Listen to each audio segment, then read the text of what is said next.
and well met travelers. Welcome to the Bard's Refrain. Here we don't just sing songs, we tell stories about how they were made. Come join us, settle into a comfy seat so we can regale you with a tale one last time. I am Osara X Franco, your humble entertainer and guide. With me, as always, is my band of merry players lined up on the stage and eager for the show to begin. Players, would you please introduce yourself? Hello everyone, I am Turk or Turk Accented, and I'll once again be bringing in Bootstrap to the stage, who is of course the very best Bootstrap that there ever was or will be. Hi, I'm DMF Saint, and I am coming back with Elliot. Elliot is also just Elliot. Oh, that makes it my turn. Hi, I'm a whole noir, and I'm playing Rael, who's a whole Rael. He's a wizard rogue. Hi, I'm Lukalok, and I am playing Bird, the half-elf druid that is an imaginary friend brought to life by a little girl. This is very good. Tonight's tale from here. I hope you listen and listen well, because it's the details, the moments, the little things that we remember. Where to begin? In the end. It's always hard to know. But this time, we're going to start in the capital of Norfordia, Retford.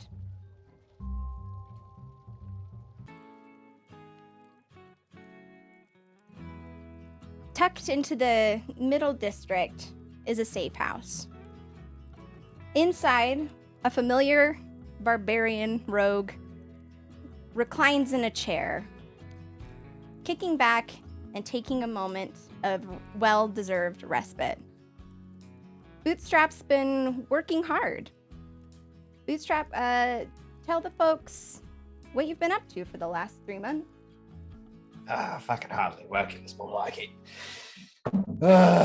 Fucking showed up, Retford. Fucking piece of shit. Whole city's fucking falling apart, tell you what. Kicked in the gates, basically. Gobbled up all the gollywogs and foggy boys and who's what sits in the fighting pits. Show them what for, and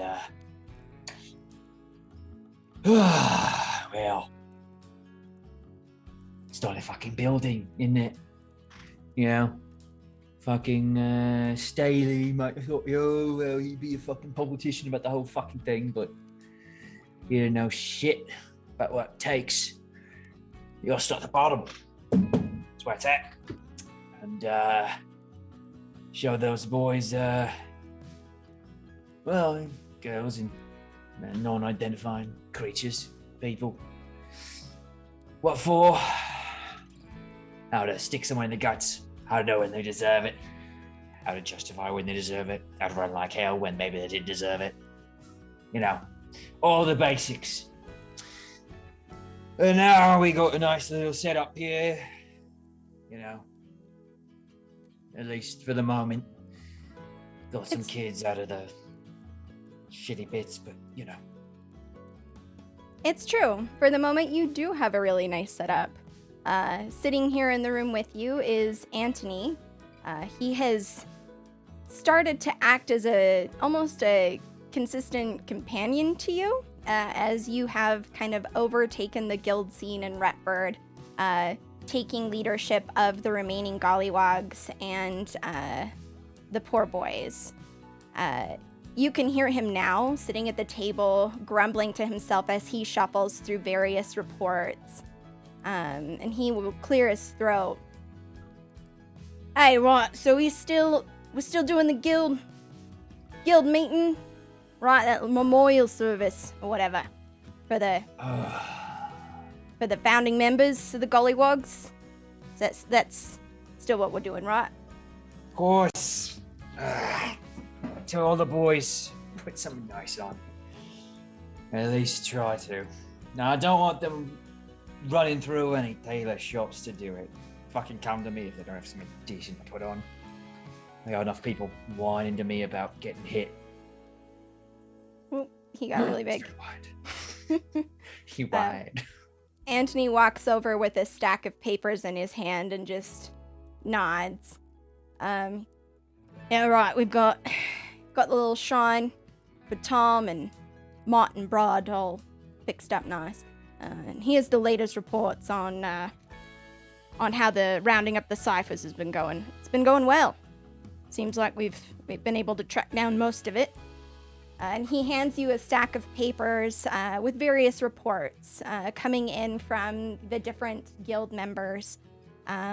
Reports of gathering up the remaining cipher shipments scattered about Norfordia. You've even managed to stop several from infiltrating the country to the west. Your home, Adra. There is reports coming from Adra about the country starting to stabilize now that the Winian wastes have seemingly begun to repair themselves. Things kind of all over are starting to settle down. Anthony's gonna... Oh, go for it. Oh, no, sure. Bootstraps is going to take a hold of the reports with one hand, with the other putting on a small pair of spectacles and then returning it back to a growing growing platypus seated on his lap like a cat curled up like the evil genius he is. And we'll begin looking through this. It's fucking good work. Thumbs the next page, kind of just letting it fall to the floor. Anthony will watch as you drop the pages and kind of slump into the chair next to you and go, can't get much better than this, eh? At any rate, I don't think I want it to. Well, there's always work to be fucking done, it seems. Didn't think going clean, as close as we can be, that is. It would still be so much fucking fun, though. Anthony begins to eye the door and kind of his face shrinks back into his usual scowl. Wasn't that kid, that punk you have, isn't he due back? Here? I thought he was bringing something. Which, you're going to have to be more specific, which kid, 20 or... Guys? Yeah, 20. So he looks like he's 19, so it's just a bit confusing. Oh, no. You've completely, misunderstood the nomenclature of his name. It's a very reliable thing to say. It's 20 copper, because when we picked him up, he'd do anything for 20 coppers. Oh, good kid. That's another page. As you're sitting there, there is in fact a knock at the door. And in walks none other than 20 copper. Following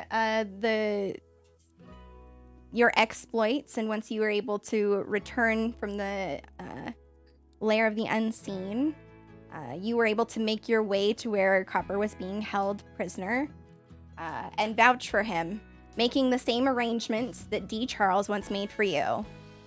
He was better to serve society out and about, sending consistent reports in, then holed up in some prison rotting forever.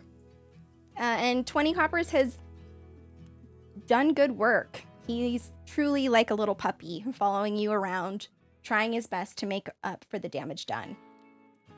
He enters the room, and in his hand he has a very fancy envelope that he's kind of patting nervously. Hi, Bootstrap. Yeah. I picked this up for you. It was left at the fighting ring. The fighting ring, you say?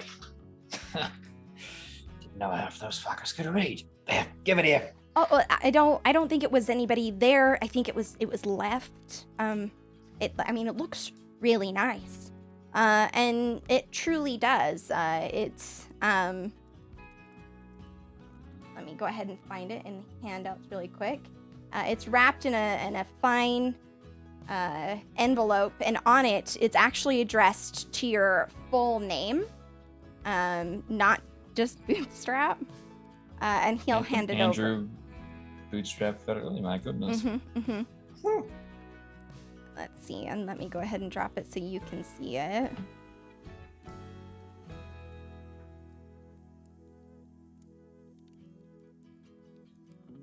And as you kind of open it up, Tiny Copper goes, I was able to get some more intel on the Dirge Rock 15, and that one person you were hoping, you were looking for, a girl. Fucking yeah. What were you able to find on Quicksilver and all that? Right. Well, it seems like she is in the city. We caught sight of her, just outside the docks. She seemed to be paying for a ship. I can provide more details shortly. Would you like me to debrief you on the Dirge Rock? And his face is going to drop at that, and he's going to kind of take his feet off of the fabulous ottoman. I mean, security here. What you got? He will pull up a footstool and kind of sit next, like leaning in.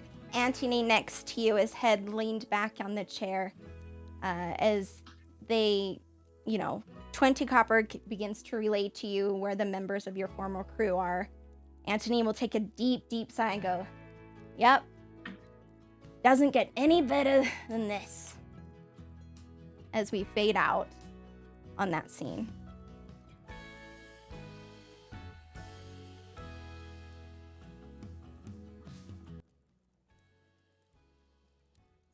Sorry. To the south, through the Hawkins Keep, and in the Winnian Wastes, Bird, you arrive outside a familiar place.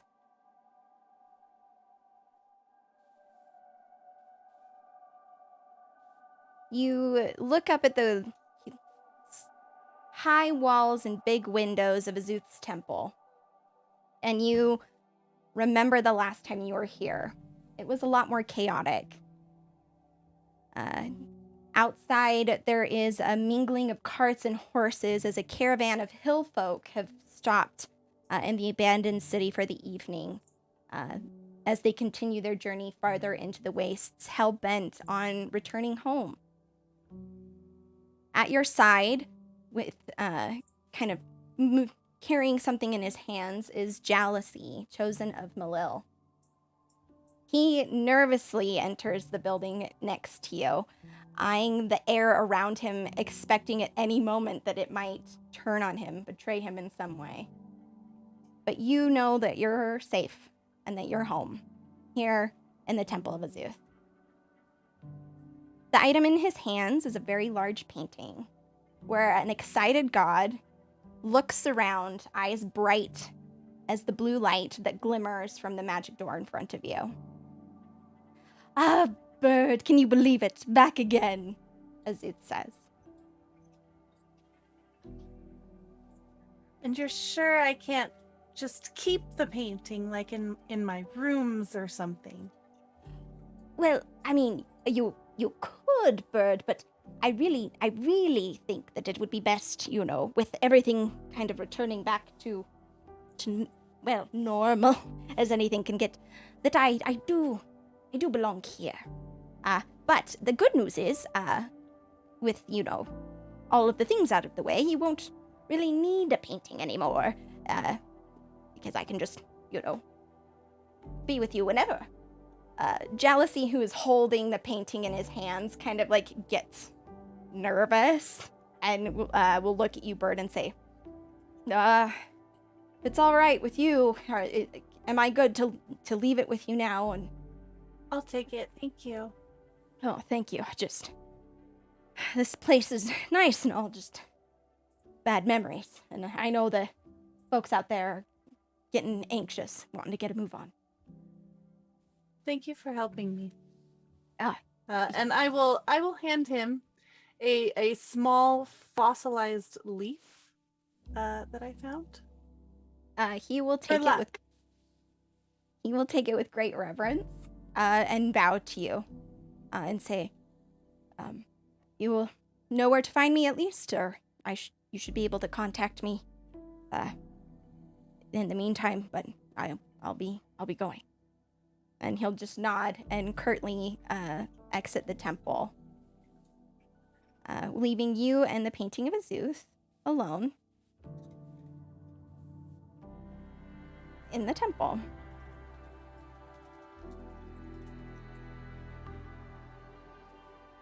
I will walk it forward to its former hanging spot. As you move to go to that door, Azuth will kind of be looking and go, oh, no, Bird, actually, I was thinking perhaps you could take me to the big room. And he points down the main hall. Being in that little alcove, it was nice and all, but, it's not a really good traffic area. We're going to have a lot of comings and goings as we get reestablished here. Just want to make sure that everything goes smoothly. If you wouldn't mind, tucking me back in there. Of course. And she will follow his instruction. I'm not sure where you're pointing, but... Yep, just, he's gesturing straight ahead into the large room. Into the large room back there? Okay. And as you walk, he kind of sighs and goes, Bird, it's been a rather eventful couple months, has it not?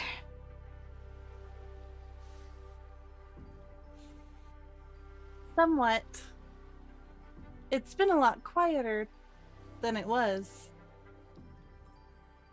That's true. With chaos, fully brought in line and the unseen's purpose fulfilled, it's quite miraculous, actually, to see how quickly everything can fall into place, This is uncharted water, my dear.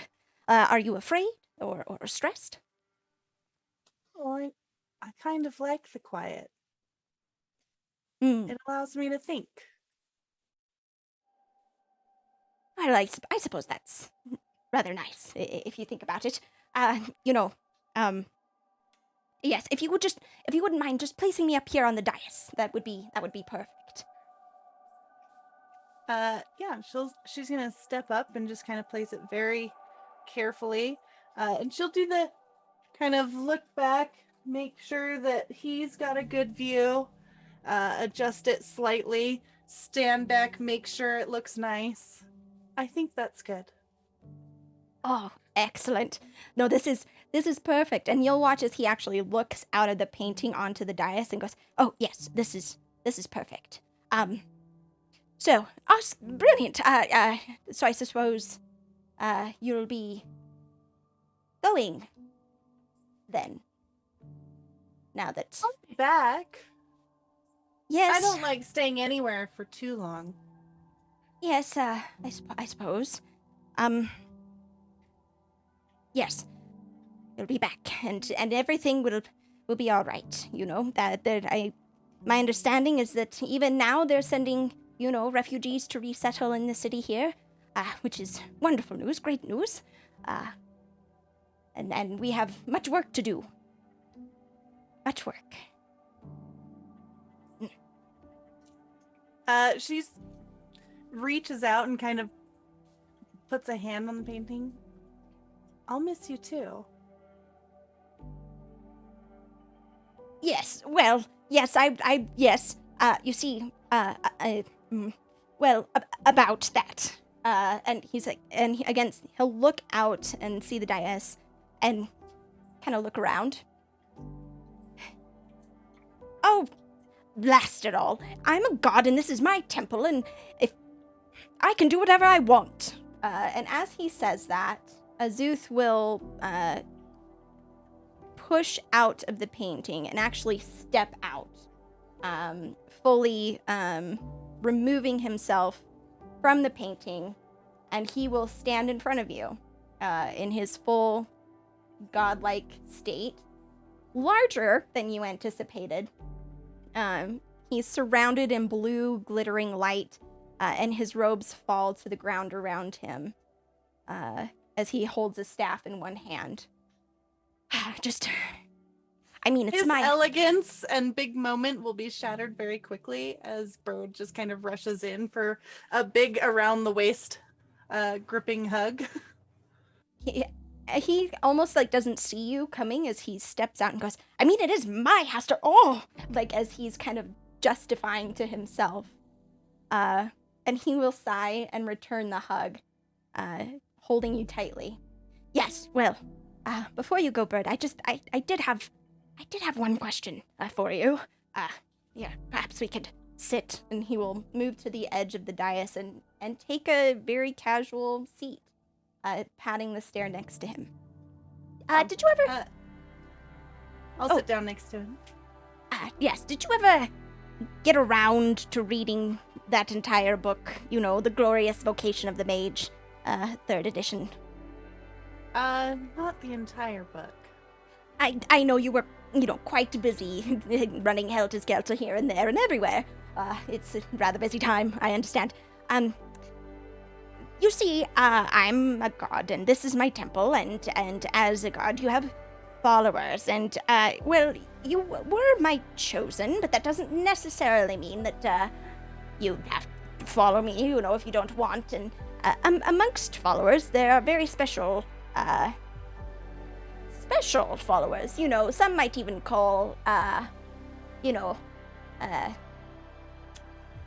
vice presidents or champions or, something. I call mine the blessed. They act as my envoys, my emissaries to the people. And, So I could be president of your club? Yes, that is actually very... Well, and I this mean, that's would be like very well. your treehouse. He looks at the beautiful large trees that are growing around, and you watch. Well, yes, actually. Yes, this is... You would say that this is my treehouse, and I am inviting you to be president of my fan club. We'll have to find someone to do minutes. I know that's a thing that you have to do. And there's a treasurer. And I can read the book, but we have to find someone for me to read it to, because I don't know how to read a book by myself. You have to have someone to read it to.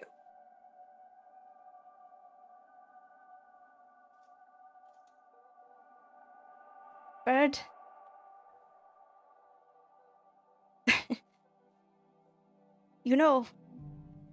One of my tenets is that magic is reasonable. That it is something that you can input and output with consistent results. And yet, you, a being of pure magic, continue to surprise me at every turn.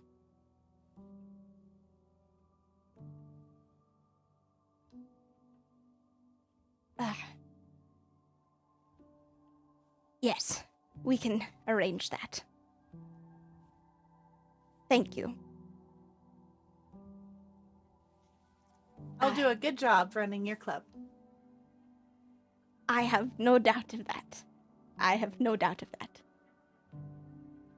Azuth will stand and kind of brush off his, his clothes and look around at the temple that's, it's beautiful still, but there's run down. There's dirt and leaves and various other things, and as he looks around, he kind of straightens his shoulder. Well, we most certainly make it a treehouse worth being president for.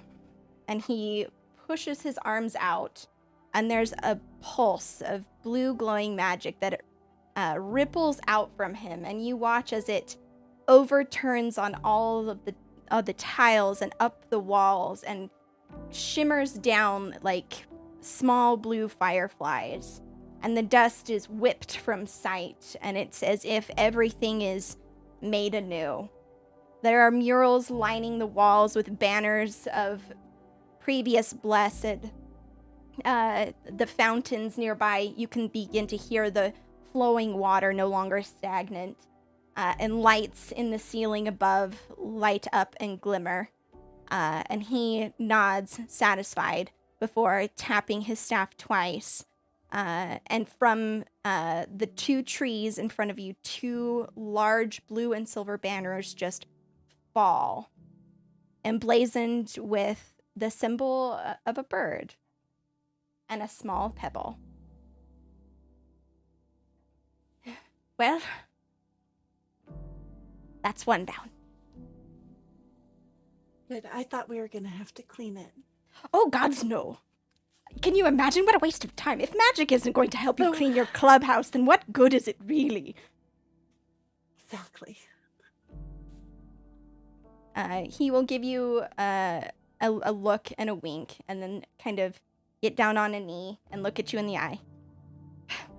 Now we have a deal, but you have friends to see. If I remember correctly, the silent and foreboding guardian waits for you in Hawkins Keep, and he will be quite worried if you do not return. I think he's still a bit skeptical on the wastes returning to, a stable state. Yes. I Do will tell- go find my friends. Excellent. Do tell him when you see him that I do miss him dreadfully, and I do hope that he will also come check in from time to time. All of them, really. Yes, grown rather course, fond of them. They have to have a club meeting, and they can come, and I will have snacks. Oh, yes. Very good snacks. Very good, Bird. Very good. He will pull you into a massive embrace and hug you tightly, and then stand up on his dais. Well, you best be going. I will see you soon. And he holds out his pinky for a pinky promise. Pinky promise. And you turn and step out of the Temple of Azuth, where the blessed bird will preside.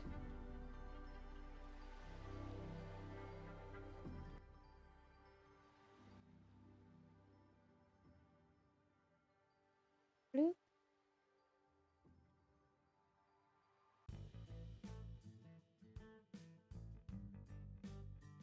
To the north of where Bird is, Elliot, you are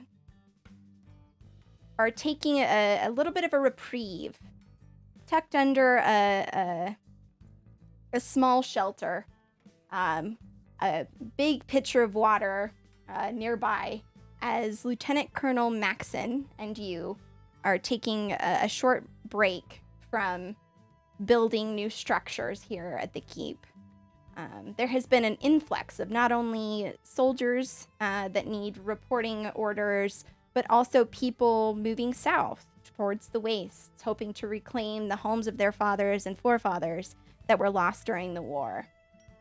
Maxon takes a long drink from his water and turns to you and says, "Oh, it's been good having you here, Elliot. You've been, well, more help than I could have hoped for." Yeah, it's been good to, I hate to say it this way, but it's been good to do work that matters a little less. A cog in a machine, but a much smaller machine. Is that what you're saying? Yeah, something like that. I gotta tell you, I still don't, still not so sure about everybody going into the wastes. About that, and he'll turn and kind of pull out a notebook that's laid there on the table nearby and say, I was hoping to get your opinion on these scout reports that we've gotten back. Most of the troops are reporting condition as normal, though there are several creatures that were not native to the area that seem to be present now. But all the signs are coming back good. The mages that we've sent in are able to cast spells as necessary, and, we haven't made it too far south yet, but seems like it's looking half decent. It's kind of a shame. Those big old wall, it's not really gonna serve a purpose now. Yeah, it's the thing about walls. They always serve a purpose.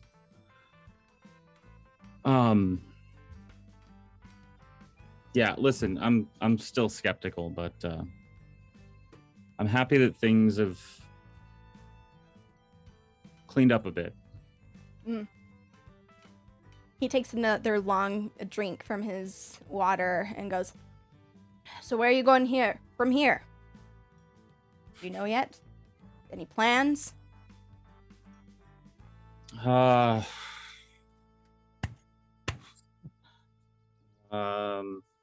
Not really. I know that I'm waiting on Bird to check in. I think she went into the wastes. I was going to check in on Rael and see how his detective agency was doing, see if that got off the ground. Bootstrap is, well, Bootstrap's Bootstrap. I'm sure that he's doing what Bootstrap does, but it'd still be nice to see him and have a drink with him. Beyond that, gotta be honest, I don't know.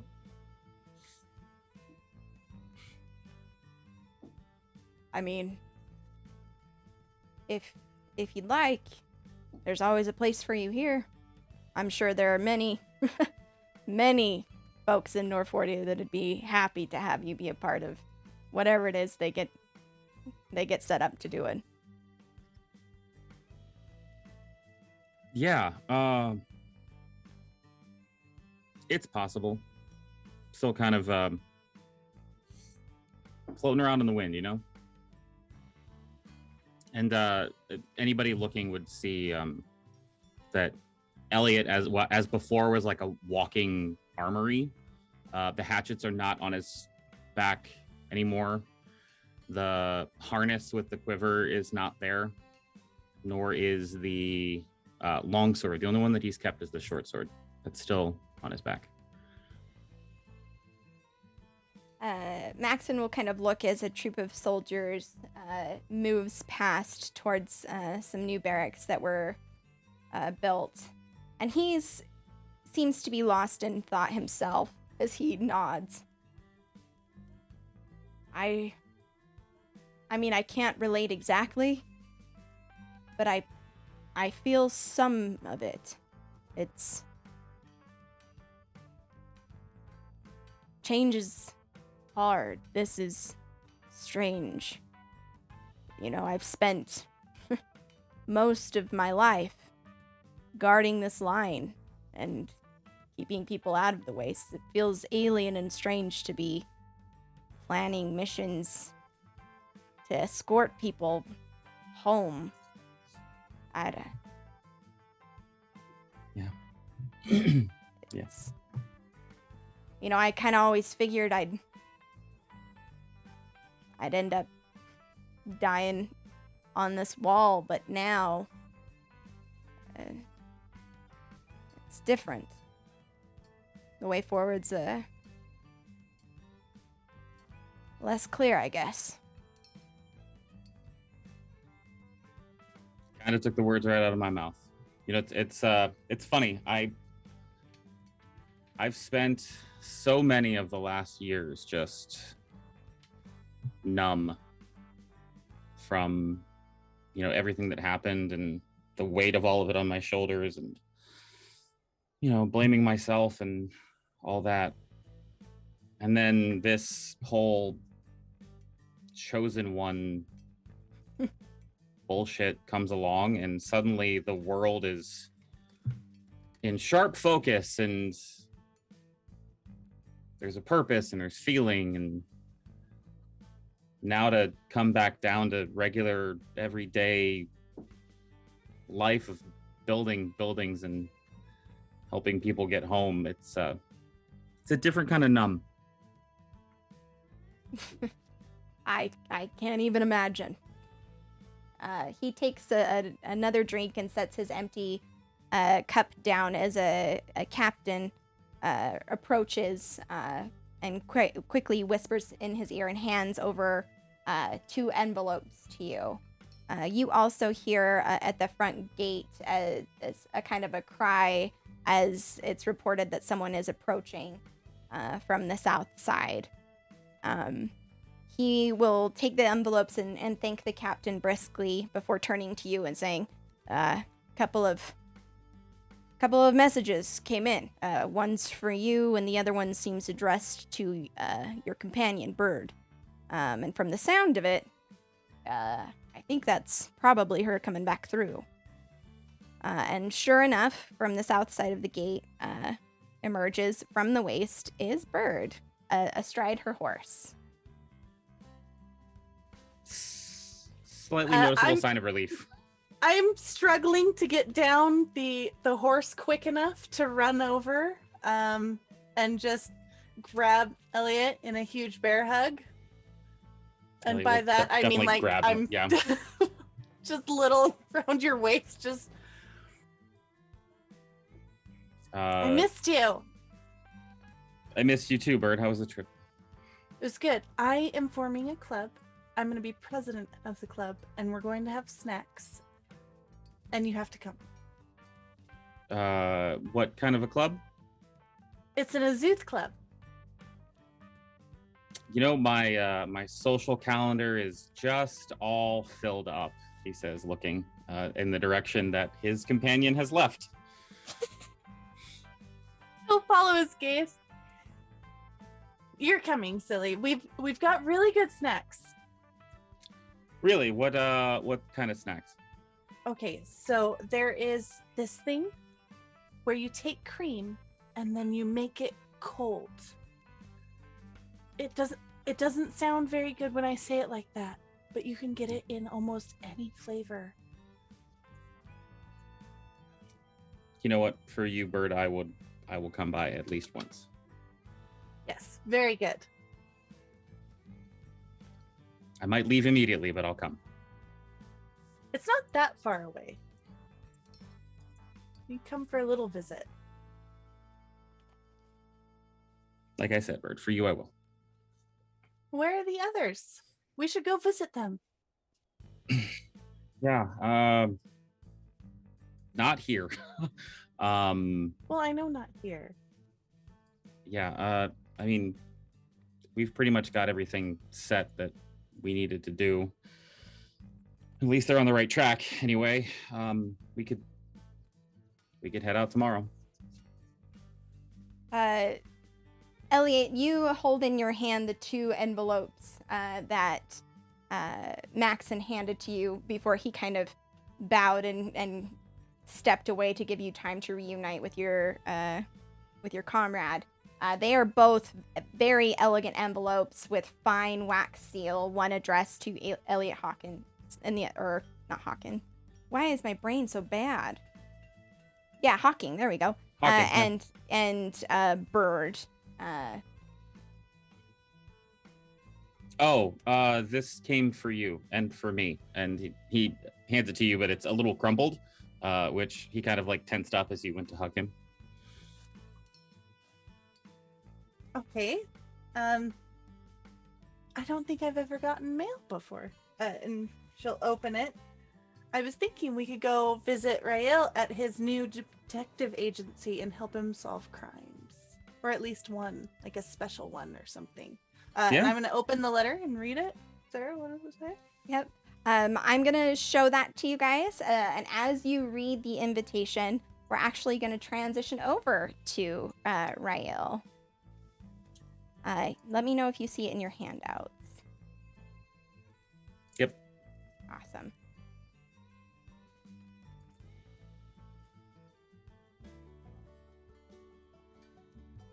Rael. Yep. You are sitting in your detective agency. It's a neat building with crisp white walls. There's the smell of freshness about it. And in front of you is one of your most recent clients who looks at you eagerly. So you were able to solve my case then? Of course, it wasn't very difficult. I've got all of the case notes written out, and just remember, when you hire the investigators here at Saris Investigations, you get a PI of a different tier, and that's tier spelled TYR. He smiles and says, I mean, I can't believe how quickly you were able to find the hay thieves. I mean, truly impressive.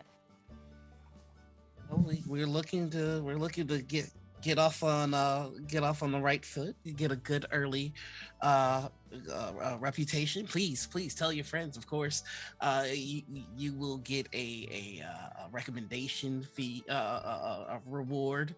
Any mysteries, any missing cases, big or small, that's what we're here for. Oh, well, I cannot thank you enough. You've been such a wonderful addition to Hard Rest. Thank you. Thank you very much. They will kind of bow profusely as they make their way out the door, giving you just a moment to sit in your office. He just immediately puts his hands in his head and is just like, this is not enough. This is not nearly enough. You hear from outside the small bell of your door chime, and you kind of prepare yourself for another client, but instead you are met with Lunette, who grins widely as she walks into your office, a basket of lunch on her arm, as has become tradition of having lunch together. One of these days I'm gonna have to actually bring you lunch. I find that very unlikely, considering how many, goats and sheep are missing and about. It's generally the same 4 or 5 kids. Sure.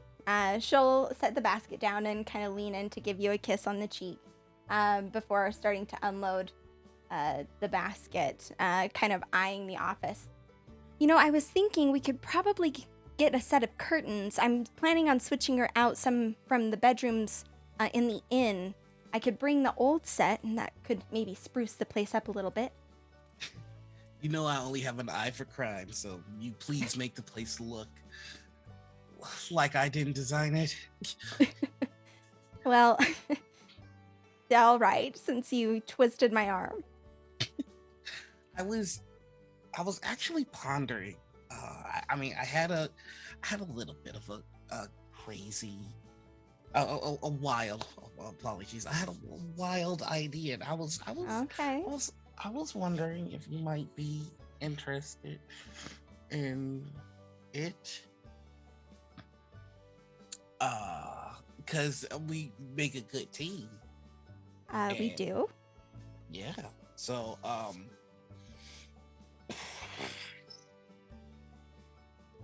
we should probably keep being a good team.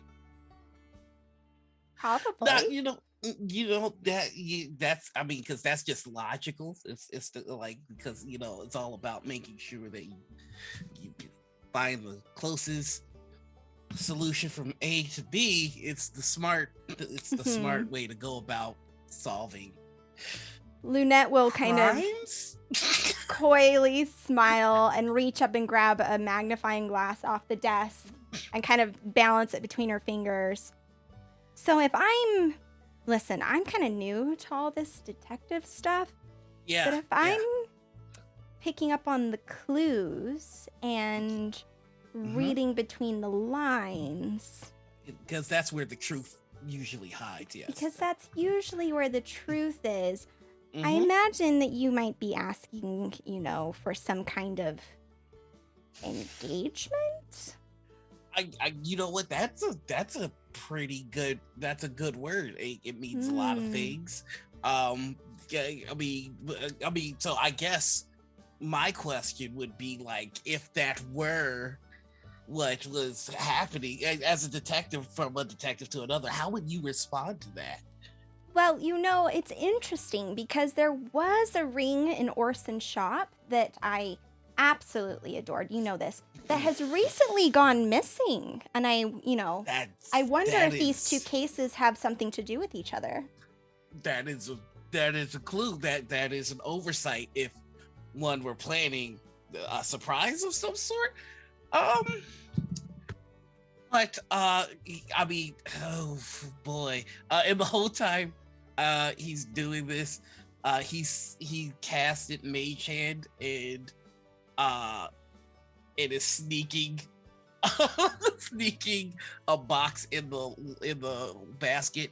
Well, I mean that is an oversight that someone may have made if they were planning something. We should eat. We should just do that. Yes, absolutely, and really start to get into the mystery and intrigue. And she will reach in and start unpacking, the several parcels, and eventually her hand kind of falling on a box and pulling it out.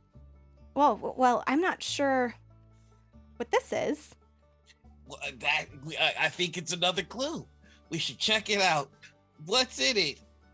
We should check it out. And how do you feel about it before you say anything? Because if we don't like it, we can find who did that, and then we could tell them to stop putting things where they don't belong.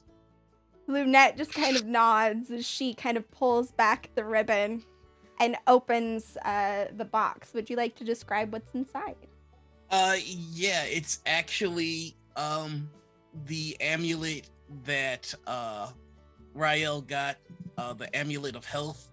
He actually took it and had really break it apart into 2 rings, and now they both give a much weaker constitution bonus, but it's to them both. It is a platinum and gold ring with 2 matching rubies. She looks at the rings, and you see as her massive eyes kind of fill with tears, and she nods and looks at you. I think I like these. I think I like them a whole bunch. Oh, goodness gracious, thank God.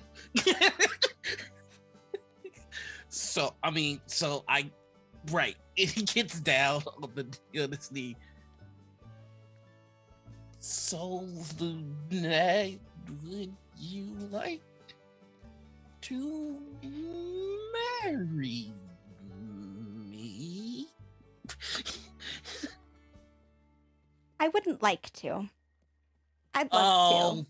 And she would kneel down and grab your face and plant just a big old kiss on your face.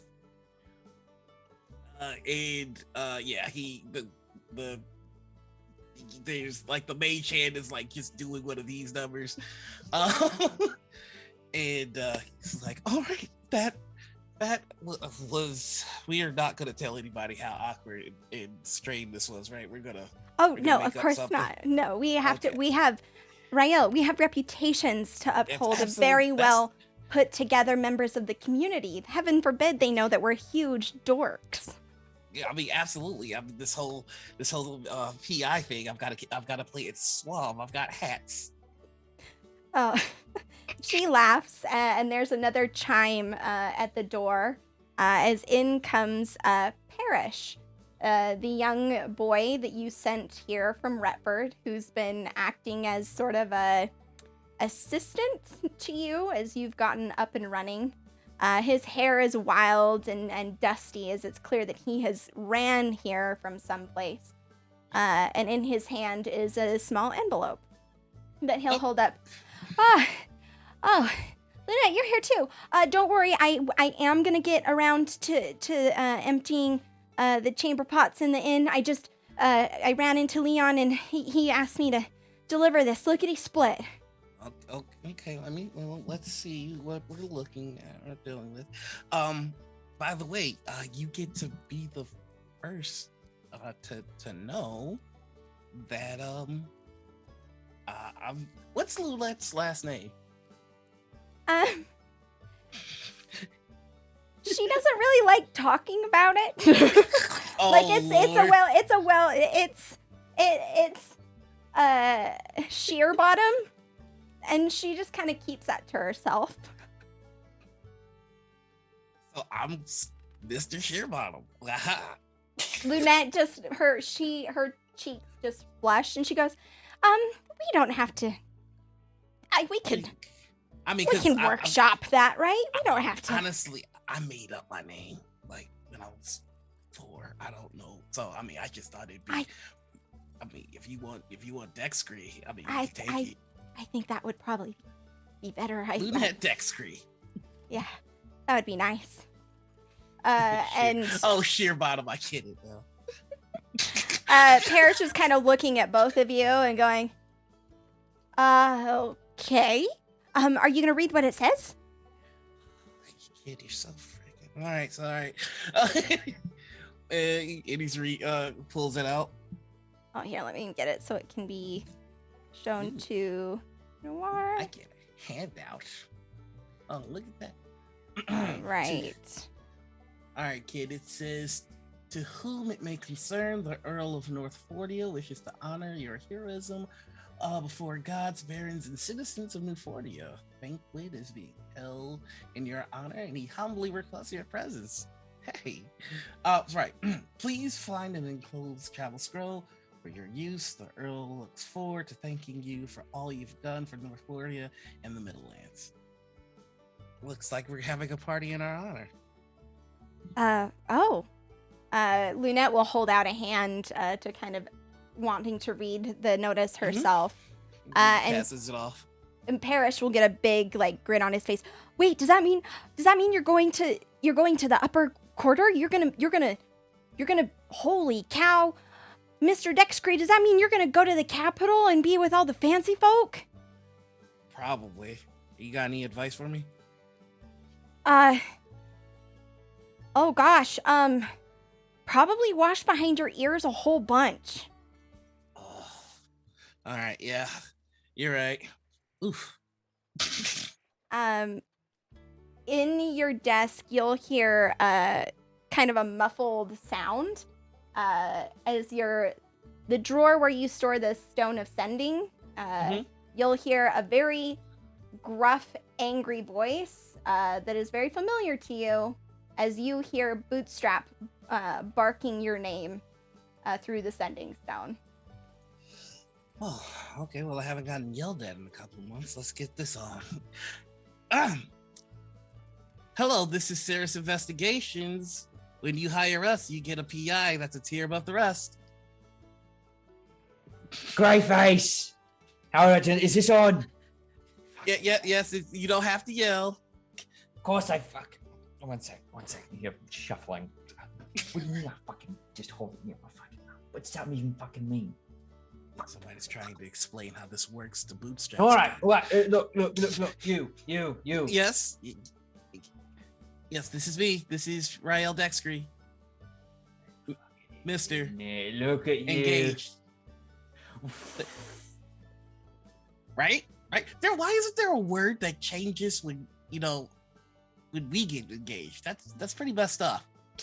It's just like distant. Fucking what? Give me the fucking stone back. Bring it fucking back here. No, I'm not fucking getting up. She's sitting on my fucking lap. I'm not gonna fucking I think someone move her. took the stone. You know, she gets. Bootstraps. I know. No, give it. No, I know I threw it. There's a lot going on over there. I thought I was busy. Bring it back. Yeah, hello. Nope, it's still not back. You got fucking engaged. Yeah, you didn't tell me. Well, I planned it. Well, there's a few things. Remember when I took the ring and I was like, oh no, I think it was on display. It was on display, and she did see it. So I had to act fast. Too fucking clever, fucking mate. All right. Much smarter than me. No. Now I gotta. Fuck, I don't mind you. This was good. Fucking hell. All right. I'm excited now. Oh, blood's all fucking boiling anew. Did you get the invite to the party? Yes, yeah, of course. Fucking, yeah, Baron, what's his face, is gonna fucking throw us something in the upper quarter. I mean, the boys are gonna. Anyway, There's not one coin. Well, talking. Oh, did you find 20 coppers? Because I mean, that's the next one for me. Gonna hunt them down. Just put the fear of God into them. Yeah, I'm gonna pretend you didn't say that, so I can say this next part without any fucking. I'll do you one fucking better. How's it sound? Yeah, what's going on? How does it feel about dropping in an old friend, Quicksilver Quinn?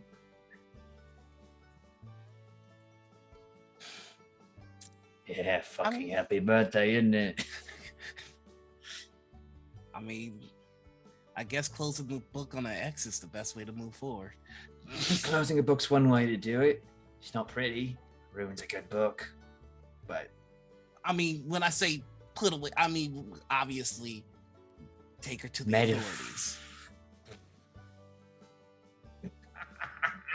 You still got jokes. There's law. She's broken so many laws. We could just turn her in. Oh, fucking! You talk to one god of justice. No, it's no fun anymore. All right. Look, I actually am more fun than you know. I have a put the torture shit away. The torture shit. I mean, stuff. You're getting engaged. Yeah. You get engaged. Just watch your language. Okay. Yeah, put it away. No, we're not doing it. We're not doing it. He says no. He wants to do it all clean. Fucking tear shit. Anyway, look. You go on, pop down to Belport. We'll well, you know me and Alice, we're fast. I'll see you there in 2 shakes of a lamb's tail. Oh, for your fiance, you're not that fast. Hey, now we don't. Be that fucking Belport, or I'll gut it myself. All right, bring your duck. It's a fucking oh, fuck you. Just fucking did it. You fucking did it. It's the stone goes burning away. As you kind of wrap up your conversation with Bootstrap, Lunette has kind of taken Parrish off to the side of the office to try and give you a little bit of privacy. And she's having him help her kind of rearrange some furniture. And as you kind of wrap up, she looks up at you and sounds like you're going to be leaving here. Is that right? It won't be very long, I promise. I know. It's been nice having you here for so long. It's been really nice. Yeah, being together and all of that. It's been wonderful. But I know big things are calling, and you better get to it. Hey, have you ever considered, I mean, maybe like, do you want to learn to adventure? Well, maybe one day? Two proposals in a single day, Rael. You better slow your roll. We're gonna run out. I mean, it's just I think you'd be good at it. You're really smart, and I mean, look, if I could figure out how to, fling fire across the room, anybody can, right? I don't know about that. You are chosen of like a god or something? I'm still kind of blurry on the details. Well, I mean, like, you're chosen by a chosen, so does that make you like part chosen, I guess? Like 15%? 10%?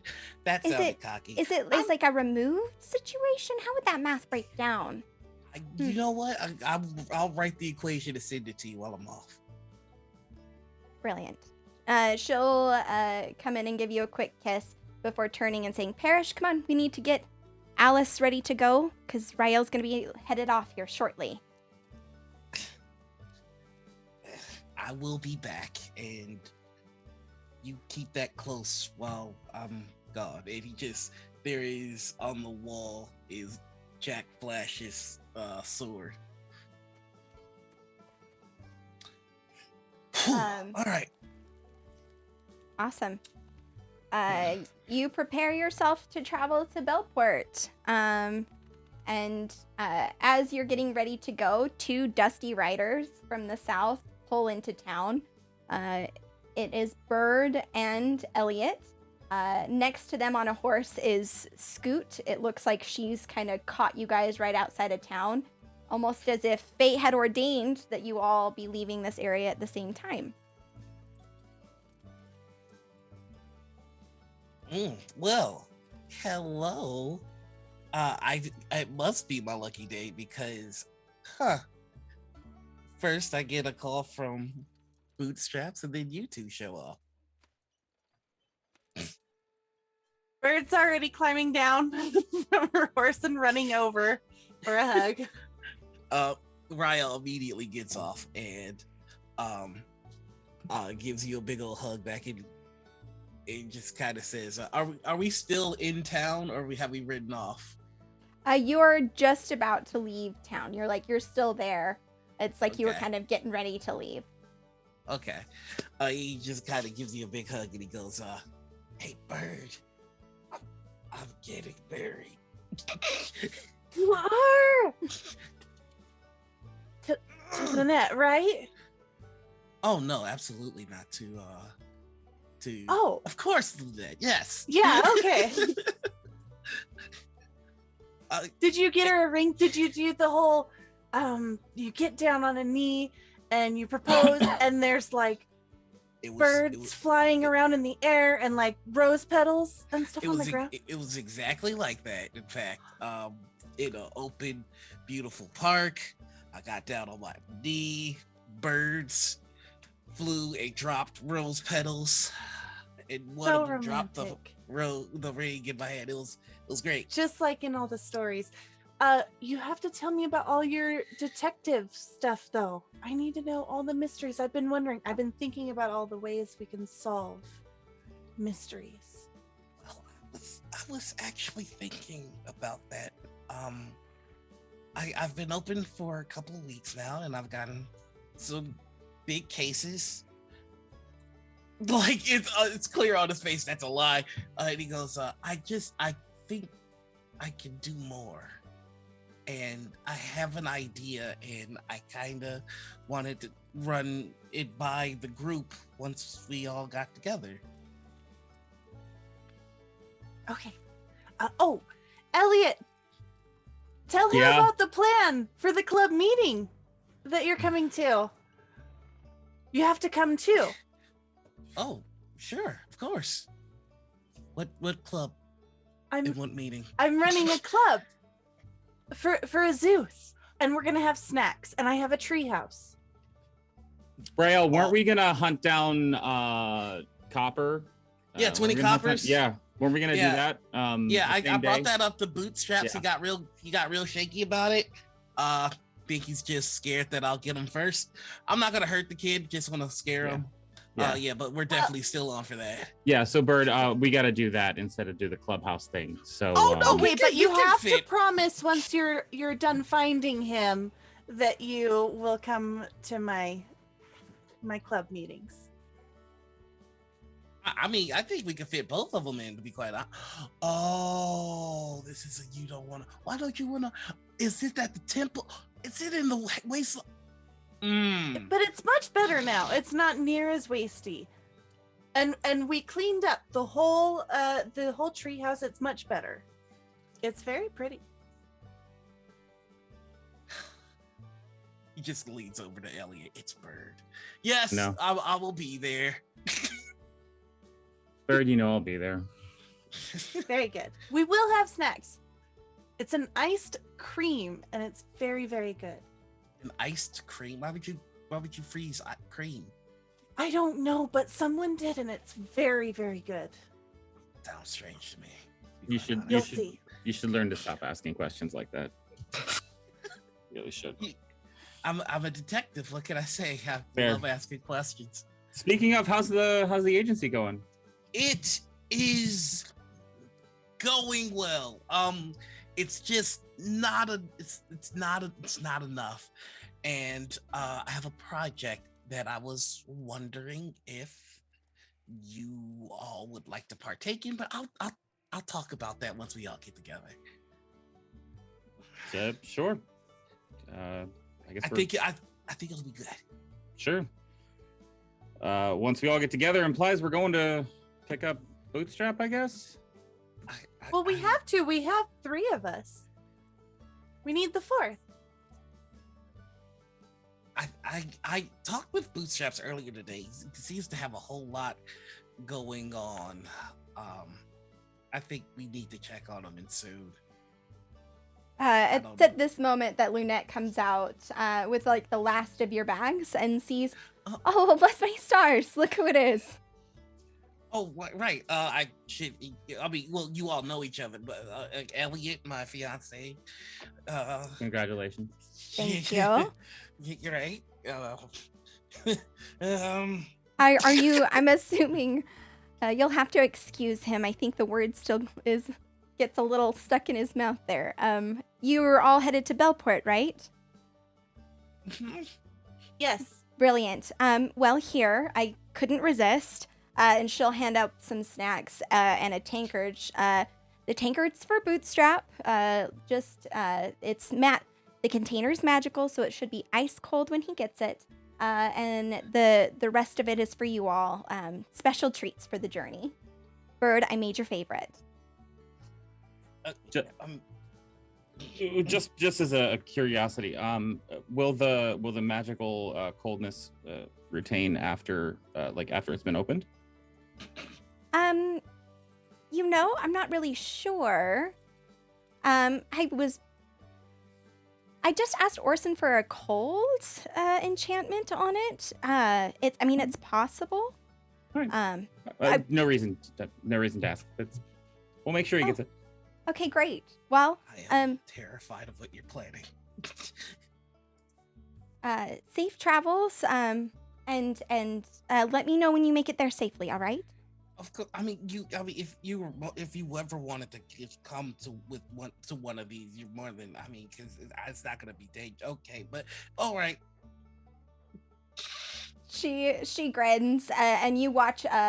Because you are so perceptive, you'll see Scoot, who's kind of gone and tied her horse up in front of the inn, get a big shit-eating grin on her face, before ducking quickly into the inn, and Lunette will just smile. Maybe next time. Okay. We'd love to have you. We will.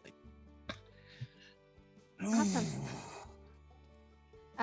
And you are all able to depart from Hardrest, headed north along the road to Bellport, a now familiar journey that seems to go quicker every time. You move through the windswept red canyons outside of Hardrest and across the Norfordian plains, arriving shortly in Bellport, making way for the place that you always make way for, the Lower District Constable Office. When you arrive, there are some familiar faces waiting for you there. Is that a Bootstrap?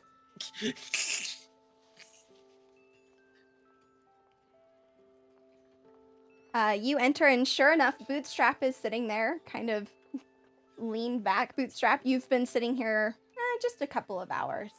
Entirely too long, you mean? I've already walked the whole thing over. It's fucking ridiculous. Bootstrap, I was supposed to give this to you. It's a tankard. From a fiance. Sorry. Oh yeah, sorry. Let me 1 second. Let me get all formal. Right, because that's what we're doing now. Fucking formalities. You have to give some. Come fucking here. It was okay. Ellie comes in, gives him a And nice little he's hug. just, no, it's gonna be a big hug. You're gonna get air. Okay, that's it. Yep, you're stronger than me. I know you are. Wait a second. Wait, I haven't heard the back pull yet. You've been on a long ride, and there it is. All right, who's next? Me. Yes. He gets a full hands under armpits, like twirl up in the air. Absolutely gonna do this. Who put Bird in a corner? All right. Guess it's my turn, and you just see him shift so he's more muscular. All right, let's do this. You fucking think that's gonna fucking help you? No, but it'll make me feel better about it. I'll give you a big hug again. Oh, Oh yeah! Ooh, wow! It's like hugging a big thing of Jello. It's not much in there. the muscles are only appearance. They're not functional You at just all. worked out your show muscles, not the fucking real ones. You can see this big dude that's just like, ah. He goes, oh, big, ooh, my back. Yes, no, wait. Yeah, The drink enchanted, cold. Ah. Yeah, Elliot hands you the tankard. It's open. It's not sealed.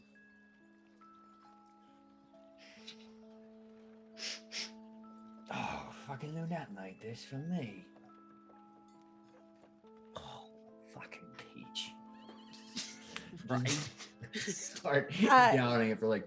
Yeah, you go to down it, and there's approximately half of what you expected would be in there, and it is warmer than you expected, but it is the traditional ale that is served at the Hard Rest Inn. Kind of holds it at the end, kind of shaking it. Huh. I think your girl's gone a bit stingy. Or maybe I'm just building up more of a taunts than I thought I did. You look like it. I'm gonna take that as a compliment and not worry about the implications of this little transgression. Placing it down. I'm just saying, Bootstrap. The way it looks good on you. That's all. You fucking what? You look There's- good. There's a quiet, like muffled laugh across the room, and behind the desk, the front desk, is none other than Billy Sides, who has kind of got a hand over his mouth. His eyes are bright as he just watches you all once again coming together. And as you turn to look at him, he'll put up a hand and say, "It's good to see you all again. It's been a minute, huh?" In a long time. Yeah. It has been. It has been. You are all looking well. Are you? I believe the constable has a quick message for you before you head out to Retford. My understanding is you all got an invitation. Colin was talking about his to meet the Earl. Is that right? Yep. Got a fancy new suit just for the occasion. You were What? supposed to bring clothing. I just assumed it was gonna be fancy. I didn't actually buy a new suit. I just had a suit and like I brought it just in case. You told me you didn't get anything for the fancy dinner party. No. Fuck you. Well, my Or- boss or you- fix you up. Were you just gonna be wearing that, man? Yeah. Oh, I This is think what it happens looks when you- nice. Yeah. I mean, What's it's no, there's nothing wrong with it. It's a choice.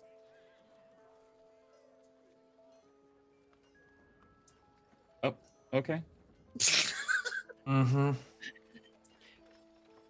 I got someone who can fix you up with something. Once we get to Redford, that is. Thanks.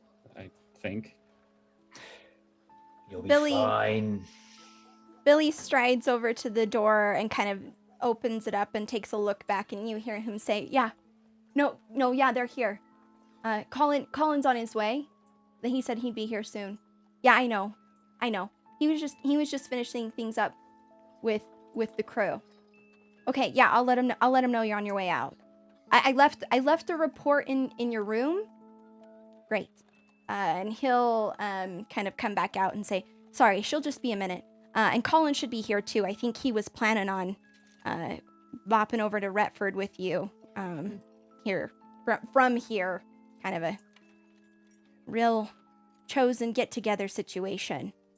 But she'll just be right out. And as if on cue, the constable of the lower district walks through the door and into the room. It's Lily. She is kind of drowning in a new uniform that seems freshly minted. And she looks tired, but kind of in that excited way as she walks in and sees you all and grins. Oh, hi. Hi, everyone. Surprise! I Look suspect... at your uniform. Oh, thank you. We just got it finished. Gosh, it was last week, Billy, is that right? Yeah, I just finished my courses and I got my certification. So when Dee was, chosen as a councilwoman here in Bellport, she recommended me as her replacement. So, anyways, welcome. Hi, take a seat. I know we're waiting on Colin, but I have some intel. That's kind of wild to you saying to you guys. This is weird, right? This is kind of weird. No, You're doing I great. like it. Oh, great. Yeah, if you wouldn't mind. And she'll gesture for you to come in, and she will stand in front of you and take kind of a position that you have seen Dee strike many times, as it's clear that Lily is just channeling her full Dee Charles strength. Yes. I'm here to debrief you on the recent goings-ons in the city of Retford, as well as provide assistance in whatever missions you have within the city itself. First, you are gathered here to use your teleportation scrolls to transport yourself to one of the schools of magic in the upper district of Retford. She'll look at Bootstrap and say, "We didn't tell you this because we figured you'd like to get out of the town for a little while, so please don't be too mad about the journey here. A little kerfuffle on the coordination on my part, but I'm new, so we'll get it. I promise it'll be better next time." You will be participating in a gala ball festivity thrown in your honor to thank you for everything you've done for the citizens of Retford and Norfordia and, honestly, the Middlelands. To that end, you will need refined clothes, which will be provided to you once you arrive in Retford, or at least a place of business will be provided to you once you arrive. And you will also be meeting some of the other chosen there upon your arrival. Should you leave here presently, it will give you a day and an evening to prepare for and complete any business in Retford that you have. The Earl was very clear in stating that whatever needs you have while staying there will be met, and Councilwoman Charles has seconded that, so you should be fully managed. Are there any questions? Is there a dress code for this gala? Yes, fancy. Bird's just gonna clap.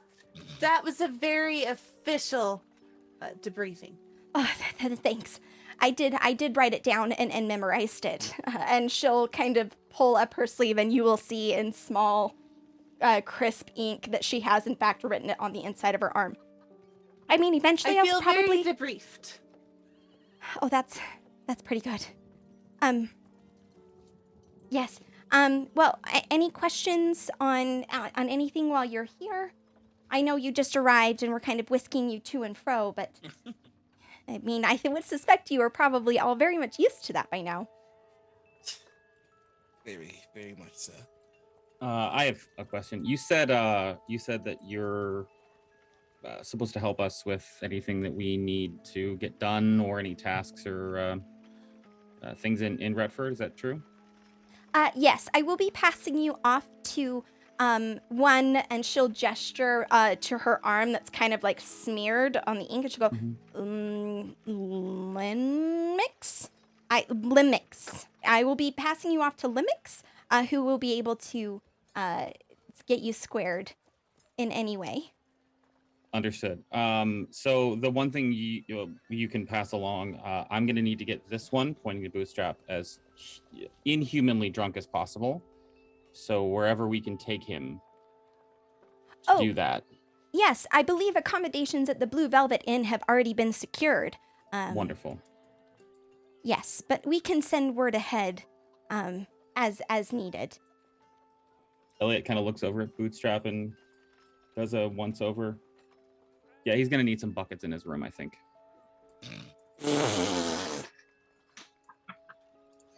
Okay.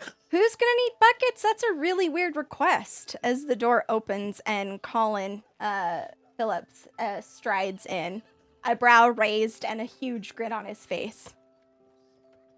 Oh, Elliot here's going to be puking up whatever's left of his dignity. Oh. Well, I mean, I guess if you're gonna puke, you might as well do it in front of an earl. Am I right? He sticks his hand out. I'll gladly take his hand. Bert's shoving past that and again just hugging. Oh. Hugs all around as Colin kind of smiles. It's good to see you. Welcome back to Bellport. And to, were you surprised at Lily's promotion? And she rolls her eyes as he kind of like saunters over and gives her an elbow in that kind of sibling sort of like teasing way. Turns out when you're, valedictorian at the magic school and then, have a penchant for being organized and show leadership skills from a young age, you get a shoe-in at law enforcement. I think she's doing great. Lily will Bit of blush a use little for bit. her. We could have used you a bit down Redford, but he's doing well here. One of the toughest people I know, I can say that for sure. And he's going to slide a card from his agency. If there's ever something you need help with, just let me know. Oh, you do freelance work. Oh, this is marvelous. We actually have had several instances that we would love to bring in additional help on. But with that, we can go over that later. Oh, of course. Thank you. It's wonderful to see you all. And finally have a moment to actually talk to you all. I know this is a bit abrupt, but seeing as you'll probably be leaving soon, I wanted to thank you for everything. I mean, the saving the world part is kind of a big deal, but for saving me specifically. I know that had it been any other party of adventurers or heroes or sellswords, I might not have ended up so lucky. I'm just very grateful that you all saw me as the person that I am or could be and not who I was. He's gonna kind of put a hand on her shoulder. I picked that staff up for maybe a moment and it almost killed me. You held on to it for far longer. You were always gonna be fine. Just pushed you along the way. Well, thank you, Rael. I appreciate it. And the blush will fill her pale cheeks a little bit more as she kind of straightens up and nods. All right. Well, I'm just pushing you from one place to another, but Colin, if you're ready to go and embark, we'll get you on your way. Unless there's any business you had here in Bellport that you wanted to attend to. Will you let Dee know that we came by?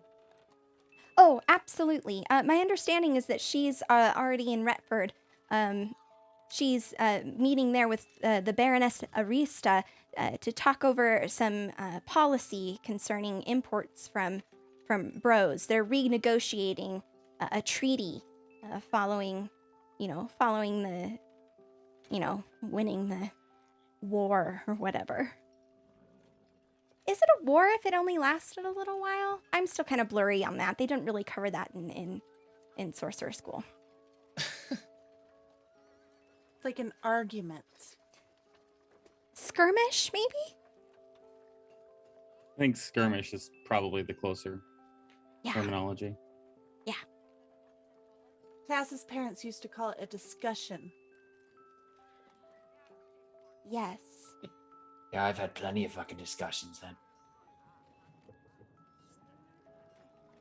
Well, all right. Let's get a move on then, huh? Like, y'all got. We're gonna go shopping, I imagine. Yeah. Get you all sorted. Mm-hmm. Great. Yes, so Go for it. There was one thing that I did want to ask about. Has there been any reports of any changelings or doppelgangers in the area? Last time we were here, that was a bit of an issue. The three kind of exchange some quick glances, and Lily will once again return to her debrief stance and say, we were able to find several ruins in the lower quarter that were filled with Cult of Snarl soldiers, recruits. We have successfully cleared out most of them. Following the conclusion, when you repaired the weave, most of them have fled deeper into Norfordia or have tried to escape north to Bros. There are several initiatives in order to try and stop them from escaping. But things here in Belport have been quiet. We have assisted, and she nods to Bootstrap, the Gollywogs in locating several shipments of ciphers. And by we, I do mean Genesis. And we are partnering still on that front, continuing to find all of the shipments and bring them into custody for safekeeping. Okay. Well, good to know that you've got everything taken care of, Lily. Thank you. You kind of see her a little nervous as you say, like, everything taken care of, and she kind of nods. Well, it was wonderful to see you all. I will leave you to it. And she will turn and excuse herself to return into the back of the office. Colin has gone over to Billy, and they've been kind of talking in hushed tones, giving each other a tight embrace and kind of clapping each other on the shoulder before Billy also gives a nod and a wave and turns back into follow her into the back of the office. Colin looks at you all. Right, so you got your invitations, yeah? You got your scrolls, You got your stuff? yep. You've got my Great. fancy outfit. Oh, you're a step ahead. I meant to get one, I just didn't have the time. I was thinking I'd probably try to find something in Retford, get all sparked up. Oh. Ooh, that's No? a solution. I mean, it's... Maybe Something. Elliot could go with you. Oh, well, probably sort that out. But if we're all ready, let's get a move on. And he will instruct you all to pull out your magic scrolls, in which case you are all able to lay your hand on the backs where it is indicated, and the magics are able... It's actually strange. You haven't seen this form of spell scroll before, but they are each addressed to you specifically. So as you put your hand on, there's like a chime, and you hear a familiar voice that says, "Spell activated." I counterspell bootstraps. No, I'm just kidding. Do you actually counterspell bootstraps? No, I'm just kidding. Because you can. You can't concentrate on two spells at the same time, Bess. All right. It's so petty. All right. And you warp through space and time. Let me go ahead and move you over.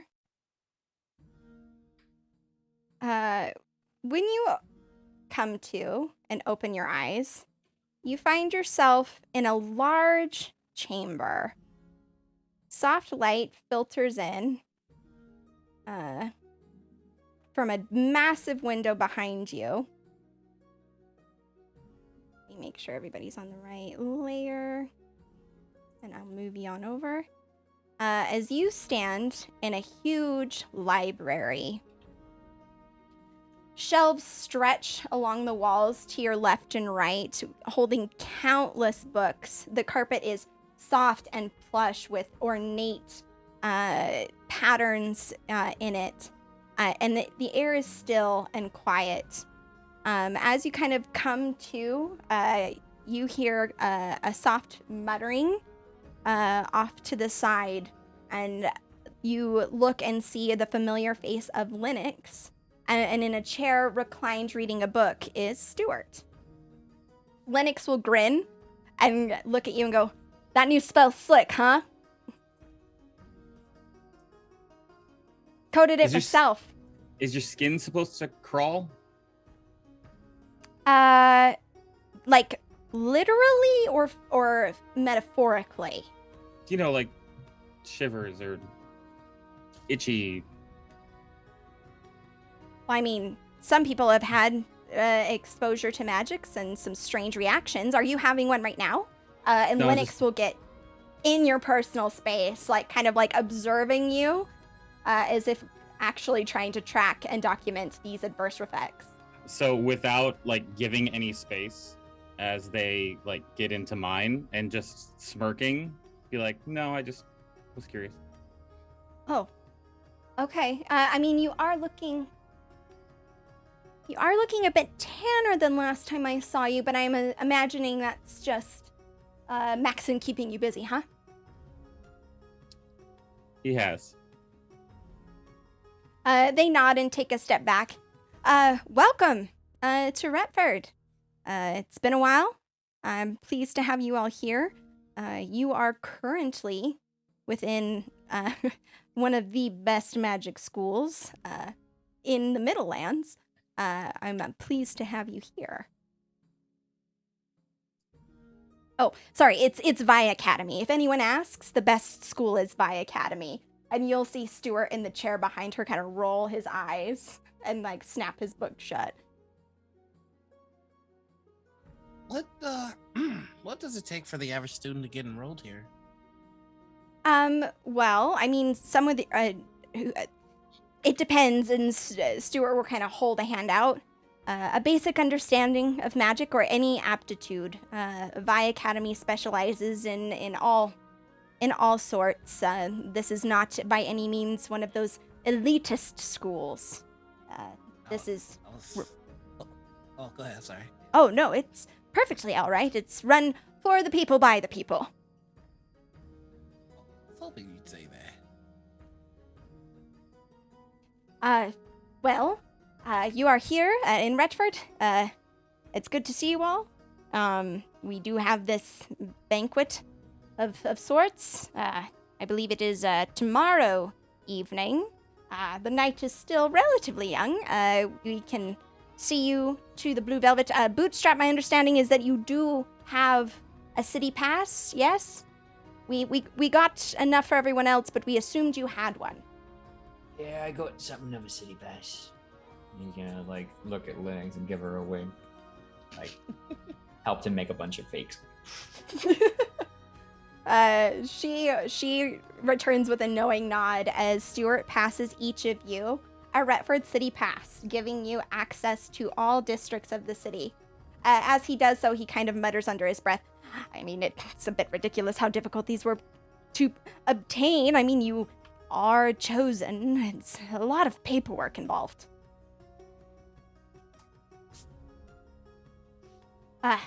And as I mentioned before, we've got you settled with some accommodations, at the Blue Velvet Inn.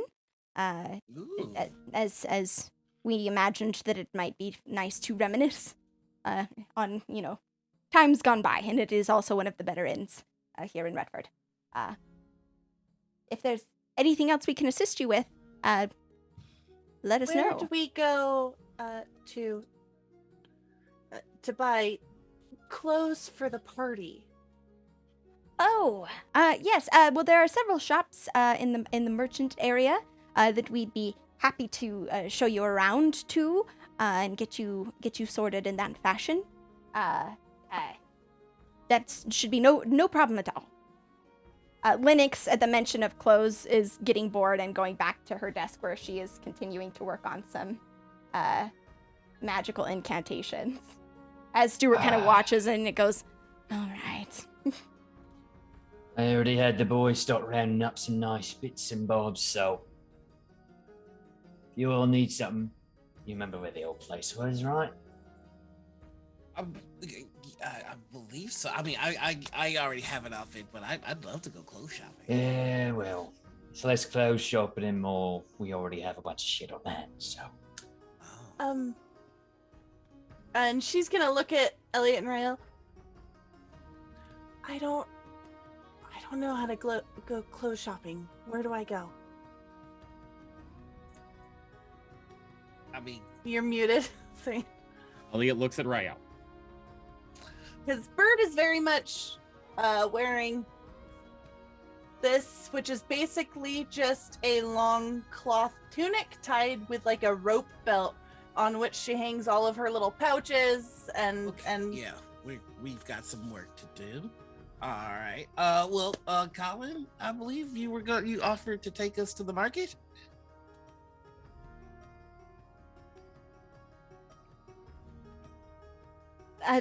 Pardon? Yes, I sorry. Sorry, No, I no, just it's was got lost in thought. You see, I recently came in from the the plains. It's just been trying to track down some of the remaining ley line points and make sure that they're a-okay. Just a little travel exhausted.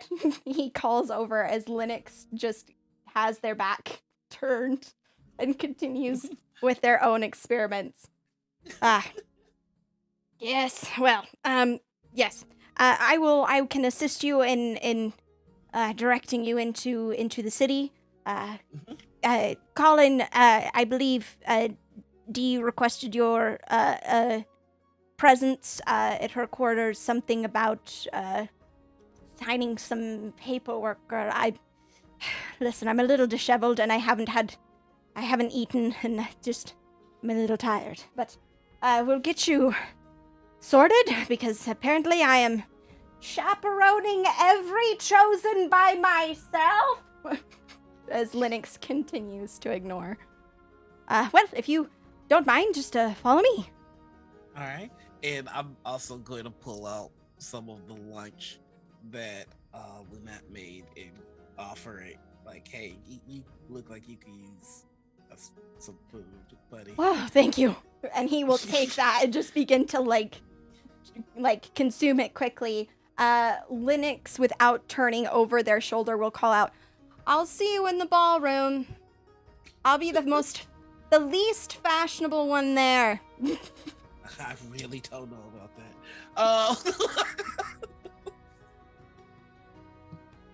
Awesome. Sorry, to preempt your aims, it's not a good word I've picked up.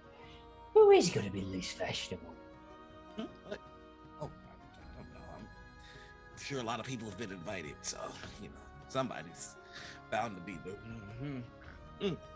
I'm on my way. He means me, Bootstrap. I'm pretty sure. Look, you want to look the nines, you fucking find me. That's it. Put it out there. You have a whole fucking setup. Stuart leads you out of the academy. As you go, it is an astonishing work of architecture and design. Massive halls where students sit huddled in various corners of books. It's sweeping staircases and large windows, and as you descend out into the upper district, it is truly breathtaking. The landscaping is pristine as people quietly move to and fro. Stewart at your head, leading you down into a more familiar area of the merchant quarter. Uh, he quickly takes you um, through and kind of navigates. He looks at you, Bootstrap, and goes, you mentioned having clothes already secured, I believe, but there are a few shops I know. One, and he looks at you, Bird. One that specializes in smaller builds. I was optimistic that we might find something of your, whimsical tastes there. They actually use it to costume some of the local plays, so that it can be a bit extravagant. And I figured that might be a good place to start. Stewie, don't fucking worry about it. I'll meet you all at the dance hall entry room. Oh, you'll be departing for the evening. I mean, it isn't until tomorrow night. So this is all a one-day thing. Fine. Fine. I will observe and judge. I can do that now. I'm very judgy. I don't Speaking know of- if that's something you should brag about, but who am I? Just some guy. Makes very good soup. Stew, actually. But yes. Yeah, well, soup stew. Bootstrap. Speaking of Yeah. judgy, you gotten any better at dancing?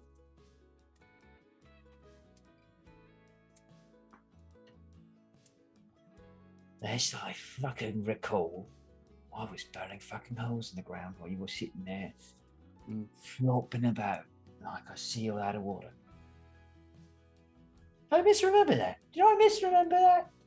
No, No. that was You sure? pretty bad too. Yeah.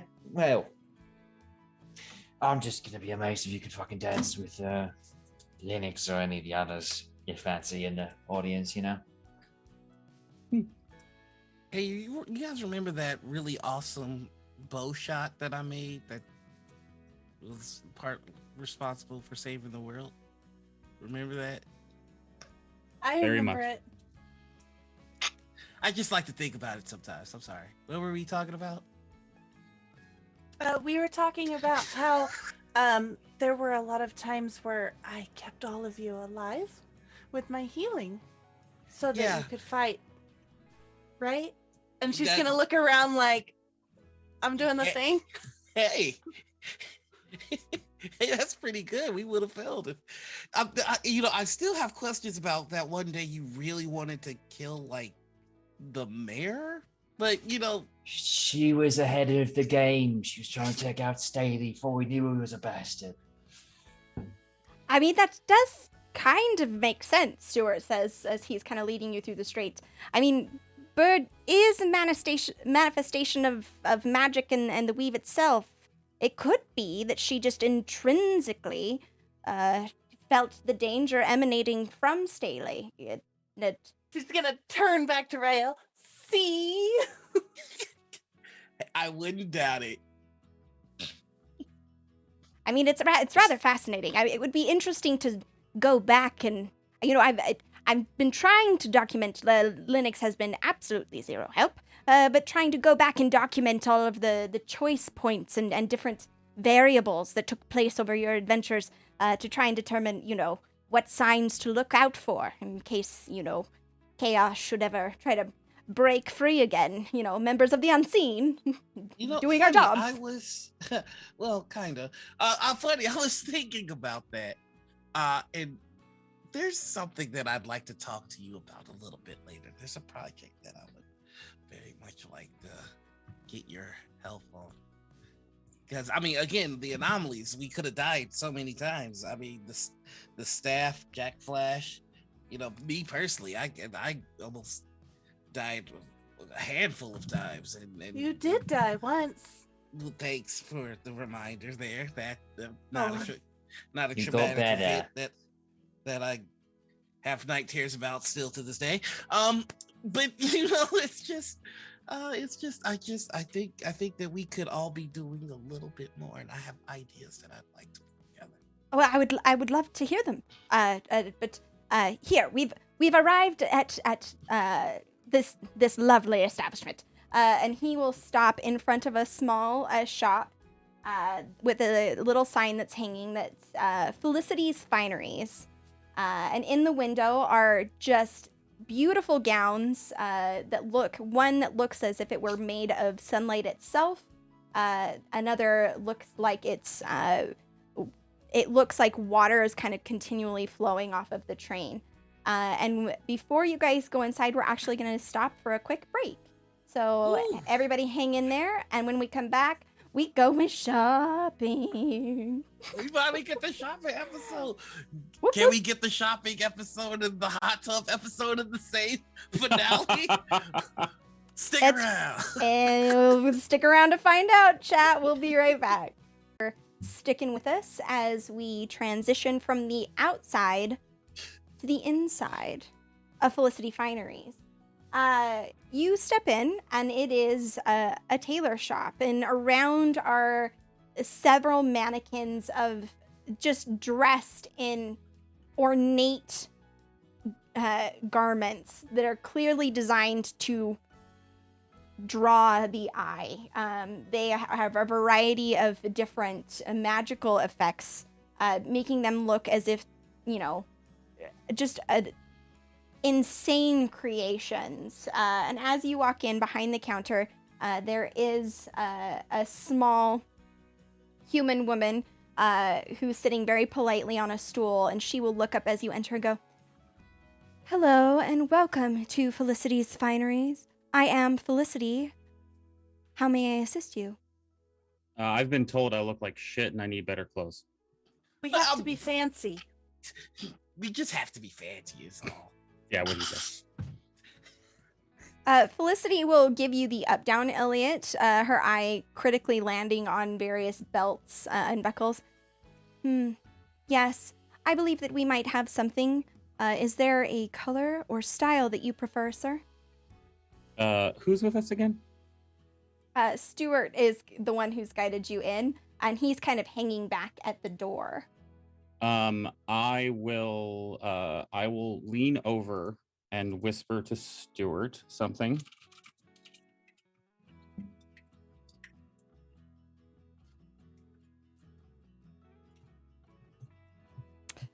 He will kind of cock his head to the side, and kind of nod back at you and whisper in your ear. I can tell you more. Just I want something simple, like nothing extravagant, nothing crazy. Just as I bare minimum for a understand. formal. What occasion shall we be dressing you all for? It's for a ball. Is that correct? Yeah. Stuart will. Party. Yes. A banquet actually held in their honor, courtesy of the Earl of Norfordia. And you'll watch as Felicity's brow flicks up, like almost in a heartbeat, as she retains her very austere look and nods. I believe that we might be able to come up with something. Might I know do you have any, and she once again kind of looks at your various belts, military standing? Some. And the rest of you? I will need a lot of pockets. A lot of pockets. In a formal gown. Yes, I'm sure Yes. that we can accommodate this. Or the most. I'm just kind of looking for the most beautiful dress you might have. And you? She says, looking at Bootstrap.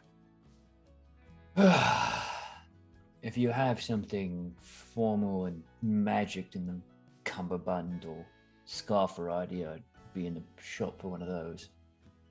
The rest is taken care of. She looks at all of you and gives kind of a nod, and will reach out onto the counter and ring a small bell. and out will come a short little creature that is very handsomely dressed, and it will say, "Yes, Miss Felicity." And as you look closer, you'll realize it's a small goblin. And she will nod to it and say, "Yes, Corbett, I believe that we will be requiring the uniform." She gestures to Elliot. And then to Bird, "I would like to bring out the midnight gown, if you wouldn't mind, for the young miss here. For the others, I think the rapscallion for the tall one, and the aristocrat style for our changeling friend here." "Yes, yes, Miss Felicity." And the goblin will kind of disappear into the back, and she will turn very calmly to each of you. "You feel free to peruse for any accessories that you might find to your liking. Each can be customized at a price, of course." And Stuart will kind of speak up at that and go, "Oh, yes, this will be covered by the Earl." And she'll say, "I assume as much." Yeah, there was a dress, like sunlight and everything. I was wondering, could you customize that to be more moon themed? We could, in fact. Did you have a certain color palette in mind? I have some ideas. If he just writes down like all of the customizations that he'd like, and he Mhm. also shape changes to do that for a second. And this is the size. I don't know the size. She'll wave her hand, and the entire display in the front window will kind of lift up and drift over to her whimsically, and she will faster than you can see, watch as she just kind of, it's like she twists the fabric in her fingers, and it just changes color in front of you, from that brilliant yellows and whites of a sun, into deep purples and blacks, as she turns it into a different color, and she pulls at different, it's like she's pulling ribbons from it out of thin air as she reshapes this dress in front of you. Meanwhile, Corbett comes out with a little rack that he pushes. It has one particularly squeaky wheel, and he will push it out in front of the desk and look at all of you, starting with Bird, and go, "Yes, I have the pretty dress for the pretty lady. You try, you try." And Is he that will, me? Yes, you try, you try. And he will kind of take the dress over to a changing room where you can put it on. And Luca, do you want to describe? You sent me over. You're putting that on. Will you describe what they see as you step out? Yes. So it is a. How would I describe this, Sarah? That's a great question. I don't know. It's got puffy white and blue, almost Renaissance princess sleeves, with the entire skirt resembling dark blue feathers blooming out behind. Mm-hmm. It's got a high bodice, the front opening into a slit where the fabric is black, and then in between it turns into, it almost looks like starlight. It just kind of softly twinkles. And Bird, you'll notice that in between all the different layers are more pockets than you could have ever dreamed of. It's just Pocket City in that skirt. And as you step out, Corbett the goblin looks at you and goes, "Ooh," and turns it all and looks at the rest of you to encourage that you also clap. Ooh. Is it fancy enough? It has lots of pockets. And you can see she has already transferred most of her things into the pockets. You shouldn't. No, you need to save it for tomorrow. want to get all crimp and crinkled. I can't wear it. Okay. But she's gonna do like a swish in it. She's like, it does this thing. Oh, it does the swishy thing, yeah. It looks beautiful. Felicity will come. She'll kind of stop what she's doing with the dress and nod at you, Rael, and come over to you, Bird, and kind of do some quick touches as she gestures around the dress, and you feel it kind of magically tailor to your form as she just kind of pulls here and there. And then from a display case across the shop, the glass lid opens and a few bits of jewelry will actually come out and float across the room. It's an ornate silver necklace that looks like it's made of individual little leaves that when you put it on, it's strange. It's like the leaves look like they're kind of fluttering, like in place as if falling, but still stay kind of encircling your neck. And she kind of swirls her hand around your hair as it does up into a bun up the back of your head.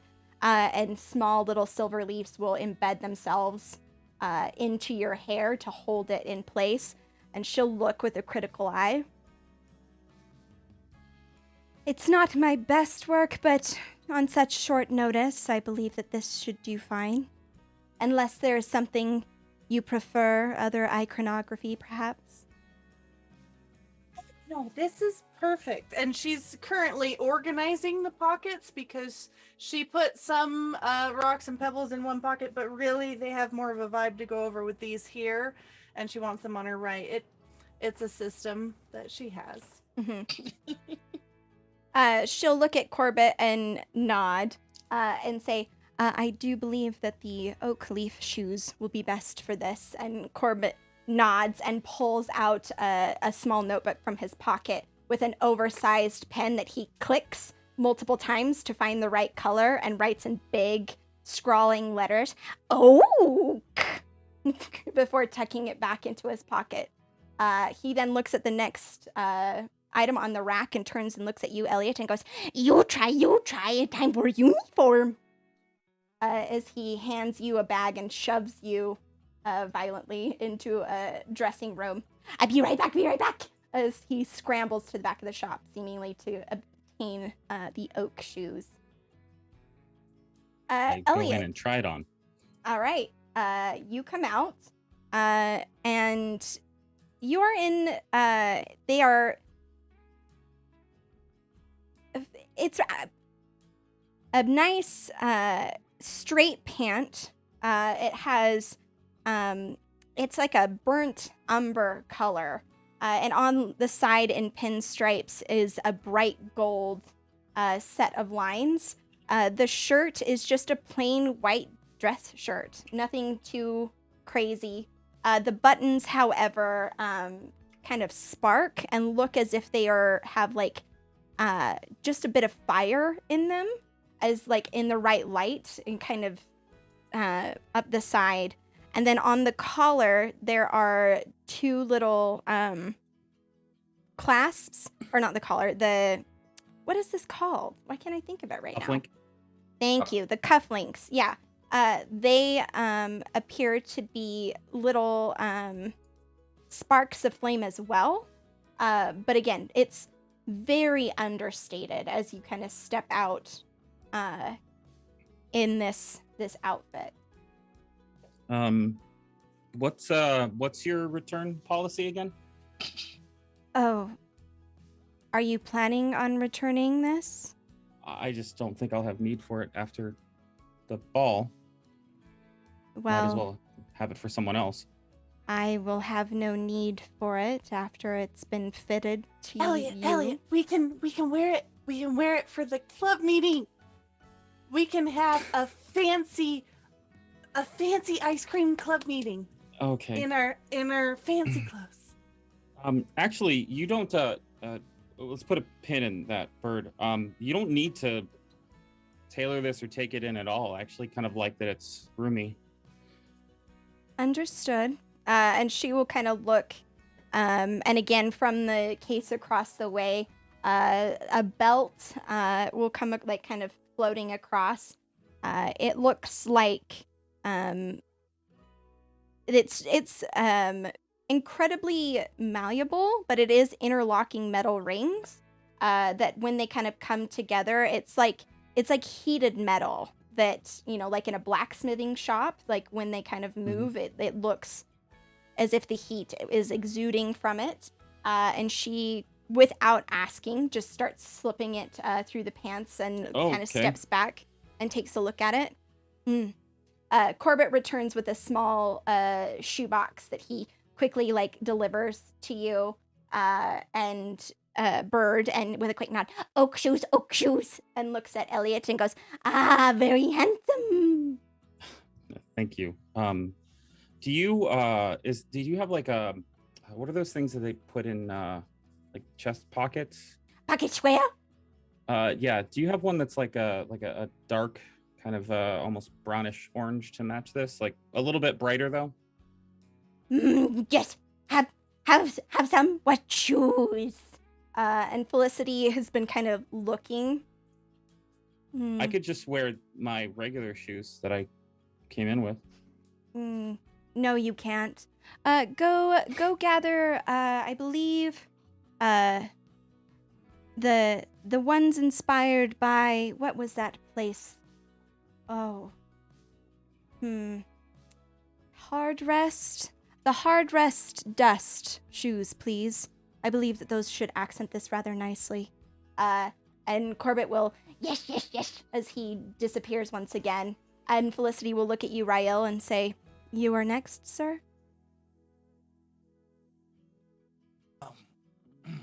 Great. I basically have everything that I need. I mean, he pulls out the outfit that he brought with him, which is like this fine black overcoat with a purple lining inside, a nice 3-piece suit, purple shirt, black tie, some light gold embroidery, black leather gloves, and black hardwood shoes. I think I'm set. I'll be unless you. No, this is rather nice. I believe that it will suit your complexion rather well. Thank you. We will go ahead and remove this. If there are any accessories you would like, please just take a look. And then she turns to you, Bootstrap. That leaves you, I believe. Yes, the cummerbund and the scarf. I have a black and white affair. White tie, formal, fitted. She will gesture to the remaining hanger and say, I believe you'll find what you need in there. If you would like to at least try it on, we have provided a suit just to make sure you can use your own as you wish. Understood. Very good. And yeah, I'll go put on my fancy new clothes. Awesome. Corbett returns with that pocket square, Elliot, as well as some shoes that I forget the style that they're called. 1 second. Hard Rest Dusters. No. What are they? There's like a style. And I always forget. The shoes are brown. However, they have around the toe, it's like they turn into like a brighter red, like that comes around the toe and envelops it. I can't remember the word for this style of shoes, and I apologize in advance. But as you put them on, Jester it's like shoes. Not Jester shoes. Clown shoes. Broke. Derby. No, it's like the fancy British shoes. You know what I'm talking about? Loafers? No. Penny loafers. No. I'm They're bad at like Oxford kind of. Oxford. Yes, Yeah. thank you. Kind Yes, of Oxford. Did I say Oxford? Yeah. Yes, Oxfords. That's what I'm talking about. Let me double check. Oh. I'm pretty sure what you're Yes. talking about. Oxfords, yeah. Yes. And as you slip them on, again, they're understated, but in the right light, they just light up with that kind of orange red in just the right way. And Felicity nods approvingly. Great. And Elliot takes the pocket square and puts it in and sits down to put his shoes on. Bootstrap, you are able to try on your outfit. Do you want to go ahead and tell me what it looks like or describe it? Yeah, well, the suit is just, your basic standard fare kind of things. It is the tester. But the cloak itself is kind of almost appears to be a movement of waterfall gold waves that crash into the cummerbund that seems to be a deep blue sea that flows around his waist as he steps forward. Felicity nods in approval and will turn and look at you, Bootstrap, and say, "Will you be requiring shoes?" I'd be interested to see what you have to offer for something along this line.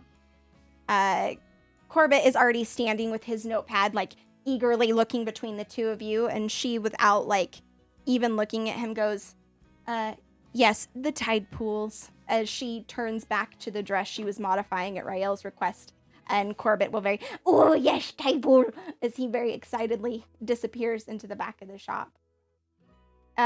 Stuart has just been kind of standing at the front, kind of rocking back and forth on his heels, looking at all of you and saying, "I mean, I didn't suspect that we'd be all finished in one chop, but I was glad to see it. Felicity is highly renowned," he compliments rather loudly.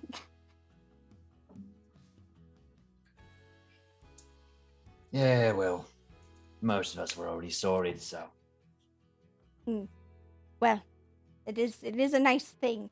And Corbett comes running out with this box towards you, Bootstrap, and goes, "Hey, push!" as he kind of comes to a skittering stop and lifts up the lid.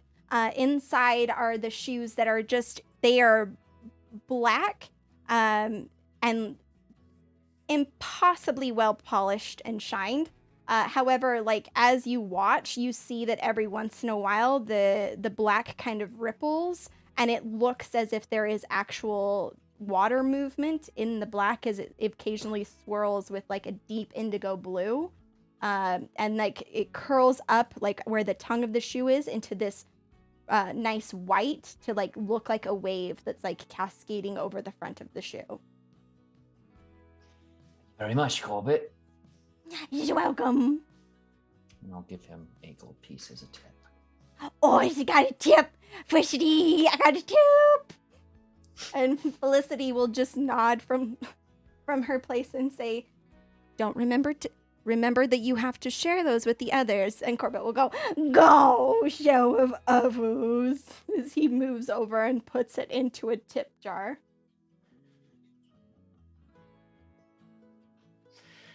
I want to take him with me on adventures. I know, right? I will Corbett. also pay for the dress and tip as well. Brilliant. Felicity will finish out the details on the gown and receives payment. She will then invite Corbett, hold out a hand, which he will take and jump onto the counter and kind of straighten his clothes as she finishes the transaction with you all. Bootstrap, it's at this point, there is a knock on the window. You turn and you see Anthony is standing outside and gesturing to you to you can hear him cursing through the glass Yeah, give me a moment here. And yeah, I'll head outside immediately. To the rest of you, Felicity will turn. "Thank you all for your business here at Felicity's Fineries. We like to make sure our guests have the finest experience, so if for any reason your garments are unsatisfactory, please do let us know, but I swear to you that you will not find this to be the case." Corbett, if you would please excuse our guest with the customary and Corbett will grin widely with too many teeth and clap his hands as butterflies will explode from behind him. And he'll do jazz hands and go, "Thank you." So much. Love it, I want to have it forever. Thank you very much, small goblin. You have made this experience magical. Bird's absolutely going to do some druid craft to release more butterflies. Welcome. Corbett will see that and his eyes will get really, really big. And he will yell to the back, "Toot sweet!" And two more little goblins will like poke their eyes out and watch as this happens. And Corbett go, "Magic lady, by oak shoes!" And they go, "Oak shoes!" and clap. I got this more.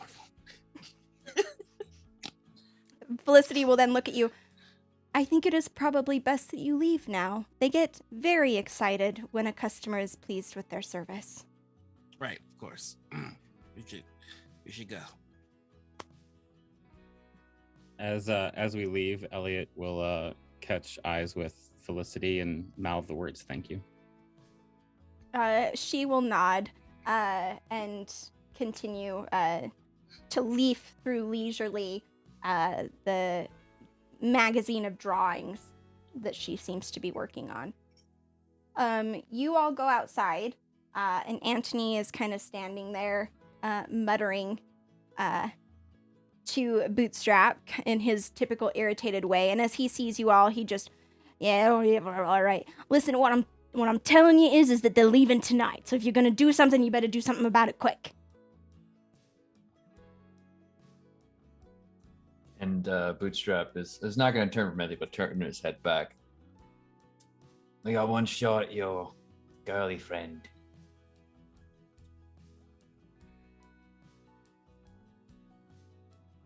You're super muted. Okay, he just goes, what was that? I didn't catch that, Bootstraps. Queen ship leaves tonight. Yeah, tonight. Something about commissioning a ship for Belarus. They're headed to Bros. If you want to catch them real quick, you better do it tonight. The ship is heading towards Belarus. Is that what you just said? It's No. called the Belarus. Commissioned Headed to Bros. Commissioned for Belarus, headed to Bros. Okay. You need to get on that ship. Right now. Nah, I'll do you one better. See, our folks have been keeping an eye on Quinn. Seems that they are holed up out in the slums, some abandoned building of sort. We've scouted it out. They're in there. You can bust them. You can probably get some evidence as well. Yeah, I'm ready. I'm ready. Yes. Stuart's Can I gonna Go. change go. first? Right. He takes off the outfit right then there. Like, don't look. Did you wear your nice clothes out Oh, no. into the street? No, yes, I did. Were we I felt- supposed to change back? Yes, we were. Stuart's just gonna shrug and say, "I figured you'd want to change at the end, but, I wasn't gonna say anything." No, I didn't. I mean, we've got the chance right now, and it's now or never. So, Well, I think we could probably hop over Huh? to the inn and drop off your stuff and give you proper time to change. I mean, I can't imagine that it's that urgent. And Anthony will kind of like look at Stuart in just the most like shut the fuck up kind of way and go, "Right, we got time for you to be fancy fucks." Just get away. Yeah, right. let's go. And Are we he's taking off his changing clothes. it? Yeah, like No, Bird's like you- no qualms, just like taking up. She doesn't care. Oh, good heavens! And you'll watch as Stu kind of casts an illusionary like curtain around each of you that's embroidered in little emblems of the unseen to give you some privacy. Okay. I mean, I guess the chosen probably wouldn't get charged with indecent exposure, but There's you a know, lot of ribbons. There's so many buckles. Why did I do so many buckles? So Stuart, if I give you the dress, can you take it back to the tavern? Yes, I would be happy to just. Yes, I was going to be snarky, but I realized that you're not Linux, and that's of no use here. Yes, I would be happy to. Did you Thank take? you. Did you take my outfit as well? Mine too. Ah, And I'll hand him yes. a small and I'll put the small shopping bag in his hands. You're a fucking peach, Stewie. Stuart will kind of nod and say, "Yes, well, best of luck on whatever bizarre thing you're about to do. And Godspeed, I suppose. I guess I Thank don't you. really have to worry about you dying now." And he will kind of quietly to himself turn and make way to the Blue Velvet Inn. Why would you leave by saying something like that? You might want to be nicer to Stuart in the future. I don't know. We won't die. Someone might, but we won't. No. No, we're gonna kill Quid. No, we're not. We're not. That was just. Look, I'm kind of going back and forth. Okay, I'm very angry, and I'm working on control. We could put it back and forth over a fucking sword if you wanted. I mean, I want to, but it's not right. Anthony has, as soon as Stu kind of turned and left, Anthony looked at you, Bootstrap, and handed over a note. As your coordinates, I'm gonna fuck off now, 'cause I'm bored. And he is also gonna turn around and leave you with a map to reach the hideout. Oi, send one of the lads around with a few options for the car. And like I said, I want them looking nice. Yes, fine. I'm putting that on you. I can't hear you.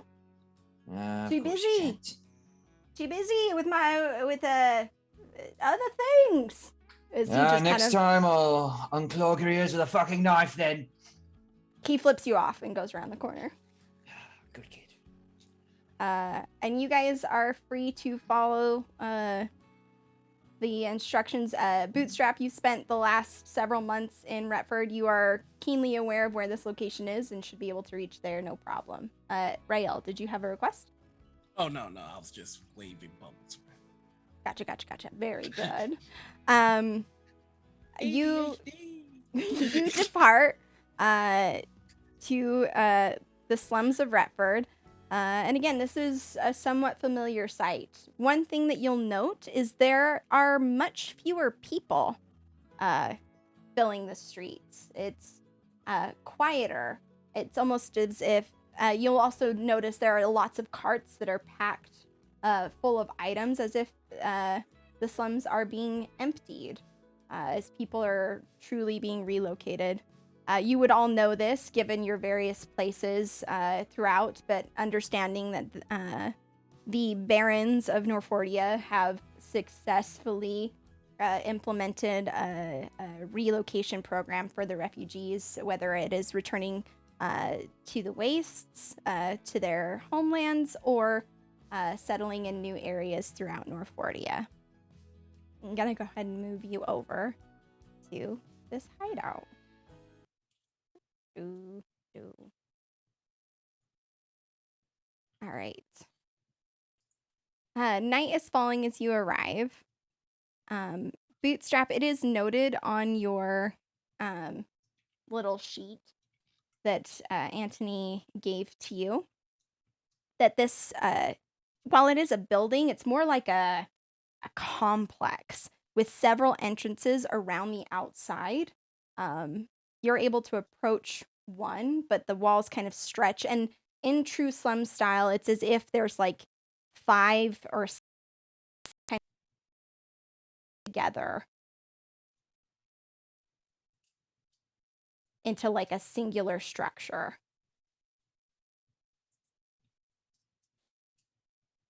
About this. We show our hand too quick. She's gonna be flushed out on the other sides. Could set the whole place on fire. She's fast, but we can catch her.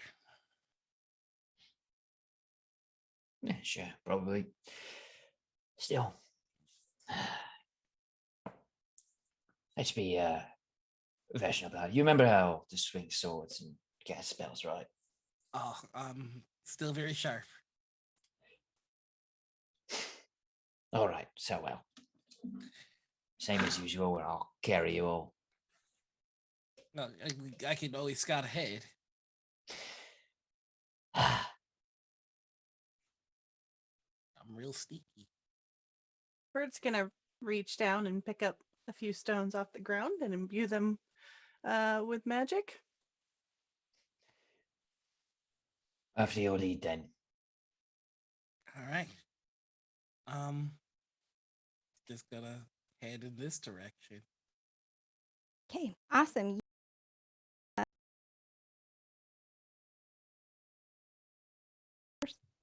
Uh-oh. And also I would like to investigate for traps. Me a check. Okay. Thing that you were. Mm-hmm. Yeet. So I rolled a 1 on my stealth. Welcome back. Oh, I remember what I'm doing. I'm still just as sharp as ever. Yeah, well, I'm clearly. a little rusty, and I got a 22 on my investigation. Okay. Let me, as you kind of enter in, let me go ahead and I might, no, it's gonna be fine. You into the hideout. Mm-hmm. And you, like, the first thing that happens is you are trying to stealth, and there's like a couple of piles of bottles and stuff, and you kind of bump them with your foot, but are able to kind of quickly put your hands on them to muffle them before they make too much sound. And you're able to kind of look down into the hall, and you're not seeing any traps. In fact, as you look, you realize that this place, at least this hallway that you're in, appears to have been raided, or it's as if it's more broken down than your regular slums. And here, one second. I think we're gonna have to do this. Let's see. All right. I'm nervous about my internet connection as I do this, so bear with me. I'm just gonna whisper to Rael. I could cast a giant tsunami. I've been learning different things. What? We don't want to go in here. We'll keep this giant tsunami in our back pocket. I think that's a trump card. That we'll just play when the time is right. Yeah, this will be our signal. When it's time for tsunami, I'll hit you with one of these, and then you let it rip. Okay. Raya, with your investigation check, you also notice some emanating. Wait. Here. This dynamic is gonna be emanating from here. I don't know if that's. I remember this pain. Try. Make sure you're on maps and tokens, or the tokens page, because that's where I'll see the ping. It was right.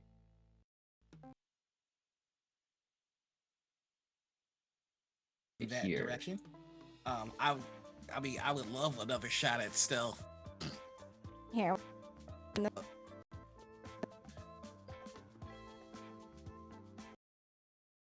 Looks real nice while it's happening. While you're going down the tunnels, as So it's good. like lighting up.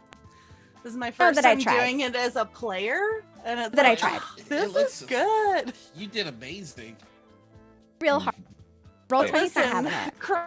Rise in Harper season 1. I remember this pain.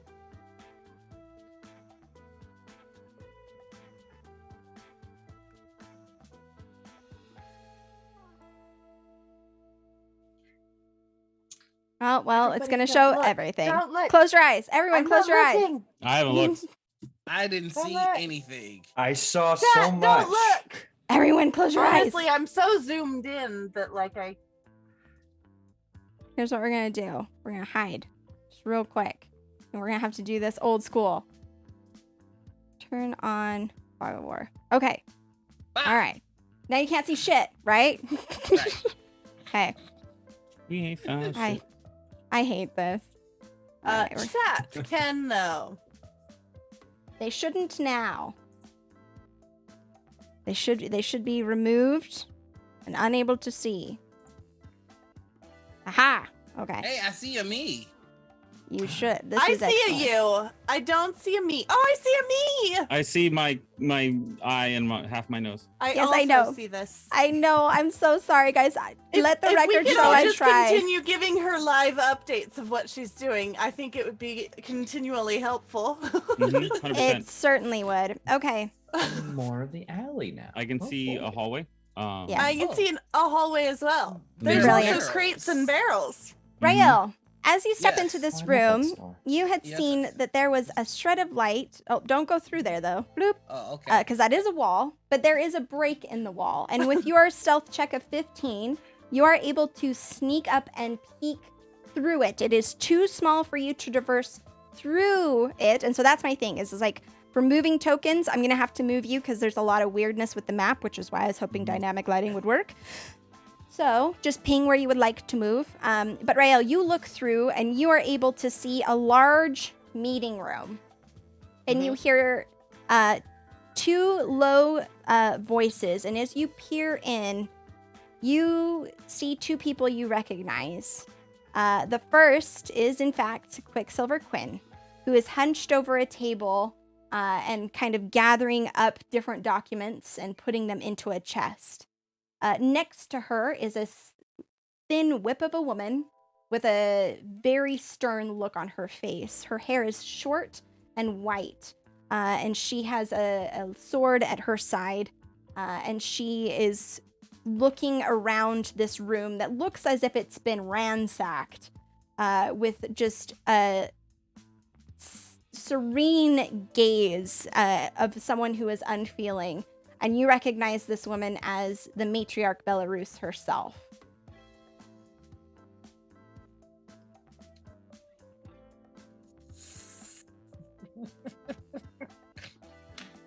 And I can't squeeze through the space. You cannot squeeze through. It's like someone kind of punched a hole in the wall. And as you stand there, you can hear the matriarch in a low voice call out, "We must be going soon. The ship should be leaving at any moment. Make sure you leave nothing behind." And you'll watch as like there's something that kind of moves in front of like kind of scary close to this opening in the wall as something that appears to be a shadow just drifts across and goes deeper into the room as you see two black dark beings kind of swirling in the rubble, turning things over as if looking for something. Okay, so I'm very torn as to what Rael does here. So I am going to say reckless, even, well thought out, odd. And I'm gonna roll this dice. And I got a 4. So that was reckless, right? Okay, yeah. Cool. I'm imagining that I have line of sight on them because I can see through the crack of this. You can just see through. You would know it would be increasingly difficult to get any kind of attack through this opening, but possible with a bow and arrow. I'm thinking spell. Oh, okay. And there's one spell in particular that I just need to be able to see it, and then things happen. I would very much like to cast Fireball into that room, please. Okay. At level 5. Okay. So I'm gonna actually reveal this, and everybody else pretend like you can't see. Let's see. How do we want to do? Yeah, we'll just do this because you kind of like shift around, like that opening. Let me see. I want this and reveal. You're able to see them kind of standing here, and I will note that this room is wooden in nature. Yeah. I'm aware. The plan is hit them hard, hit them fast, and then heal them up if we have to. Okay. I would like Where are to you where are you centering this fireball? Right on this plate here. I want them to quite literally eat this fireball. Okay. Right. Yep. Everybody go ahead There's and roll me evidence. initiative, as I will allow this to go off. Let's go ahead and do this. Find your Boop. evidence. And call them out to me, Rael. For initiative, right? Yep. That's gonna be at 16. Bootstrap. 25. Jesus Christ, bootstraps. Bird. 16. 16. And Elliot. 1-3, 13.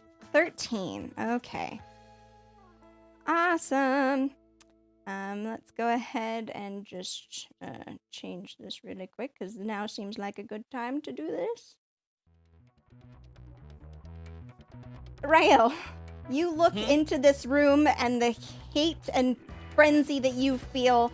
You cast Fireball into that room. They need to make a dex save, correct? Yes, DC 17. DC 17. Okay. So there's one.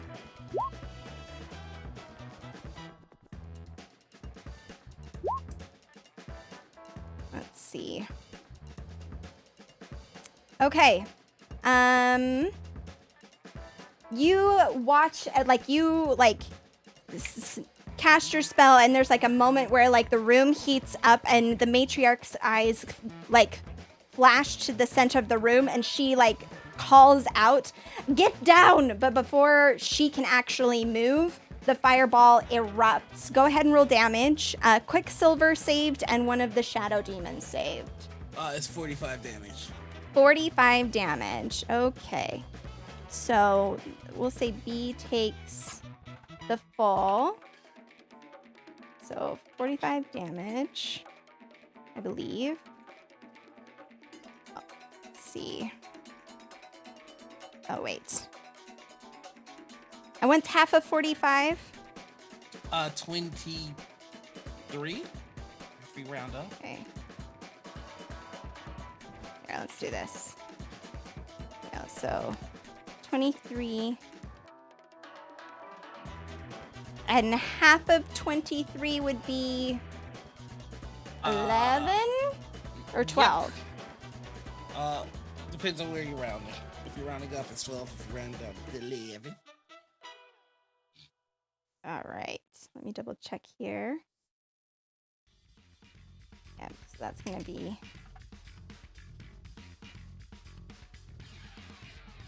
And that's going to be...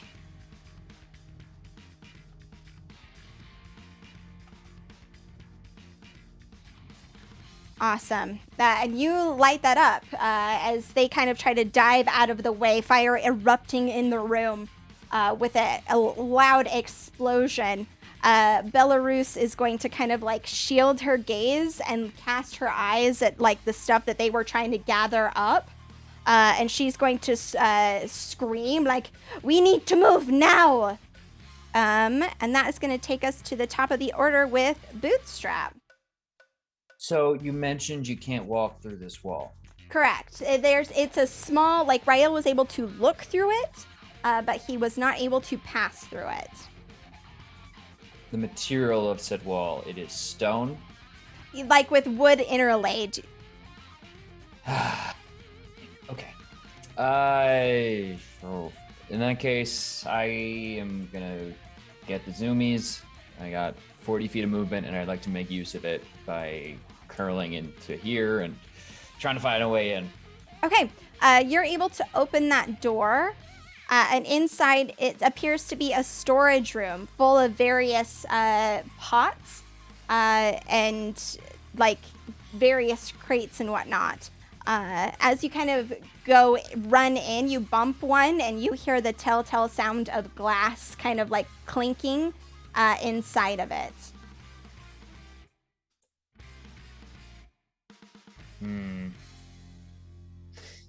I cannot move through this wall, I think. Yeah, let me go ahead. Let me switch over because technically this is a thing. 10, 15, 30. So I can clear this. So you enter the room and it appears to be a blank room, like with nothing in it. You can roll to investigate to see if there's anything else in here. But it will take your thing. Take my thing away. Mm-hmm. Fine.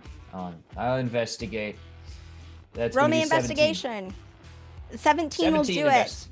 You kind of barrel through this room, understanding that this is a hideout, and start kind of like pushing your hands on the back wall. And sure enough, you find a secret door in the back of. Let's see. Reveal. I thought they were pots in the room, not barrels. It's pots and barrels and just like various storage items. And as you kind of work your way past them, you push one and the lid falls off. Inside, it is filled to the brim with small red ciphers. Okay. That's what I figured.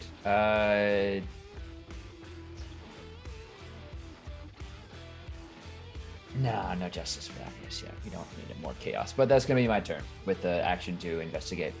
Awesome. Bird, you are next. Oh, I thought it was Rael. Rael will be after you. Okay. My tracker says you're first. Did I goof? No. I think we tied. They tied. Yeah, we tied. Oh, gotcha. And Rael has a higher whatever than me. Awesome. But... All right. No, that makes sense. Rael, go ahead. Okay. All right. Sweet. Bonus action. Misty Step. Okay. So you're misstepping into the room, correct? Yeah. Mm-hmm. Okay, let me get on the right layer, and I believe I can move you because I'm the GM. And then go ahead and position yourself however you would like in here. Arrow pointed at Belarus. I'm taking the attack action. Okay. But before I take the attack action, I am going to say in Elvish, vengeance on the one who did me wrong, and make her my sworn enemy. Phenomenal. And we are going to take the first shot. First of 2 shots here. One second. So this is the first shot. That's a 18 to hit, correct? Mm-hmm. Yep. That will hit. That's 26. Just from the weapon attack, and here's the sneak attack. 26, 27, 28, 29, 30, 31, 32, 33 for the first shot. So 33 total for the first shot? Yes, and then 19 for the second shot. Or actually 26 because I have advantage because she's my sworn enemy. That will hit. And sorry, that's the wrong thing, but it's the same modifier. So that's actually what it is. And we're gonna do more damage. So 21 damage on top of that. Awesome. She will take those 2 arrows with a scream. And Rael's just going to look at. He's shooting at Belarus, but his eyes are just on Quinn, and he goes, "Cuffs or corpse?" She like just looks at you with like fear in her eyes as she's gathering up like a couple of bags. and looks like she's ready to bolt. Bird, it is now your turn. I'm gonna look at Elliot and say, "You ready to go in there?" Yes. I'm gonna touch him and cast Hidden Paths and him in there. Just okay. Where would you ping where you're putting him? Yeah, it's 60 feet, so I don't know. I'm gonna like put him just like in. I assume if I go up and walk up, I'm just gonna see 60 feet in there and pop him in. Okay. So just like wherever I can see a bad guy. All right. We can put you like here. Yeah. Sick. And then I am going to cast, since that was a bonus action, do Stellar Bodies. Awesome. You cast Stellar Bodies, and they kind of orbit lazily around you. Would you like to take any movement, or are you staying put? I'm just gonna move right up to the little hole in the wall. Okay. Awesome. So a hole where you can behold the glory of the battle. Hop in there next time. Next up is surely Quicksilver Quinn.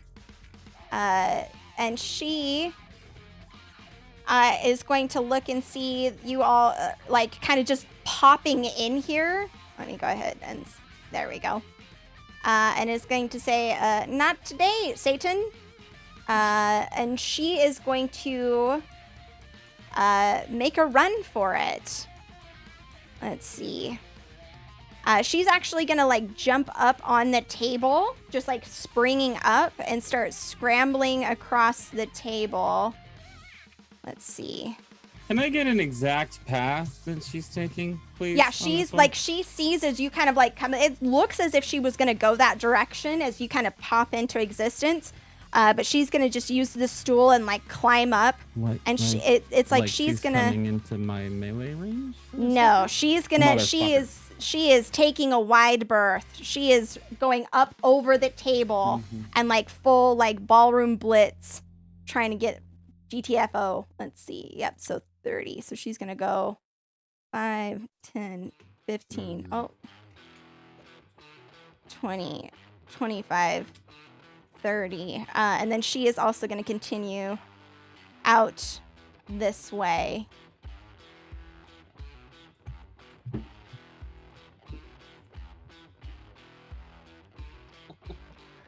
As she disappears. And that is as she dashes. Elliot, it is now your turn.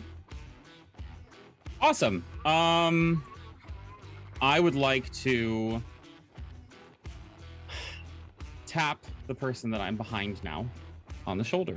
It turns and it's eerily familiar. It is a shadow demon, much like what you first faced in the sewers of Bellport when they assisted Lily.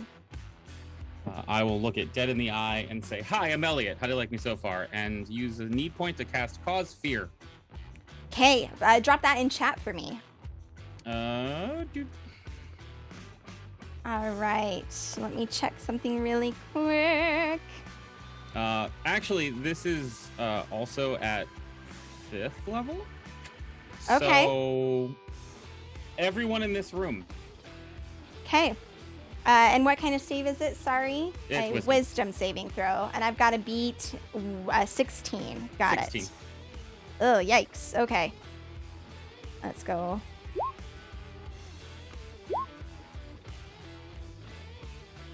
Yep. Let's see. You watch as the demons kind of like shriek in fear. They're like voices reaching a fever pitch. Let's see. And what does this mean? Frightened? Yeah, they just have the frightened. Okay, which means I can't move towards you. I have to move away. Correct. Awesome. Belarus, however, stands resolute at the end of the room and just kind of sniffs at your spell. I will jump onto the table, and I will take the attack of opportunity if they'd like to take it. Yes, he would. Let me go ahead and do my swipey swipe. Let's see. Come on, come through. An 18 to hit. I think. Hang on. Yeah, just hits. Awesome. It is going to do 12 psychic damage. Feeling this pain right behind the eyes, Elliot kind of shakes his head as he jumps on the table, looking through the little peephole at Bird, and you see him kind of like reach up to his chest and touch the arrowhead necklace that was given to him from before, and kind of grab it and wink at you as he's muttering words, and he bonus action casts Sanctuary on you. This is very good. And then just stands there. Awesome. Next up is Belarus, who is going to turn around, and she's also going to try and make a run for it. Just grabbing something off the table quickly. She's going to move 5, 10, 15. Can I see what she grabbed from 25. the hole in the wall? It looks like she's gathering documents. Okay. And she will open this door and disappear into the room.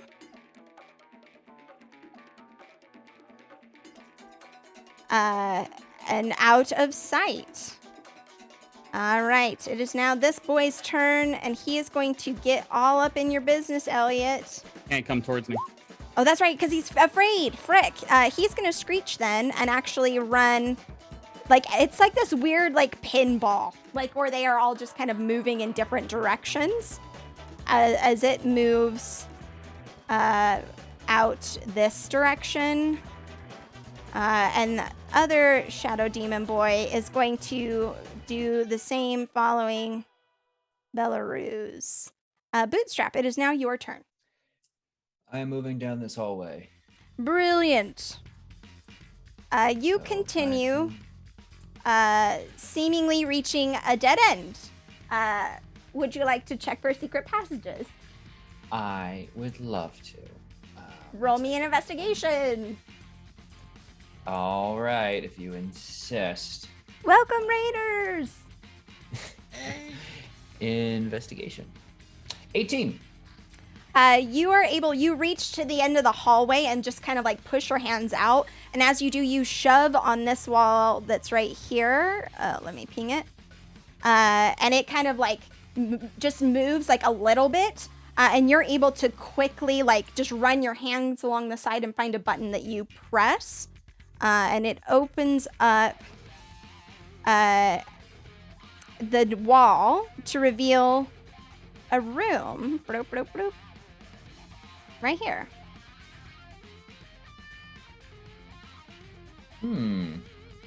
Well, that's action and movement, so that's where I'm at. Do you have any bonus actions that you would like to take? It depends who's in this room. This room looks like storage. However, there is an exit right here. Then at the moment... Oh, wait. I can dash. I'm a rogue. Right? That's the thing. I can do. Yeah. I'll super dash then.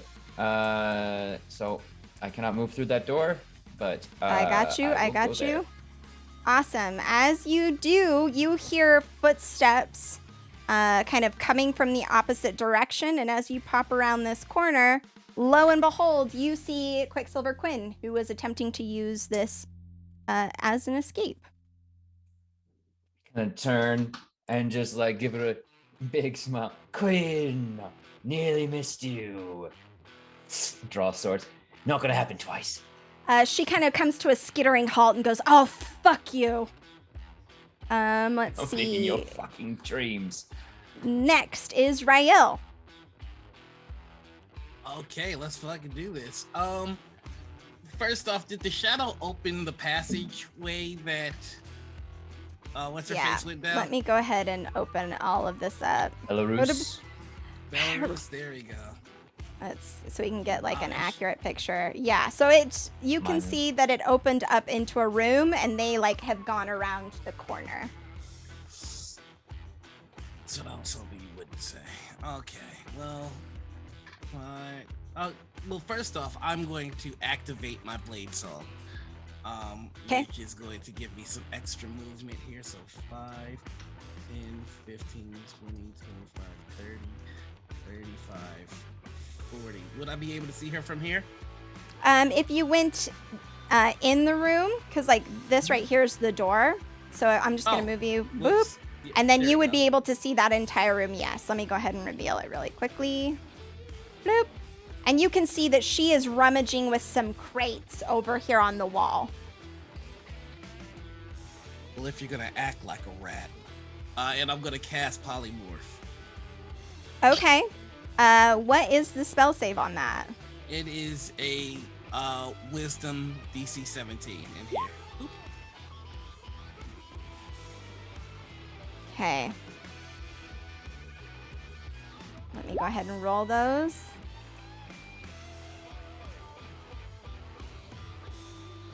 She fails.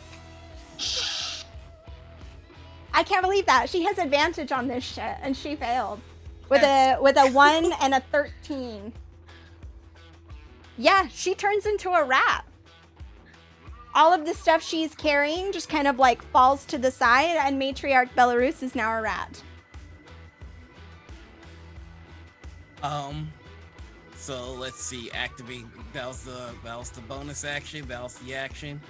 Yeah, that's me. Awesome, right Bird. there. You are up. I mean, I can't really see anything that's happening, but I did see them go in, so I am just gonna run down there. But I'm gonna get to the door and just basically be peeking. So If keep I in can- mind, you're in a walled off room. I'm you sorry, can like bonus action. I'm gonna path of the Okay, hidden perfect. path in there. Perfect. So you hidden path so if in you could here. Pop me in, yeah, Yep. and then go down to the Yep. door. Awesome. You're able to see in and you see a shadow demon and you hear a high pitched squeal of a very, very irritated rat. What are we doing? That's like my turn is getting in here. Awesome.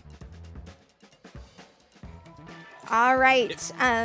Go for it, Ryle. If you free action talk away. If Bird's asking what are we doing, Ryle's just gonna go catching rats. Okay. Let's see. Let's see. Yep. Bootstrap. Quinn, realizing that like you're kind of on her tail, is going to kind of turn and stop. She's going to turn around and run in a different direction. Oh, come on, die with some dignity. Let me zoom in here really quick and make sure. Yep, and that is going to be her turn as she runs. And you hear kind of like as she goes around the corner, you hear her like grunting as she starts like sliding something. And there's like, it's like a board falls over as she sprints. Elliot, it is now your turn. Rael, Bird, you okay in there? Yep. We're hunting rats. Never doubted it for a second. And I will go 5, 10, 15, 20, 25. Can I go? Do I see her at all? As you're running, you're able to see right as she slips through like a passageway that she's just like been able to like wrench open and head in there.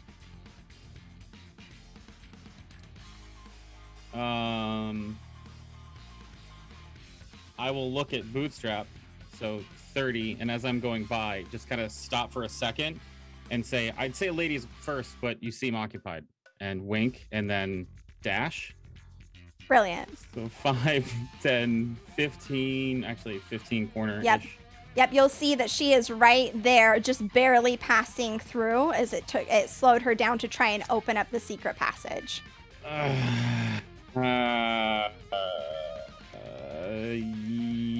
where are you going? And she'll just curse under her breath as she kind of tries to like weakly like lob one of the boards that she pried out like at you, but it just harmlessly like flips past your head. Yeah, so I have a bonus action. I'd like to grab it as it's living past my head and like tap her on the head with it and then drop it. Okay. I said, where are you going?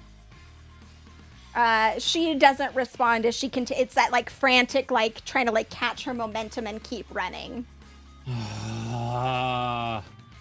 Fine. And then the sword just disappears from his back and appears in his hand. Brilliant. I love that. That takes us to Belarus, who is currently a rat. Do I have like a save, or she can just like run, or what's her deal? Well, let's go ahead and put polymorph in. That's not what I was trying to put in there. I was trying. I can't believe my archmage failed that. I'm fucking blown away. Okay. D&D. I know. I think she's a rat until I either stop concentrating or until she takes hit point damage. Awesome. Drop her to zero. She is going to very rat-like skitter under this bed and out of view. You can still hear her little claws scritching as she tucks away under the bed and disappears from sight. Let's see. It is now this guy's turn. And he is currently headed in this direction. Well, he's no longer sees Elliot. So he's actually going to come back into the room. Let's see, how far can he go? Yep. 10, 15, 20, 25. And is shrieking gonna try and get over to Bird, but is not gonna be able to make it. This guy is gonna level an attack at you, Rael. Mm-hmm. Let's go ahead here. Let's see. A 16 to hit. That is gonna miss. Okay, and I believe that is all he can do. I would like to use my reaction. Go for it. Skirmisher, which lets me move half of my movement speed without provoking an attack of opportunity. Do it. Fine. As it kind of swipes at you, and you just artfully dance past, making your way for the bed where the rat has scurried under. We are now back at the top of the order with Bootstrap.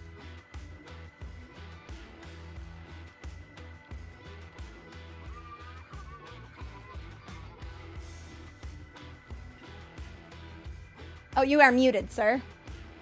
I saw you measuring. And I was like, ooh, he's working something up good. I'm pontificating on a moment of the inherent misogyny within Elliot's remark at me, seeing as he thinks women might be a lesser gender. And then I think, well, I'm about to, this is clearly too much strain for my mental capacities. I'm going to shove a sword in someone's gut about it.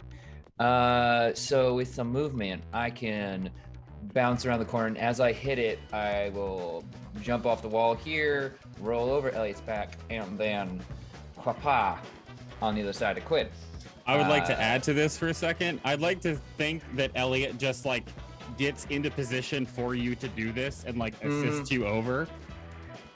100%. The last little bit, you can just kind of boost me over, and I'll just spin over Quinn, land. Come on. I think I keep running. And before she can even answer, there's going to be swords coming at her. Okay, go for it. Ooh, that's only a 16 to hit. A 16 will still hit. Ooh, she's screwed. Because this is going to hurt. Give me right, total so- damage. Total damage. Yeah. For first strike, that is going to be 19. And we have more on the way. Let's take a short swords first bid now. 21, which I assume will hit because 16 worked. That's not going to be pretty. So 12 plus 8. So that's going to be another 20 damage. Okay. And why don't we do one more longsword attack? Because fun. 21 to hit again. That will hit. So that. For a final total of 8 more damage. So Awesome. You slash at her, cutting ruthlessly, and she's caught between you, and she is looking bad. Like you're just able to, like, you kind of cut her to ribs, and so she like breathes in hard and accepts that, like, you watch as she shifts from like an escape mission to just fuck people up as much as she can mission. Rael, it is now your turn. Tim, what do I need to do to collect a rat? You kind of get down on your hands and knees. So I'm going to require, because you are going to have to look underneath the bed. And your passive is high enough that I will, like, as you, like, get down on your hands and knees and look, you see the rat is actually kind of, like, scratching at the wall where there is a small, like, hole, but it can't quite fit through. Because there's like something blocking it, so it's doing that, like trying to like push and like squeeze through the hole in the wall. I mean, you can try and reach under and grab this rat. I'm gonna say it's mage hand. Okay. It can handle 5 pounds. I'm gonna say though, because it's like underneath and you're hunched down and like it's squirmy, I am gonna need a sleight of hand in order to try and secure this rat. Well, look, I'll tell you this much. I'm good at I know you are. Which means that I'm going to fail. Let's see what happens. I need you to understand that. Okay. Let's see what happens. I got a 6. Yeah, because of course I did. You're mage handing this. Are you using your hand or the mage hand? I guess I will use my hand since I can't as you try to angle with the... Like you're trying to get under and like you're swiping past and you kind of like feel Belarus's tail on your fingers, but you're not quite able to like get it like and quite catch it. I have another plan then. I would like to wait until the rat gets about halfway through, and then I would like to stop concentrating on polymorph. All right. Okay, you're like seeing this rat.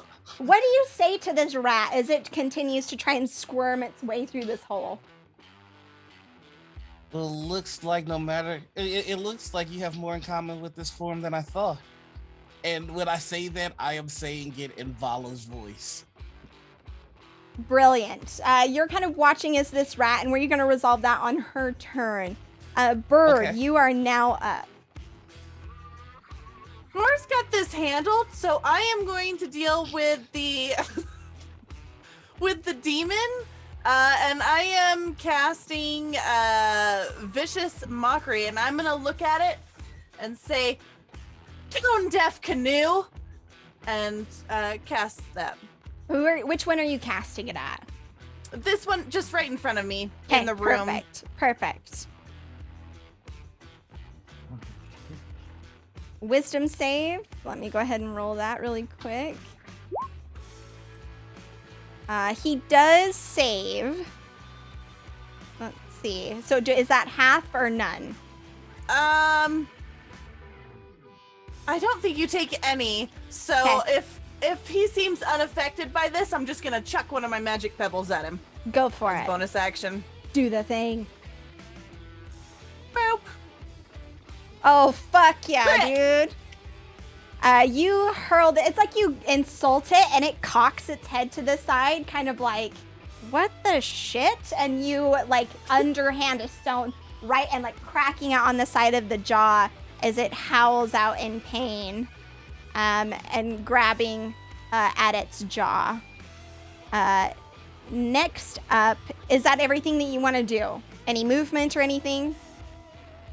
No, because I know this guy's behind me, so I'm just staying right here where I can see both of them while Rael does what Rael's doing. Catches rats. Great. Awesome. While this is happening, back with Elliot and Bootstrap, Quicksilver is going to grab at her stomach, which has a long, angry gash, and she's going to breathe hard and actually unsheath a short sword. And she's short. And she's going to swing at you, Bootstrap, for a 21. Yeah, that'll just hit. Yes. Make me a Constitution saving throw, please. Okay. 22. Oof. Oh, you save, you son of a bitch. So you're gonna take 5 slashing damage and 11 poison as that blade like slashes across, and you feel whatever she has coated her blade with kind of seep into your veins. Yes, Elliot. Would you like to do some dope shit? I'm just curious if this person within 5 feet of me made an attack against a target other than me. She sure did. Oh, I'd love to make Could a it sentinel be? attack against them. Go for it. So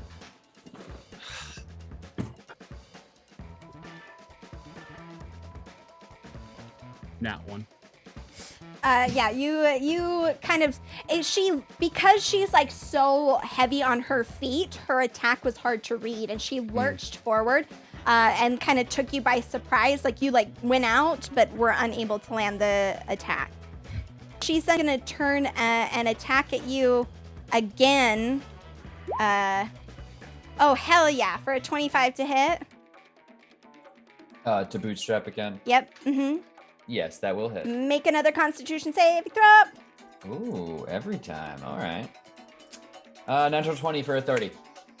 Shit. Okay, so you're gonna take 4, and I lied. It's piercing damage, and another 11 poison. I'm not raging at the moment. She hasn't warranted that yet. Phenomenal. She's working up to it.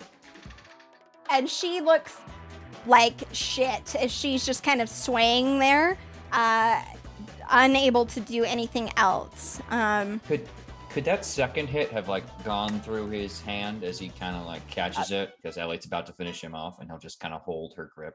Absolutely. Elliot, it is your turn. Killer maim. Bootstrap. Oh, looks her dead in the eye. Raya wants her alive for a moment, so She'll spit at you. I will like wipe it down into my mouth.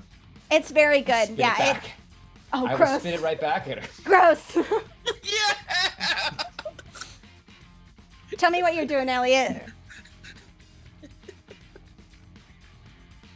You know what?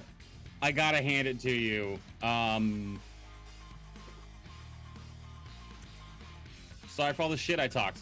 And I would like that to be my rally bonus action to give you 8 points of healing. Phenomenal. As I finally give you the validation that you so well deserve. And then I would like to attack with the intent to not kill. Okay, roll an attack. Does a 28 hit? It does, and I'm pretty sure your minimum damage is going to. Oh do no, the hang deed. on, no, I got 2 more attacks. Hold up. Okay. Does a 19 hit? Yes, just describe how Cool. this happens. Hang on, no, does a 27 hit? I'm just It curious. surely does. It surely does. I feel like there's This some poor- revenge this poor that's woman. happened here. Yeah, so being very unhappy about the not killing situation with this particular person, I feel like this is kind of a dance of like them trying to get like out of the way or like remove You gotta, themselves from Bootstrap's grip, and me just like slicing just enough to push them back and like no, and then they go a different direction and I slice them in that direction and it's like kind of like whittle down their health until they're just like giving up and at the edge of death. Like, have you learned your lesson? Are you just gonna stand and wait? She will like it's like she's kind of swaying on her feet, and her eyes are like rolling in the back of her head, and you'll just hear like with like a breath, she says, "For the beauty of chaos," and like is losing consciousness. Can I knee her in the head at that? I mean, Like, yeah, I'll give she's it my whole next action just to knee her in the head. yeah, before she's down. Damn Like she's thing. unconscious. You have a weapon out, Bootstrap? Yeah, I still have my longsword out at this point. Yeah, but- so over the unconscious body, like both of us looking down, Elliot just turns his like takes his sword out and just tinks your sword without looking at you. All right, back here, Rael, you watch as the rat does successfully kind of get its front half into the wall as it's trying to like squeeze through. And as you drop concentration, there is a sickening sound as this woman returns, like instantaneously returns to her human form. However, while the wall is falling apart, there is like a sickening crunch as this happens, and you hear like half a scream, like it kind of starts out as a rat squeal, but turns into a human scream at the end as she is effectively cut in half by this wall. He slices, he dices, he turns, he solves mysteries. So I guess your choice was corpse, and then I'm just gonna walk out the room. You turn and like stand up, and you watch as these shadow demons behind you kind of like shimmer and like with a couple of screeches fade out as if they were being maintained by some sort of summoning effect. Pathetic. I would like to move the bed and just loop whatever she had on her from the side that I can get to. Yeah, you're able to. You're still like pulling this bed, and it's making like horrible like scraping noises as you kind of wrench it free. Blood and viscera kind of pooling out from the like cracked wall to see what she has. I'm gonna actually suggest that we take a quick break and move to the next act while you loot and do what you gotta do. Oh my god, Bootstrap, you're so brutal. Oh my god, so visceral. Now Rael's fucking guillotining a woman through the waist. All I did was stop thinking about something. That's on her what she did. That's fair. Chat, go get a glass of water. Enjoy a quick break, and we will be right back. We are back. We've kind of fast forwarded a bit. Rael was able to carefully move the parts of Matriarch Belarus's corpse into the main room and has put them on the table here. Bootstrap and Elliot has drug Quicksilver's unconscious body into the room. Rael, you were able to look over the matriarch's body, and you find she had in her pouch, there's like 100 gold and some like various different documents. Let's see. And she has like, it's covered in blood, but she has a red scarf sewn with silver beads, and it magically filters the air that's sucked through it when worn as a face wrap. She also has in her pouch, there's a small orb, which you're able to quickly like spend some time with and look at. And I'm just gonna tell you and not make you have to do the things. It's the orb of the long stride, and it increases your movement speed by 30 feet. Oh, I like. Let's give the rogue more mobility. Yes. Let's. Bird, by the way, if there's half a body on this table, Bird is definitely right up very close to the just rough edges of the bloody half, just peering and like with some sort of stick or something, just kind of like moving things and like, whoa, Right, gross. come on. Don't. And I'll like be pointing at you with the hand that has the blade and the other hand. There's so many wibbly parts in there. Elliot's hand is hovering over like the back of Bird's clothing, waiting for your hands to try to go in. And the second you're not poking with a stick and your hands are going in, he will yank you back. Yeah, at some point I will get curious enough that is. No. We're gonna let that go. We could see what she ate for lunch. Yep, you probably can. Yep, we're gonna leave it there though, please. Just for anyone that's wondering, this was not my intention, but you get what you earn. I saw you. You were in you were in this room. How? Yes.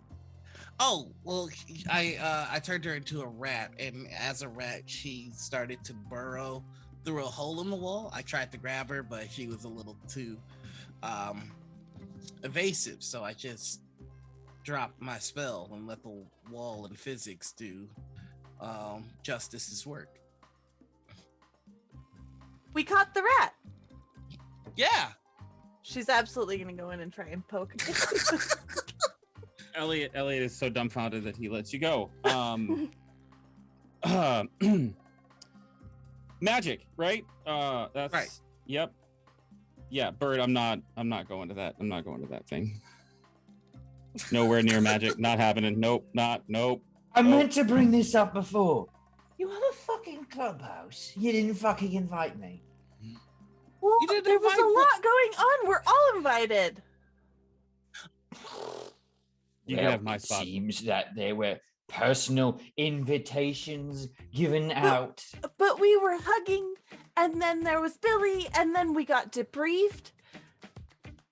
Very good. Of course, you're invited. I'll make you a special invitation.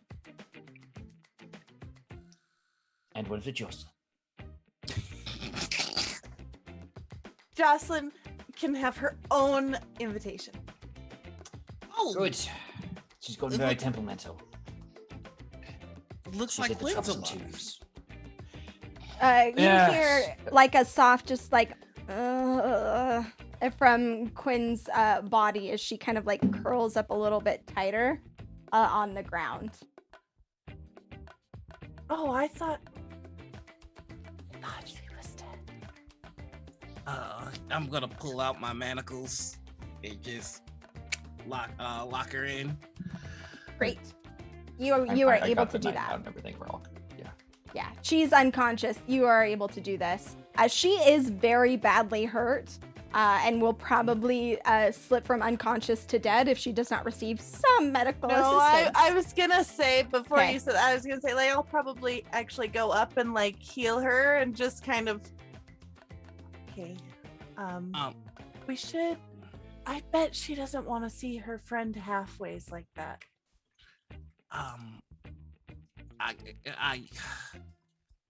This is a little bit personal. And I promise this wasn't my intention. She doesn't deserve your spells. And I've been learning a new trick. So you mind if I try with her just in case something goes wrong? Yeah. Okay. You see, he puts his hands on Quinn and casts life transference. I'm going to sacrifice I'm going to take 4d8 necrotic damage, and she's going to gain twice that much. Awesome.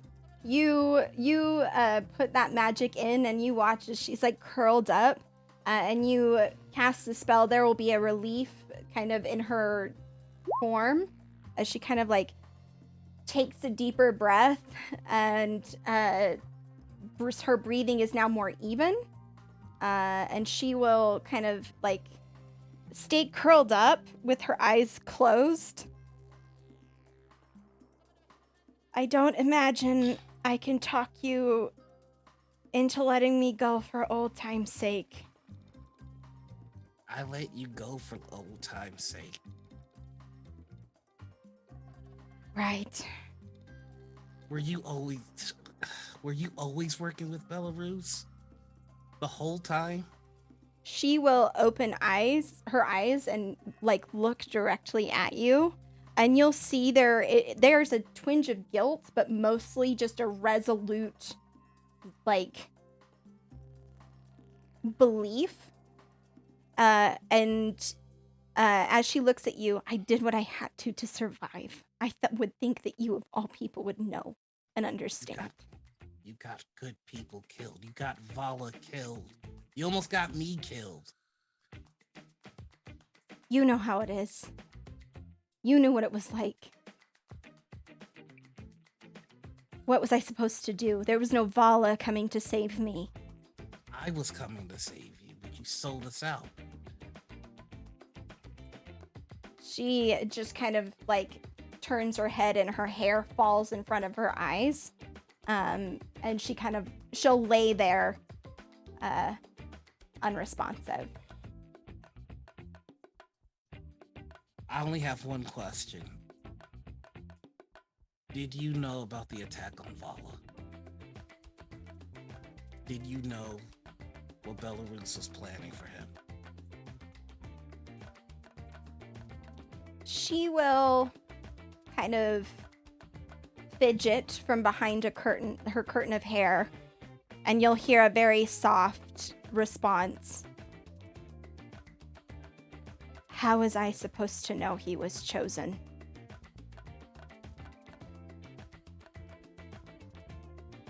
Okay.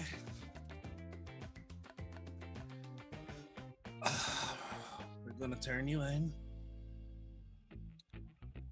with what I have on you here from the past. You're going to spend your life in a hole. She'll just, again, on the ground, curl up tighter, and you'll watch as her body starts to kind of shake with quiet sobs. You're able to also ascertain from the items retrieved from Belarus and from Quinn, the items they were gathering up.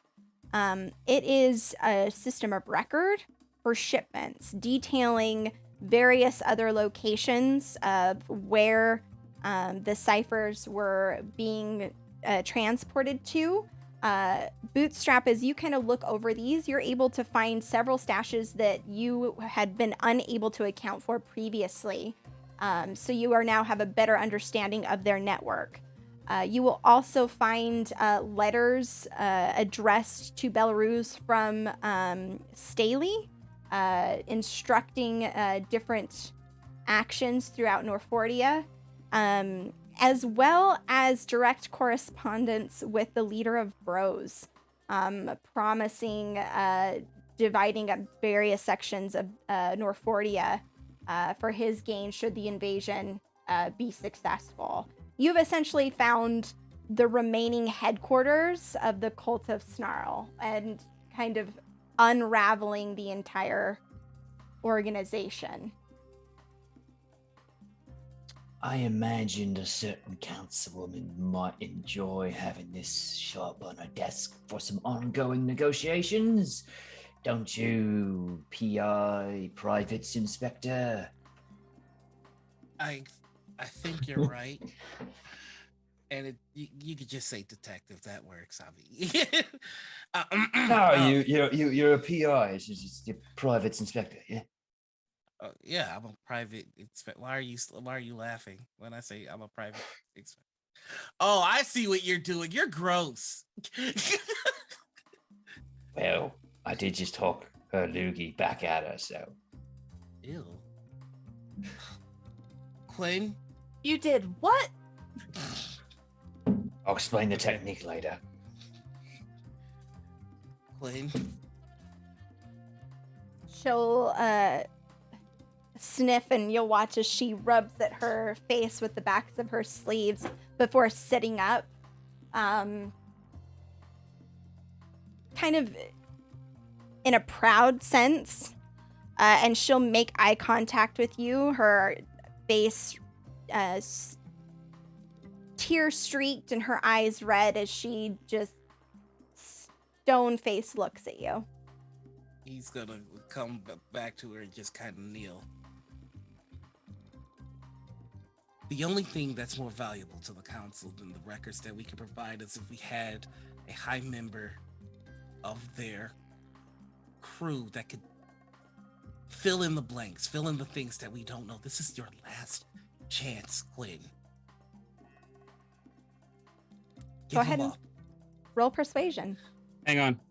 I'd like to. Fuck! I'm not. God damn it! Never mind. Shit. You have a great idea, but your character sheet doesn't help you. I could offer some incentive. Because I seem to recall us having a pretty good handle on the situation with the ciphers and everything. We have all your fucking notes. But I don't see what much use she is, Royal. There's always going to be something that's missing in the language, the verbiage, the slang. We were raised in the Thieves Guild. We know there's that never. No one ever puts everything on paper. There's got to be something that's missing, and this is the one olive branch I can give you. This is the last chance. Sounds like a pretty good deal then, Quinn. God damn.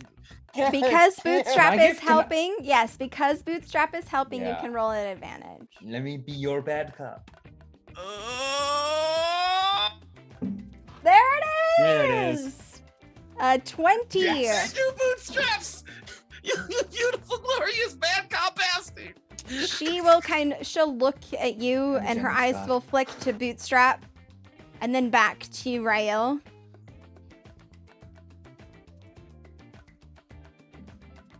There may be 1 or 2 strongholds left.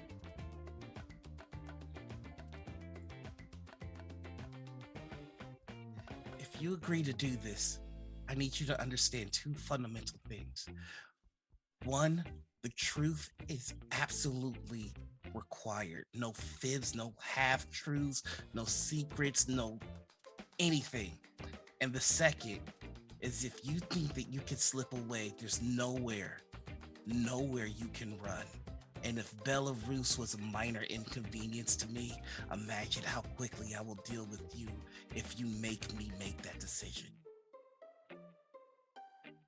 She'll look at Bootstrap, Bird, and Elliot. And you'll see a longing and a twinge of pain in her eyes as she turns and looks back at you. I'd hate to come between you and your new family. I'll cooperate. Don't come between the family, just join it. That's all he's going to say. She breaks eye contact, and unless there's anything else you would like to do here, you are able to... I'm going to leave that. Is there anything you want to do at this hideout? There's just one last thing he's Go going to for it. say. Speaking of family, I'm getting married. If that's the thing that'll be the last. You could fucking... Oh, yeah, by the way, my life is great. Thanks for asking. You Yeah. gotta have that moment of dunking on your It's ex. so Come good. on. You really do. It's so good. So good. You are able to get her successfully with all the relevant documentation reported to local authorities with ease. Bootstrap, you are able to take inventory of the ciphers and in a regular fashion turn them over, which will be safely discarded by the Council of Mages in order to preserve the weave and not create any anomalies. You also, as you return back, Anthony is kind of helping with the logistics. He will suggest that, I mean, it's just empty. Perhaps new hideout. Huh? It seems like the gollywogs did get burned down from the inside. I've been looking for a proper base. It does have a lovely penchant for secret entrances. It would make a great treehouse. You can never have too many secret entrances. Also, could be another branch of the, the investigation agency there. Ah, fuck off. It's my city. That's fair. You want to come work in my city? You come talk to me, and I'll tell you all the good bits. Now we got a new place to look for drunken bootstraps. You all then return to the familiar Blue Velvet Inn, where you are treated with high respect and ushered to the finest rooms the establishment has. The bartender has been notified preemptively that many drinks will be required, and will nod to Bootstrap and Elliot as they enter, and the concierge will very stuffily say, yes, we were told there was need of buckets. Yes, buckets in his room, right next to the bed. Ah! Yeah, so I can bring him over to fucking yours, huh? Listen, if you can stay away from my room while you're drunk, I would greatly appreciate it. It's not. Oh, I'm sorry, you're saving yourself for Linux, I understand.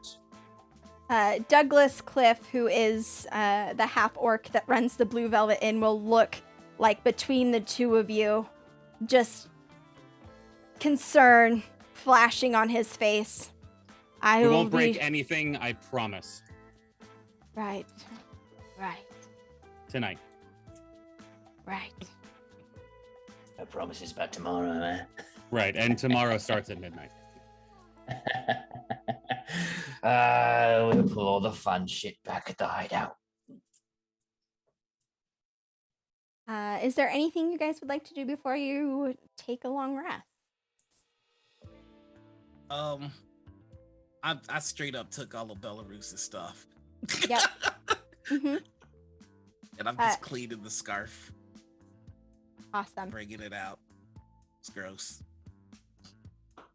Bird, is there anything you're doing? If the boys are staying up drinking, Bird will stay up with them. Boys. It's time for a fucking reunion. Oh no, we have a fucking bachelor party for Royale. Oh no! Oh Oh no!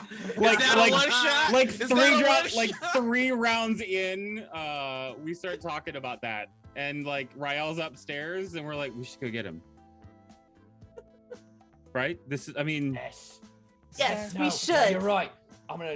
Bootstrap is just gonna like move like a fucking bull. yeah, And like right I have- behind you, I have- grabbing Bird and dragging along. is your door locked, right? No, it wouldn't be. Got a little. Gesture. Grab. Fireman carry you into the street.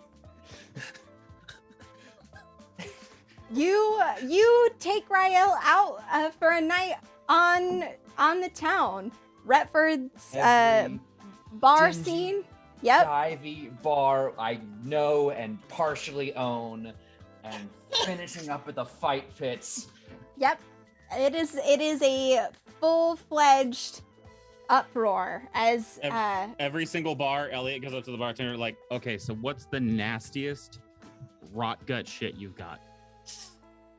The Lord. No, I'm just I'll take it. Take 2 shots, 2 or however much. If you do it in pints, do that. That's great. you are kept just pumped with drinks and food and all the commotion you could possibly handle. At one point, there is a bar that you tuck into, and there is a band playing with no singer, but the music feels somewhat reminiscent as the crowd around you starts singing a familiar tune about a lost number. And you actually kind of pick up and are able to join in moments of the song as the drunken crowd crows the lines. I just rolled a constitution check just to see how our boy is doing. I got a 6. Yeah, Bird! you're fucked. Bird! You are We will fucked up. weekend at Rael's. Bird! Greater restoration. Now. How does my toes hurt? I've changed them 5 times. And they still hurt no matter how I make them look. This 22 stuff is punch. gross. It's for him. Yeah, It's not for you. boys. Ugh. And Oh, sometimes no. the girls, he shifts Creator restoration. he shifts into deep, and then sometimes nightmare, and then he shifts back into himself. A boy. Wave 2, Rael. Wave 2 pushes another drink towards you. Well, let's see how we're doing. Constitution save, baby. That's a 13. That's not great. Not great, but better. You're feeling it. And you all rage into the night and into the early morning. Eventually kind of slogging your way back to the Blue Velvet. I think you accidentally drunk dial Linux on the sending stone. And Not me. Over. That's so mean. are you No. are you Yeah. what's the situation? Why do you sound like you're calling me from a bottom of a well filled with jelly beans? Oh, it's no jelly beans. She- Don't get me in the bottom of a well. She's not saying No, but pull over. all your backs. Oh. You don't have to say over. That's not how the magic works. Where the hell are you? Hey, Don't you wait, realize we have? Bottom of a well. Hey, I found my thing. Linux. Yeah, You should- oh God. You should go out with bootstraps. That's the No, only thing he said. no. Are no, you no. all This shit area will faced be right now? Are you angry. serious? We have a very. And you didn't invite me? What the fuck? You have a location. You can Over. teleport to us now. Over. Elliot hears over from Bird and give me that thing. Hey, Yeah, who is this? this is Linux, Elliot. Are you having a good time? Hi. Hi. Oh, we're Elliot. Where- Linux, I heard your favorite color is burnt orange. Is that true? Who told you that? The little birdie told me. Bird told not. you? I don't. Not you. I need to come out of the well. We'll be quiet for a little bit. Okay, you're at well bottom in. All right. Yeah, I'm gonna send somebody to collect you because we do have a very important gala in just several hours. So, yeah. Yeah. Hey, Can I get some ice cream? Oh God. Yes, Why'd you do that with your That mouth? sounds so good right now. I'm telling you it is. It's very, very, very good. No, I'm not. Listen, I'm not a doctor, but I'm gonna recommend some water. Could you perhaps get some water? That doesn't sound like it'd go good with iced cream at all. No. Ice, No. yes. Ice cream, no. I got a See, boy. they take a sweet cream. They put fruit and chocolate in it. It's very good. Bird, roll me a history check, would you?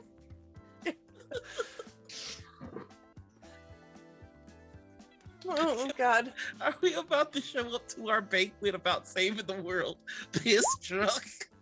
No, we'll be about to show A up to our banquet of the world hungover as shit. That's good enough. You remember the last time that you were in Retford? You frequented a very tasty shop called the Pastry Corner that had a lot of very sweet treats. It was also a front to buy passes to the city. It was, but they had wait. good stuff. Elliot, Oh yeah, Oh, here, yeah. you can have it back. It's yours. Elliot. Mm-hmm. He's to the corner. I'm sorry. Bless you. What? Did you not sneeze? No, I have the hiccups. I'm Okay. getting married. How do you do that? No, show me how you do it. Because I say fuck. I don't do it. But I say, and it does the thing. It's prestidigitation. It's well timed. I wouldn't fit the.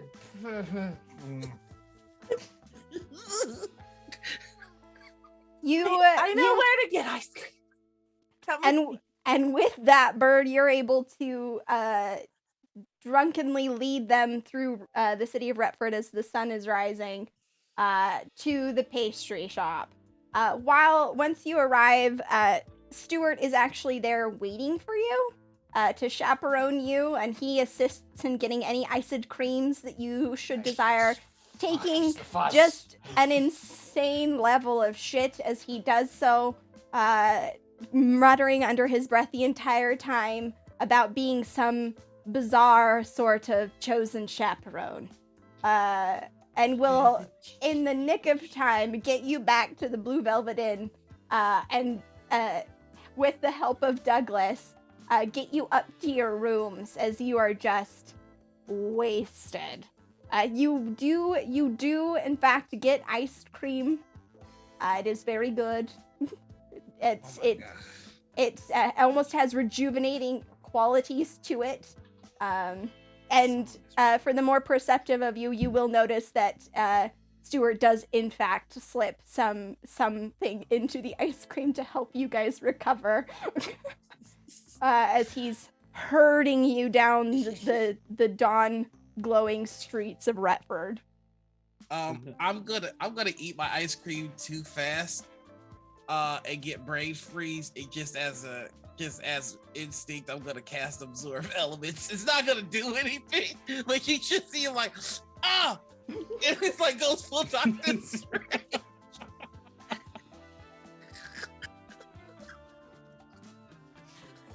Oh my god. I'd like to think this happens like on the way home, that you're just shoveling it in, and all of a sudden you go and then start casting shit, and we all like go to action for a split second. My brain was under attack by the ice cream. Is ice cream evil? Is I don't fucking know. ice cream evil? I love you all very much, but I swear to gods, if you do not shut up and go to sleep, I will lose it. Stuart, you're an amazing human being, deserving of all the respect of the world. And Linux doesn't show you that. But I want you to know, you're valid and safe here. Okay. We're just gonna get a very large thing of water and just. All right.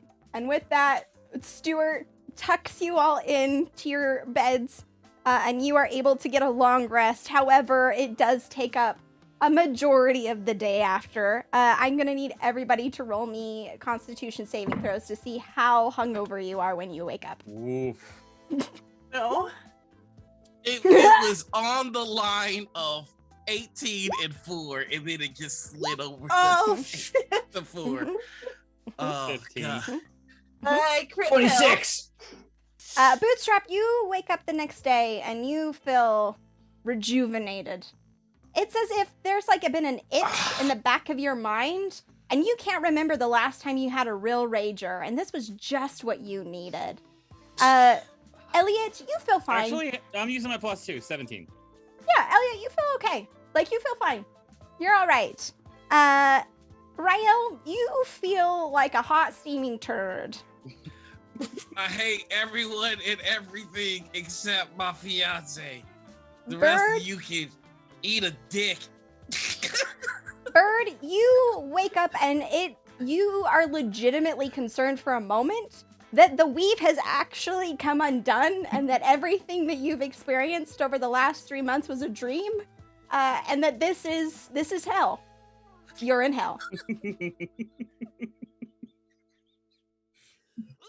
I've had those weekends. I have a plentiful amount of buckets in my room, which I will be bringing in the hallway. And if I hear Bird from Bird's room, any kind of morning after sounds, I will like open it and move it. Yeah, she's just curled in the fetal position, and she's just puking sideways onto the floor. Can't lift her head. Just like. Yeah, all right. Yeah, just there. Yep. All right, there you go. I think in the morning, as Bootstrap and Elliot wake up, like we both wake up like, morning. Do you sleep okay afterwards? All right, cool. And then just like, oh, let's get buckets to Rael and Bird. Yeah, you take this one. Yeah, go ahead. Bird, you hear the shrill voice of a beloved figure across your sending stone. Bird! You were supposed to check in, Bird! You were supposed to check in and let me know when you had arrived safely, and I know that you did because I can see you because I am a god, but Bird! It hurts a whole lot. But It hurts a whole lot. yes, I know. I believe the beverage was called Adios Motherfuckers, and I believe that was probably the turning point when you drank an entire bucket of it. I was rather impressed. Yeah. Are you going to make it, Bird? Do you need help? Shall I send you help, Bird? Oh, I'm so worried. That's funny. You know, it could have been the duck butt shots that you did as well. I still don't understand why they're called that, but it could have been those.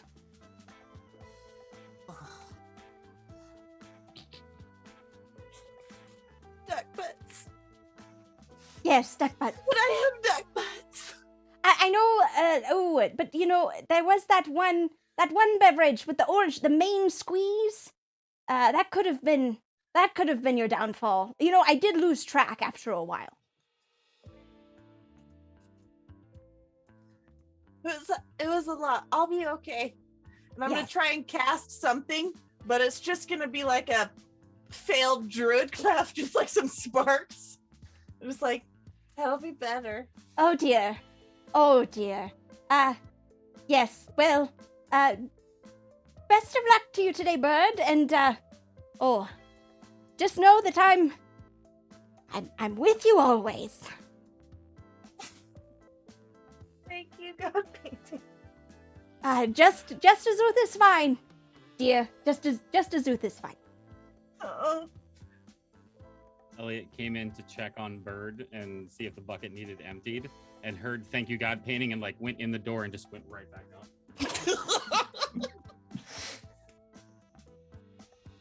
Bootstrap's is gonna come around with like a handful, like a pure Oktoberfest beer hall of mugs of water with some fructose in it, and we'll deposit one hand onto Bird's nightstand, and the other he'll go across into Rael's.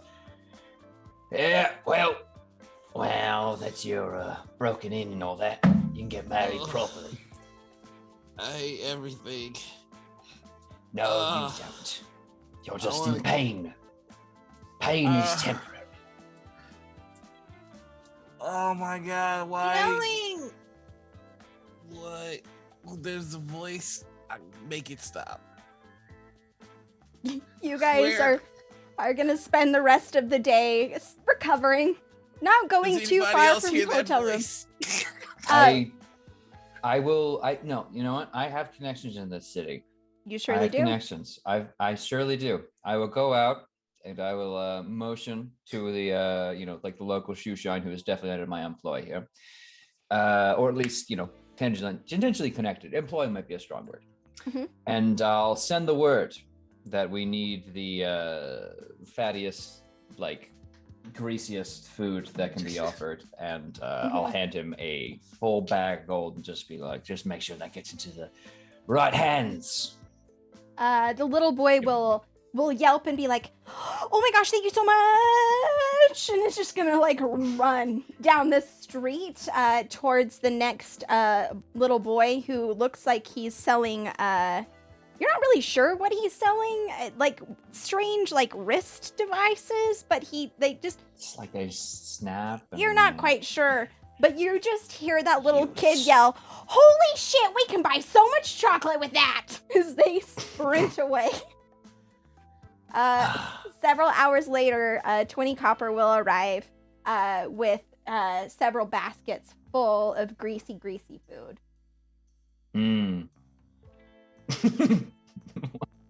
Yeah, like a vision I fucking help with your eyes, I imagine.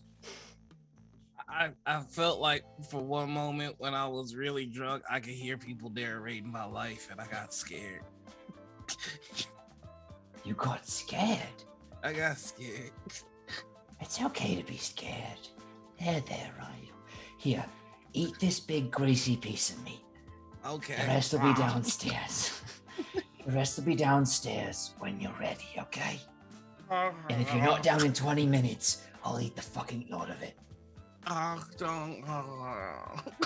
It's just gnawing on this piece of meat. It's like that, like Chinese food ribs you get. Oh, those are so good. So good. Oh, he's sucking the bone for like 5 minutes. Mhm.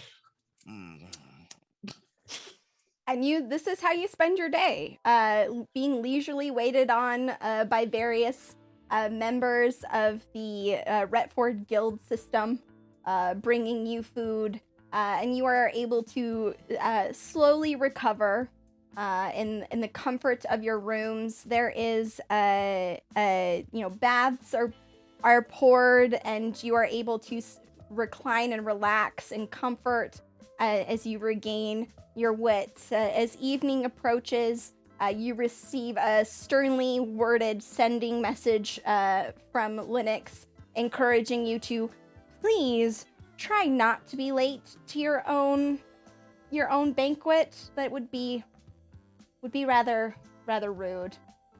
And you are able to prepare for the evening. Is there anything you would like to do before the banquet? I do need to return to the hideout at some point. So once everyone's properly, oiled and fatted up, Bootstraps will give them a quick little, head salute, and I'll see you all at the meeting. Great. Okay. But I will obviously get fitted in my suit in the hideout, which is very important. Brilliant. Anything else? I'm just getting more iced cream because I want to try it sober. You get more iced cream. Cook is there at the shop, and she doesn't seem to remember you at all.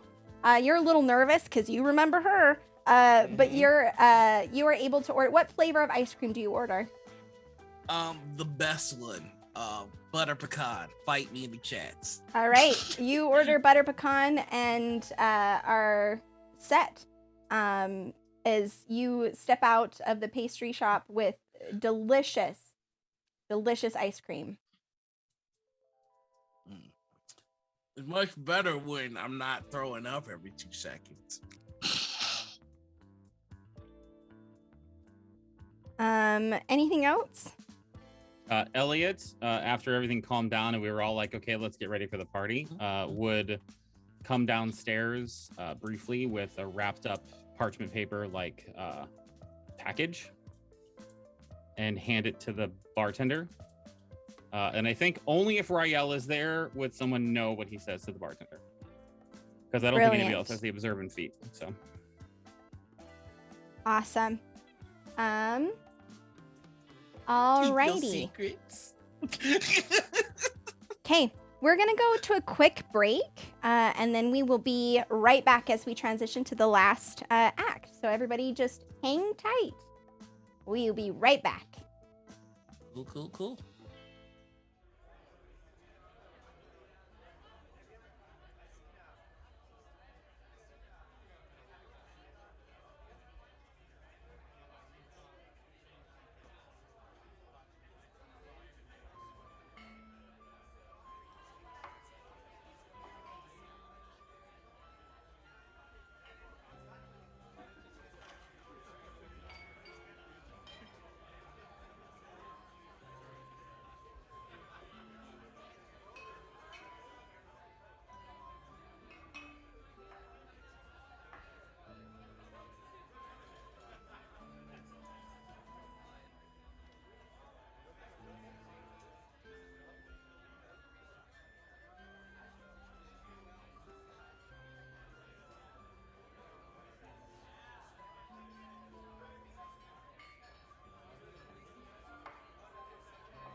we're back. We just had a little bit of chaos behind the scenes that we needed to take care of real quick, so we appreciate your patience. Party, you are all dressed in your finery, and you make your way with your... Oh, yes, Elliot. Yeah, so Elliot does not look like anyone remembers him looking. Otto, what does Elliot look like? So as Elliot comes down the stairs, he is similarly dressed to how you had seen him in like a military-esque uniform, except it is brilliant white. Like the kind that you would be concerned about walking outside, that it would get dirty. Like glorious, well-polished shoes, embroidery in gold all over the coat, with like tassels and everything. There's badges and like pins and markings of like campaigns that have been run. His short sword is actually in a scabbard on his hip now. And in his pocket is the kind of burnt orange pocket square. And the suit is completely like perfectly tailored to his body.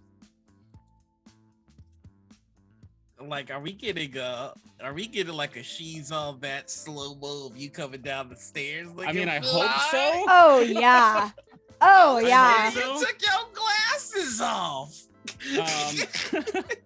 Whoever would approach him, we don't have to like linger on this moment at all. Whoever would approach him, all he would say is, I come from a military family. Do you think I haven't been to a ball before? Oh, okay, well, like you see Rael doing the fan, like, okay. Yeah, I mean, like it's like a well-trimmed like military man coming out, decked to the nines. Elliot over here a little bit spicy if I wasn't a married man.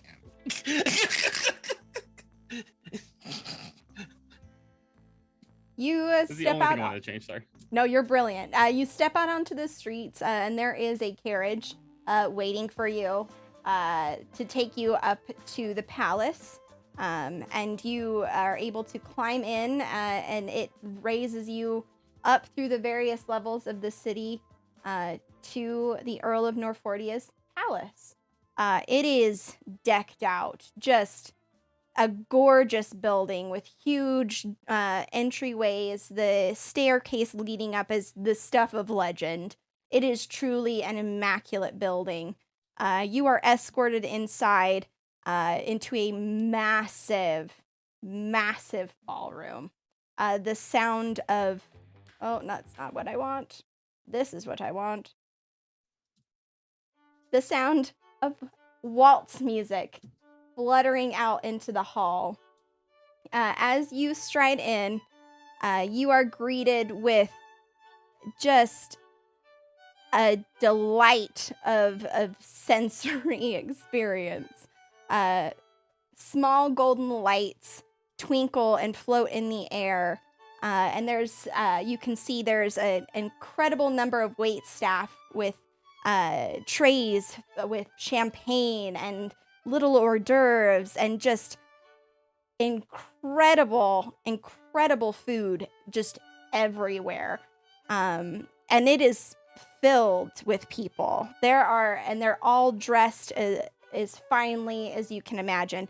As you walk in, there is a food table at the entrance, and behind it is a very portly halfling and a very shrewd man kind of sniffling and poking at the food. The halfling's actually going to slap the man's hand up, be like, "Now, gosh, you don't be touching my food now. I brought this all the way from my inn, and I was telling you, it's as fine as you can get, so you just pipe down." And you recognize it as Willie.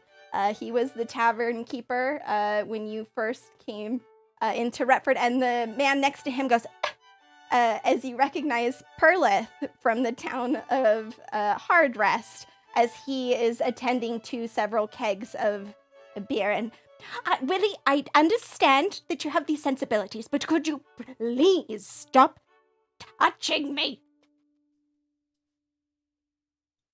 you are able to descend into the room, and there is everyone.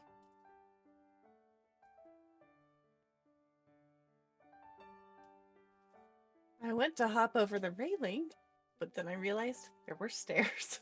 There are stairs. It's been a little bit of a rough day.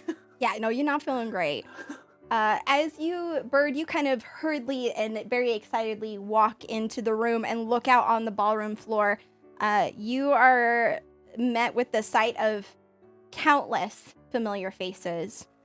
You see several couples on the dance floor. Billy and Colin are there, waltzing across the floor. There is the hill folk are also there. Some of them off to the side, murmuring quietly to each other. Lily and Scoot are locked in conversation. You see Leon and Maxon. They're just, everyone is here, mingling and talking. In particular, you note the two small hillfolk children, Kirwan and her name is escaping me right now, are chasing each other through the dancers and the various standing adults, laughing and playing as various other children join in.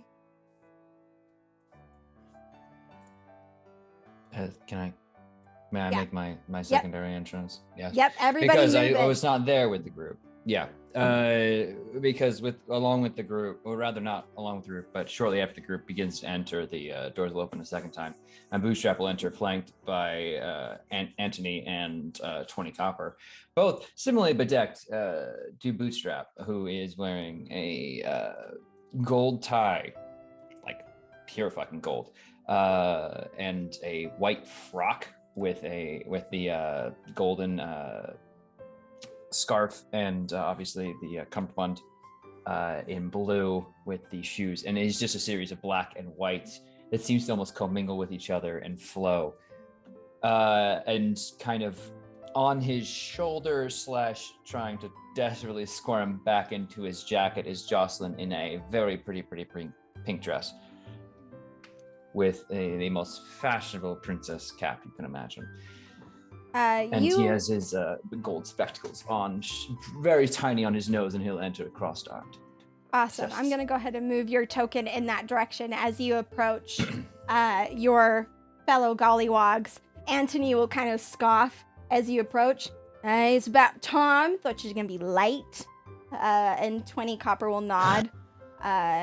Hey, look, I found somebody. She says she knows you. And you will see from behind him the tiefling Ruth, the captain of the vessel that took you to Ailton, will pop around and look at you. Oh, wait, I do remember you. You're the one that made that really inappropriate joke on my ship at me.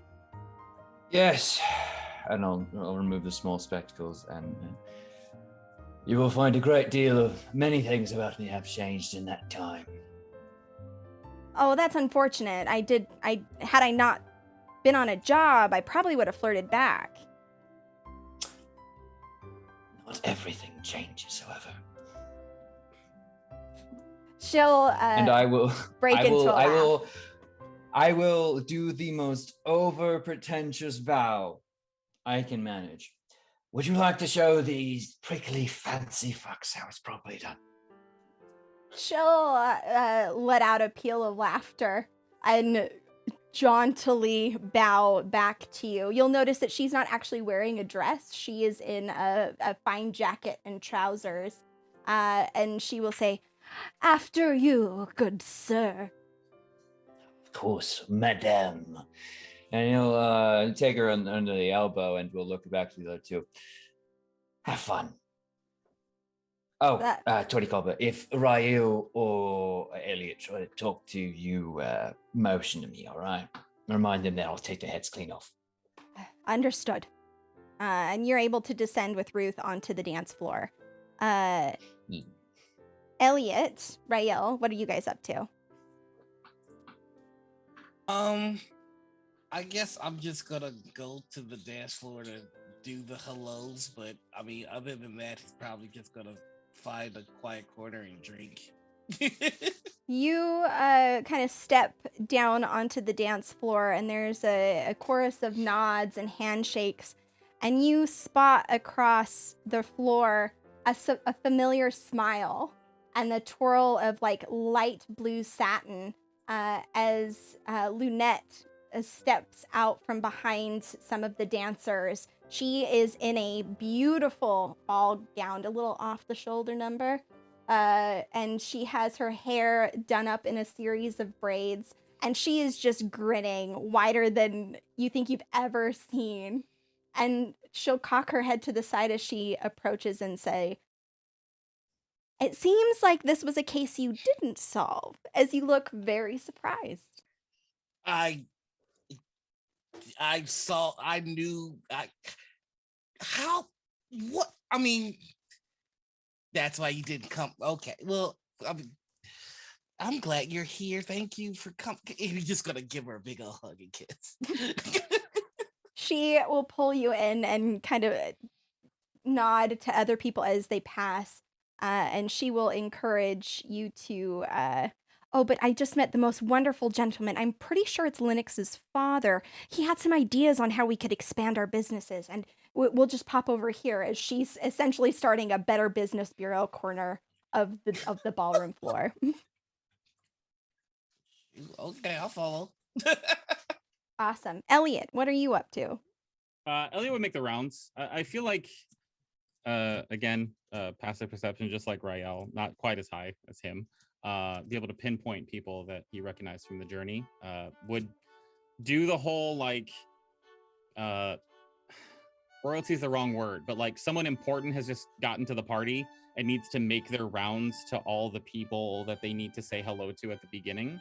Mhm. The things that I want to do at the ball aren't till later once we've all settled Mhm. in, so I would just be saying hello to everyone. Is there anyone in like particular that you're seeking out at this time or later? At this time, no. 'Kay. Later, there will be 2 people specifically I'm seeking out. Phenomenal. And Bird, you had kind of walked out, seen everybody. Was there anyone in particular that you are looking for? As you look up, you see Nyx and Jealousy are standing up kind of away from the crowd. They seem a little overwhelmed by the civilization. Buck is at Nyx's side, and he has on a dapper bandana that makes him look quite smart. I'm not seeking anyone out in particular. I get down onto the dance floor and I'm wearing this elegant like princess gown essentially, and the music's playing and I'm in this beautiful ballroom Mhm. like, and I'm just gonna dance. I'm dancing probably just by myself, but I look like I'm having the most wonderful time. As you kind of mix in with the crowd, each of you sees various people from your exploits. Tucked in the corner is the group of makers, Orson, Henson, and Becca from the Hillfolk, who are jovially laughing.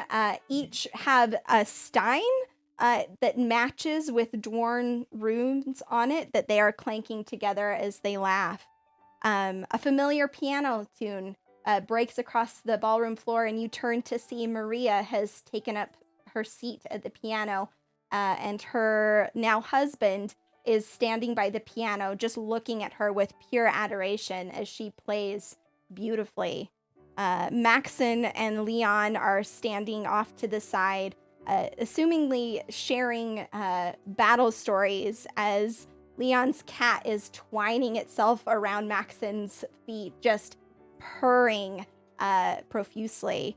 Several couples, Kazarias and Shinnet, the soldiers, are moving around the ballroom, dancing. You watch as Scoot shyly asks Lily for a dance, and it's a celebration. Above on the dais is Lady Arista sitting in a wheelchair. Her hand person, Kimma, nearby. There's also Fleetwood of the Hillfolk and Dee, who are all standing observing with smiles, occasionally a lord or lady stopping by as they mingle.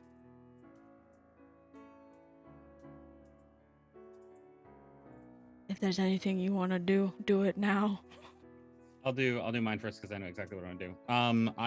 I'd seek out Annie and I would ask her to dance. She will look at you, sort of confused at first, and she's been bickering with Stu about some magic formulas, and he's gonna say, "For God's sake, Linux, can you just enjoy yourself for once?" And he's gonna nudge them forward, and they'll kind of look at you and go, "Yeah, all right. I guess it wouldn't hurt." Elliot will spend the whole dance with a smile on his face, but won't really say anything. And Linux is gonna cock her head to the side and say, "Do you always dance so stoically?" can we just have this moment? I guess. Over. And Elliot is like, while they said stoically, it is definitely like he knows how to dance. Like he definitely knows how to dance. Performance check. No, I'm just kidding. I'll happily do it if you want me to. If you want to, go for it, but I'm not going to require it.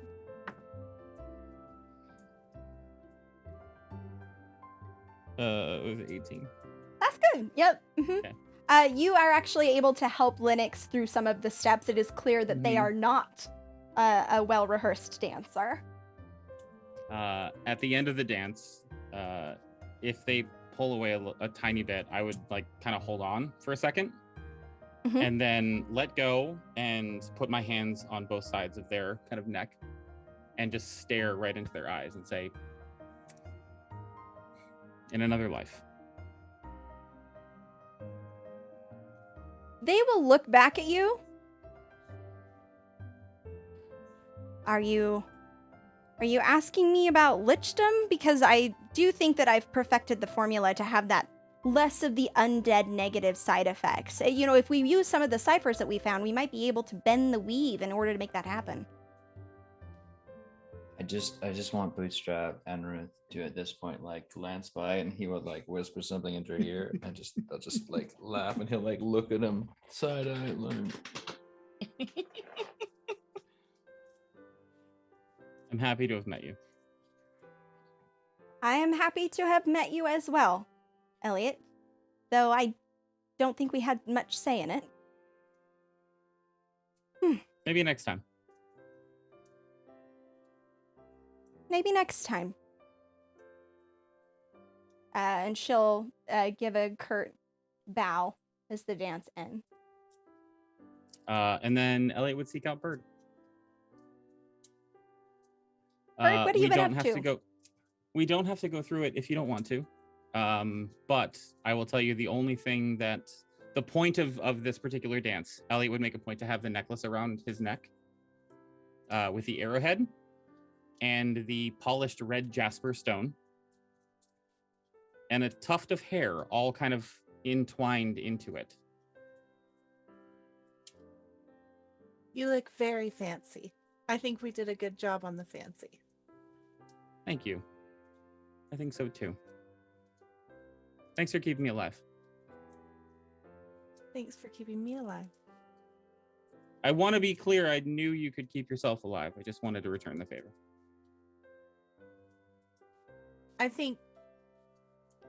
I don't know if any of us would have stayed alive without the rest of us. Yeah, it was a group effort. Thank you for this, by the way. Oh, sorry. It was, wasn't it? I just want to like dance by with Lunette. Like, don't forget that epic last shot, though. Lunette will slap your shoulder and say, "Rydell, they were having a moment." Sorry. Ruth, spin me. Yeah, fucking Rydell, I will cut your throat right now. And I will pull out a knife from my jacket. Ruth actually dips you, Perfect. I will hold it and then remove the knife from my lapel. Yeah, fucking bring up the shot again, Rydell. I swear. Lunette, dip me. And like, when she Lunette. dipped me, Lunette doesn't even try. She goes, Rayo, I can't dip you. just dip me. Oh, She I does could her try to best. tip him. It's like a slight dip, and he just gives the like, I see you look to 20 coppers in front of bootstraps. I will take a moment and spin us both out and grab your fucking hands, your 2 fingers. And we'll just like hold them in a tender but firm embrace. I And then immediately kiss spin. In a 4-person tangle, I will then release Root and bring Rayo in to a very close, hands behind, one arm behind his back, embracing, and just lean in really close to his ear. It's fucking done. I'm gonna spin and bow and go. Still gonna scare him. Fucking good for him. And then I will return to him, of course. As the evening progresses, you will see at the top of the stairs, Dee will catch each of your eye and summon you with a quick, here, to join her at the top of the stairs, and drawing you closer into conversation. As you all arrive, she will grin at you and greet you each with a perfect hug. It's the right amount of like tension and warmth. It just perfect like a hug. Yeah, just like proper hugs here. you've yes. never had a better hug. It makes you feel like life's worth living. And she'll look at each of you and nod and turn to Lady Arista, who is seated in her wheelchair. Lady Arista looks like she's seen better days. She is looking rough. And some of you with more perceptive history will remember that there was an attempted assassination that she is seeming to still be recovering from. And Fleetwood will very quietly bow and take a step back as Dee welcomes you up to this area. Are you enjoying your evening? Oh, wonderfully. Yeah. The music's too proper at the moment, and this thing is entirely too tight. But I think if I flex enough, I might bust out of it. Yes, well, that is the way of balls. You will excuse us, but I will be taking you to see the Earl shortly. He is one for the dramatic, and as such wished to speak to you before joining the rest of the evening.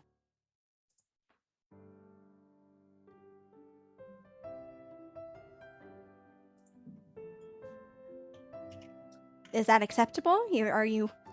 I hear... Oh, sorry. I thought there was some more to that, but... Oh, no, I mean, there could be, if you wish. And Lady Arista will raise an eyebrow and say, well, it seems that you've not changed all that much since I last saw you. Well, I don't know Save the about that. world, so. There's certain eccentricities to myself that I think have made me more appealing. Oh. Yes, that's a good royal word. Taught him that one. She And will... I do OD about the 20 copper bit, but you know. I just wanted to dance. That's fair.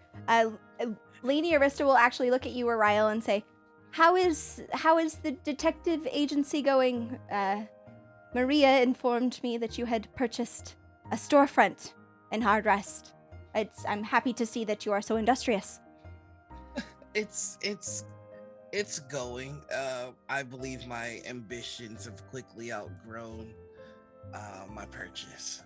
Oh, So, you have bigger plans in mind than just the detective agency then? Yes, actually. I would be happy to discuss them further with you. At your convenience, of course. Of course.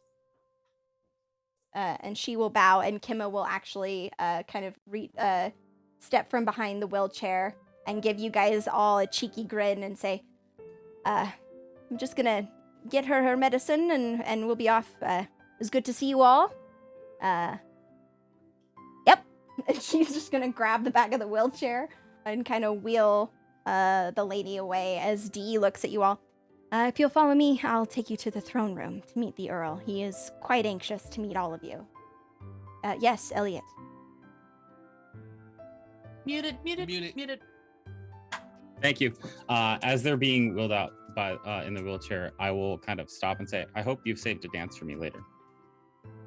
She smiles. Of course. But be warned, I will have to lead. That's fine. If things get too difficult, I'll just have to ride on your lap. She nods, and she is going to lead each of you quietly around the top of the ballroom and walk quietly through the palace. So I'm assuming you all heard about my, well, I believe they're calling it a promotion. Yeah. Lily told us. She'll do wonderfully, don't you think? I think so.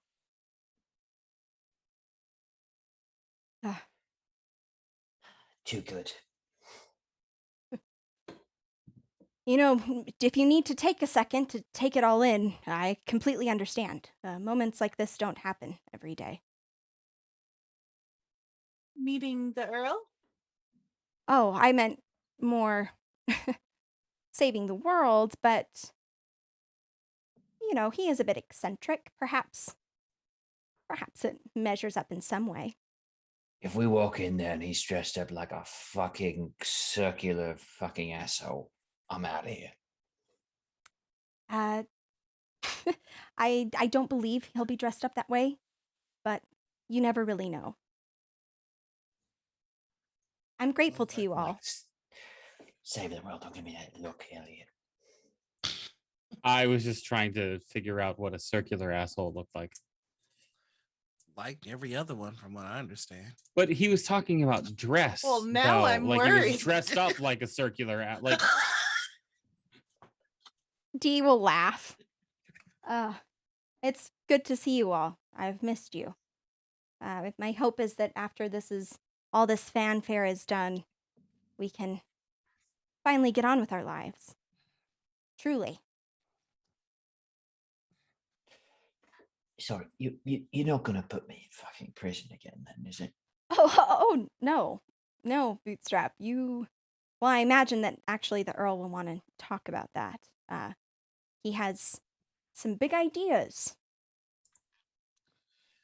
I hope so. I'd imagine his station requires it, so very eager to hear what he has to say. She'll nod and lead you to a set of massive doors where she will stop and turn and look at you, each in turn. Well, this is it. Don't be surprised if he tries to surprise you. You'll be fine. I believe that Valdry is in there as well.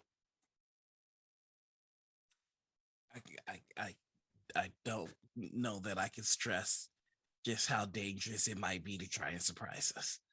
We're really I have night tears. Sometimes I just reach for my arrows. I even when I'm not wearing them. Like he tried to attack an ice cream cone last night. I mean, I don't remember it, but I wouldn't doubt it. There was That's an a new one. insidious ice cream cone. There was an insidious ice cream cone. It did hurt my head. Well, as long as he's not armed with iced confectionaries, I think you'll be all right. Very well. She'll give a short bow and turn to walk back towards the ballroom. And you guys are able to step inside. in front of you is a long throne room. And sleeping near the entrance is a large silver dragon curled up. And as the door creaks open, you'll watch as Valdry opens a single eye and a smile cuts across the lower part of his face. And a deep kind of purr will emit from the dragon as you approach. We get to see some really weird stuff and some really amazing stuff. But Me. Valdry, you old boot. The dragon will raise its head, and Valdry will cock it to the side and look at you. Hello, little chosen. It's good to see you again. Bootstrap. I think Yeah. Valdry wants you to dance for him.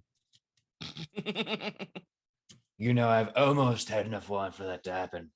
But you'll notice the frock is still on. Once the frock is off. Whew. Valdry grins and says, I would very much wish to see this. I'm just resting. I've returned from the Wesker Mountains. I needed a bit of rest before I could join in the festivities. Are you the Earl? No, sweet bird, I am not. He is ahead. Perhaps thinking, I'm not certain. But he should be waiting for you, if you'd like to continue forward. I'll walk up there. Great. DM. Yes. You start walking forward, and feel free to move your tokens. You begin to walk Yes. forward, and this throne room is incredible. There are massive statues of various warriors rising up. The tile work is beautiful. The window actually is magical and appears, you know that it is night, but the window is emanating beautiful daylight. And as you approach the throne, you hear kind of a quiet muttering. You can't see anybody, but you hear a muttering as someone's kind of humming to themselves. Let me go ahead and switch this really quick. As a note, I give Valdry a nice little tap on the jowls as we go by. Perfect. Elliot definitely does the I hope you save it to dance for me kind of situation on the way by too. Perfect. And when Rael passes, You can dance with everyone.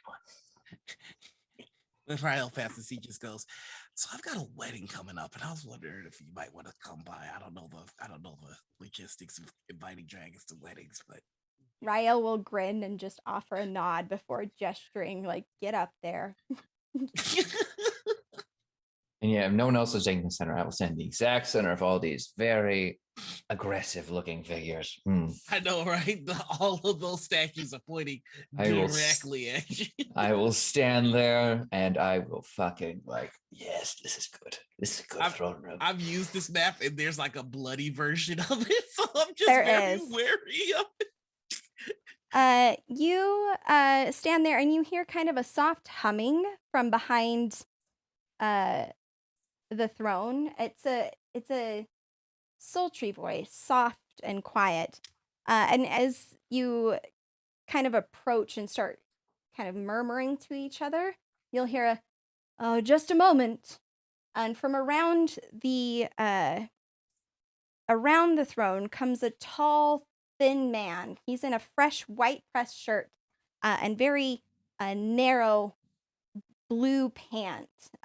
His face is gaunt, undercutting his cheekbones harshly, and he has a very prominent chin. His hair is graying and done up, kind of brushed up away from his eyes, and he has a strong brow. But the most distinct thing you notice about him is his eyes. They are unique and different, and he smiles a wide, toothy grin at you and says, "It is a pleasure to finally meet each and every one of you." And he will bow to you as you meet the Earl of Norfordia. I have been waiting a long time. And I must tell you, it is wonderful to meet you.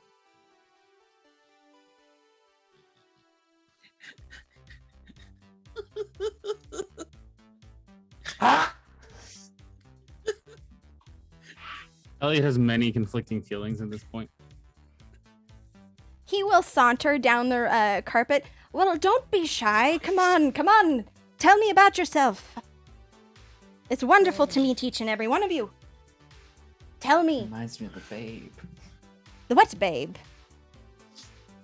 You know, the babe with the power. The power of what, exactly? Voodoo. Yes, voodoo. You Do do. what? What? Remind him of the babe. Oh. Well, it is a pleasure to meet you. I am David Stardust, Earl of Norfordia, Yeah, you are. sometimes known as the Goblin King, but that was in my youth. Fucking hell. Oh shit! I can't fucking do this. With gasoline. Ah! I can't fucking do this. I'm surprised your name isn't So Ziggy. wait, no, hold on. Only my dearest friends are allowed to call me that, which you are. So we were kind of like fighting for years for a while now without even recognizing. We kind of make us like Stardust Crusaders in that case. That seems a bit gaudy, doesn't it? Oh, I don't know. It's a bit of a drag, sure, but He gestures to the throne room around him and goes, but I do go in for that sort of thing, don't I?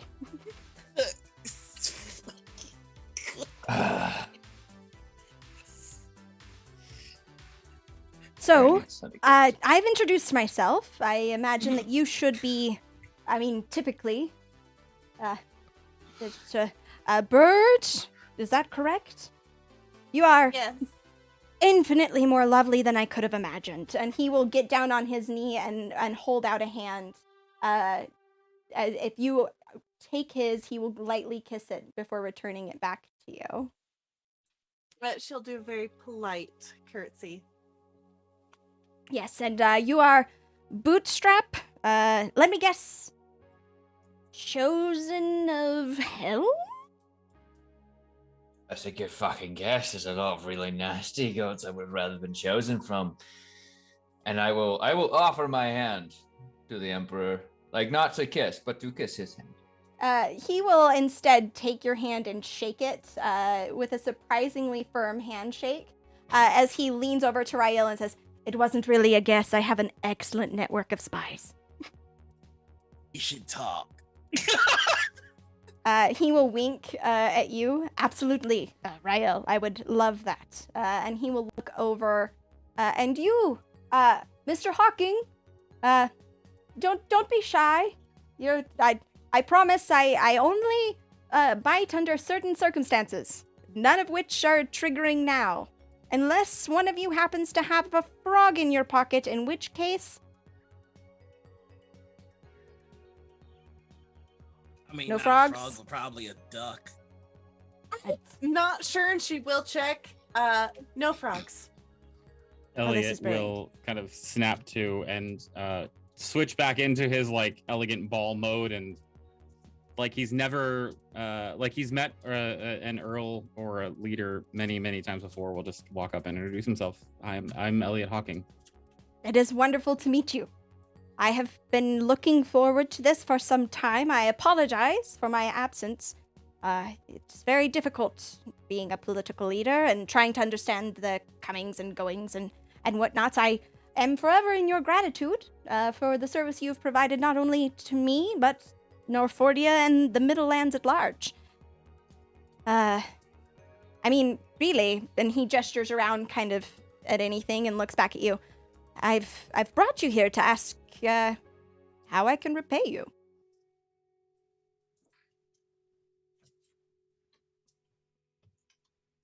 Ideas. Take your time, take your time. I know that these kinds of things can often take time, but I promise you that very few things are off limits. I have some ideas, if you wish to hear them. What are your ideas?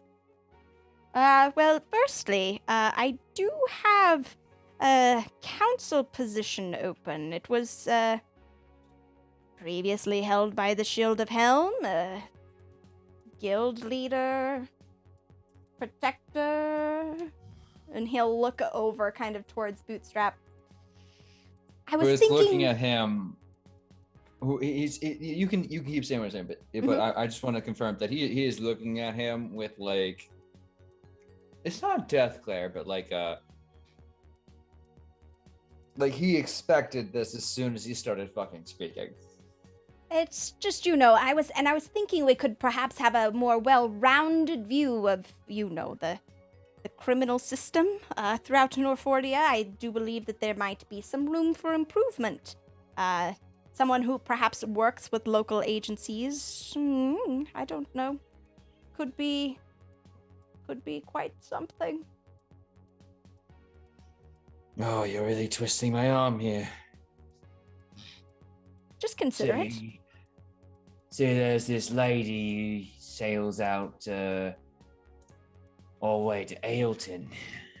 It's gonna be tough to break me away from her, Well, still technically within Norfordia. I believe you're originally from Adra, are you not?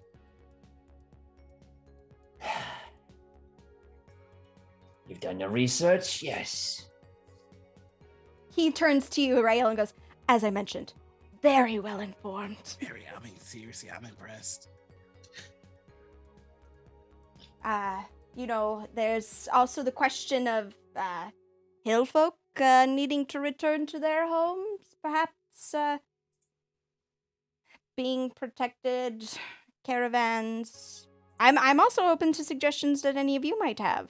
I know certain temples need to be manned. I would like to be very clear, if your gods have spoken to you directly about what you might want to do, please do not let me stand in the way of any big plans. I'm going to run a club. Is there a secret handshake?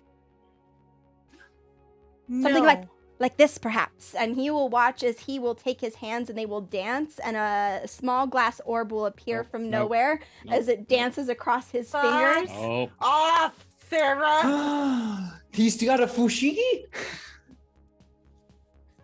I love. Can we out of character? Can I say that I love that that's what it's called? It's amazing. It's very good. Dude, I had so many fucking commercials. I fucking have one here somewhere. You must show me your magic balls. I will. Sorry to derail. I have a very important conversation to have with my chosen god. But before then, I will help the hill people, since they are technically my people. So if that's what you had in mind for me, a suggestion, but by no means necessary. You are also not from Norfordia, correct?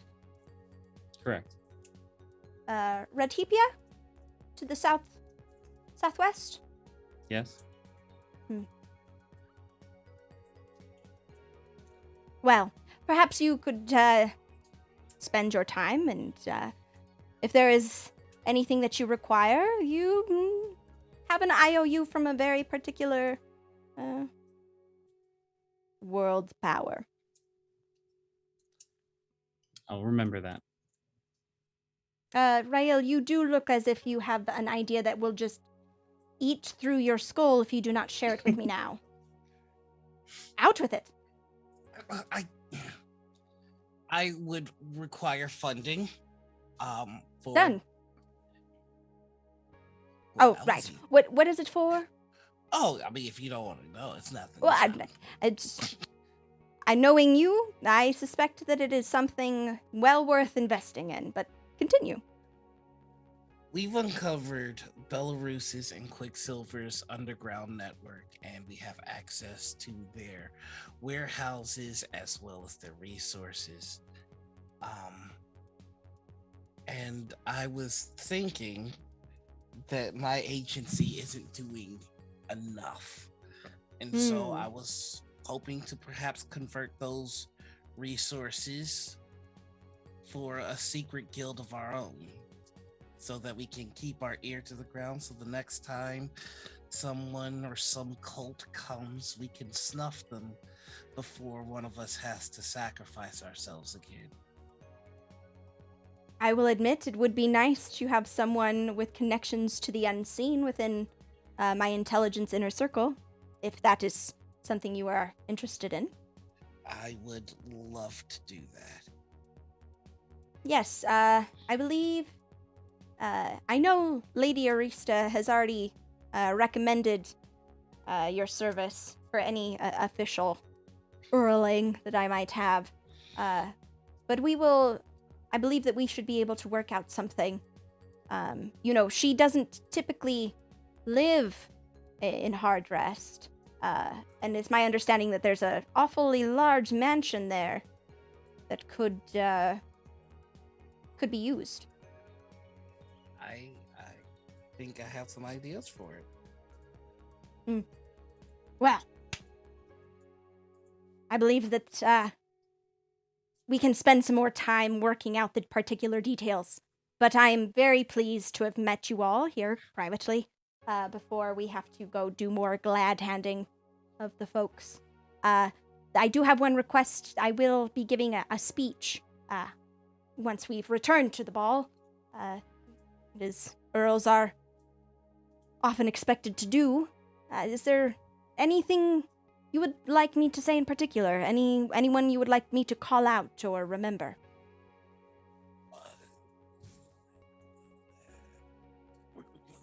Lunette. Uh, Call out Lunette. Lunette. All right. We have a lot of people who helped us along the way. Do you need a full list of them, or? I certainly. I mean, we did our best to try and make sure that everyone who was a critical part of the success was here, even down to the catering. I noticed. I'd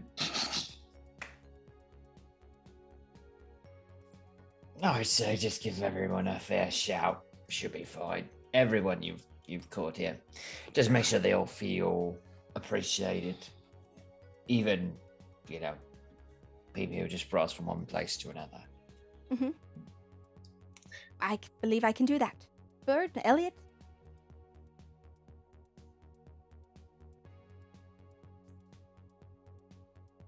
Bird, are you all right? You seem quite speechless. Yeah, Sarah, what I want to say, but listen. Say the thing. Say it. Say it. Speak truth.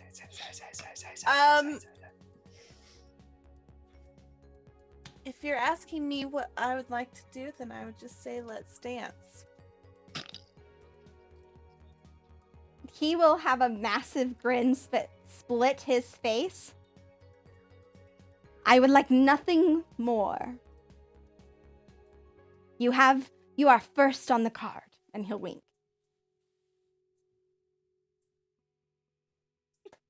Well, if that's everything.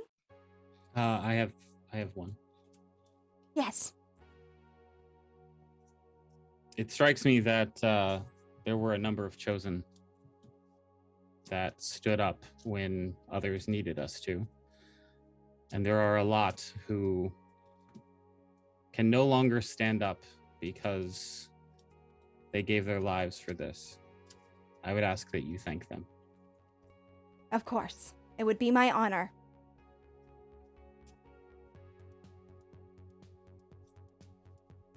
That's it. He will nod and with a broad gesture towards the door, will take long, lanky strides out the door, kind of humming to himself as he goes. As he passes Valdry, he'll say, Come, Valdry! The time for naps is over! The time for dancing! And he'll put his hand up, has begun! As he moves out of the throne room and returns with you to the ballroom. You enter the ballroom, and he just wordlessly strides in. As he does, the lights kind of dim, cueing the music to drift off in silence.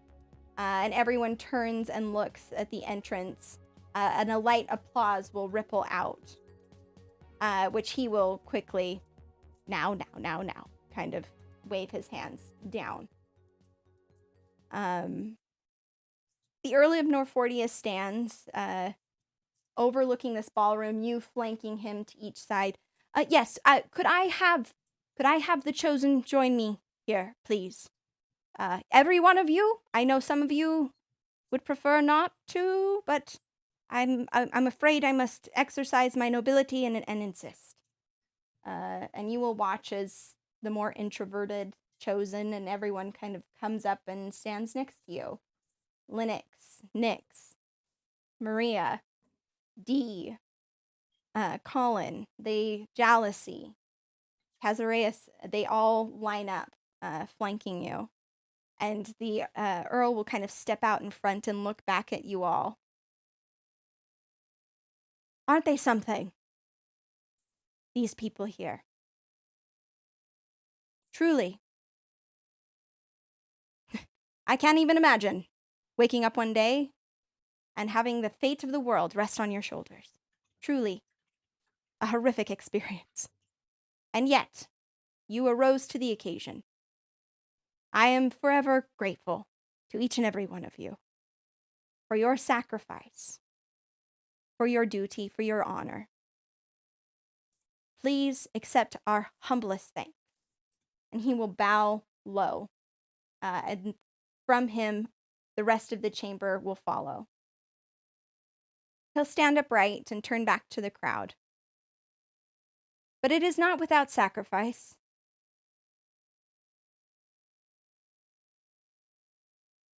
Like all things, there is a cost. Like all things, there is pain and suffering and loss.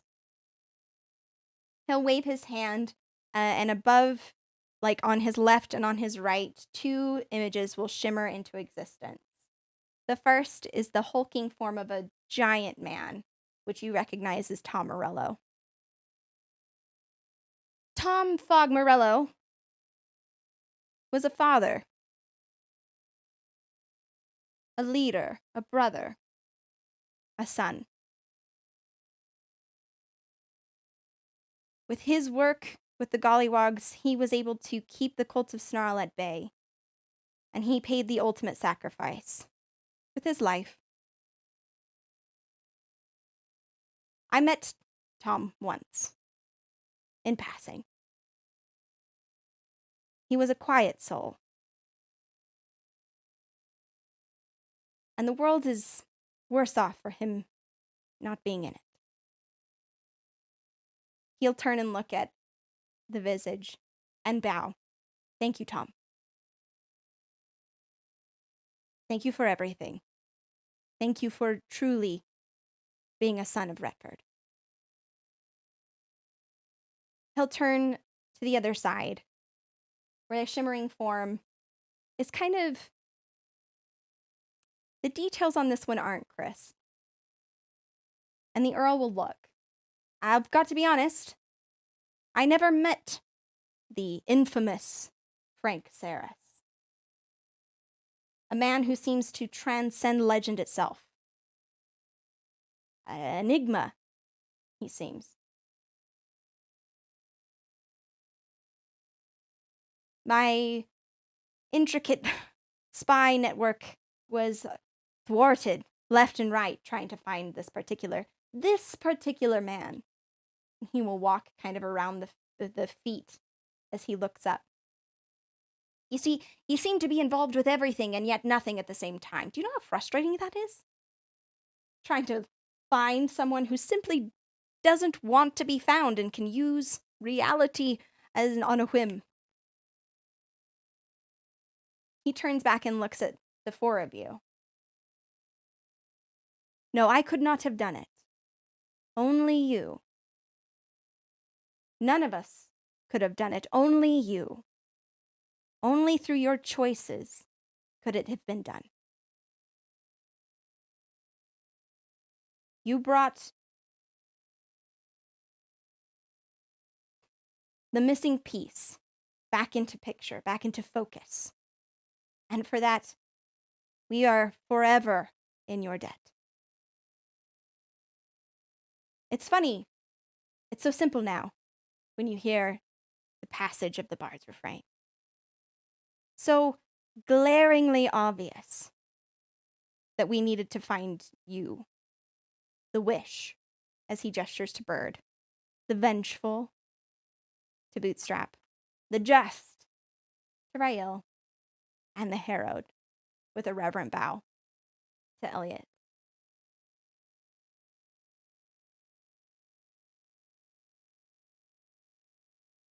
I suspect you know just about everybody in this room. I suspect that you carry each and every story with you, even now in this moment. And that is powerful.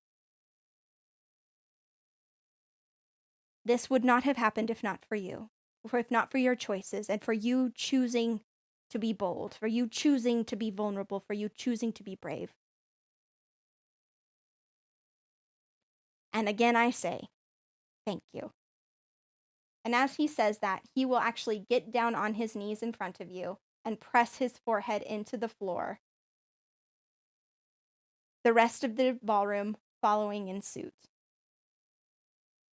The lights above will flicker, and you'll watch as the visage of Frank will kind of flicker, and you'll watch as the head turns, as the magic that is Frank looks at each of you and gives a sharp wink. And seemingly from nowhere, music will rise up. The instruments not being held, not being touched, and yet a light music will fill the ballroom.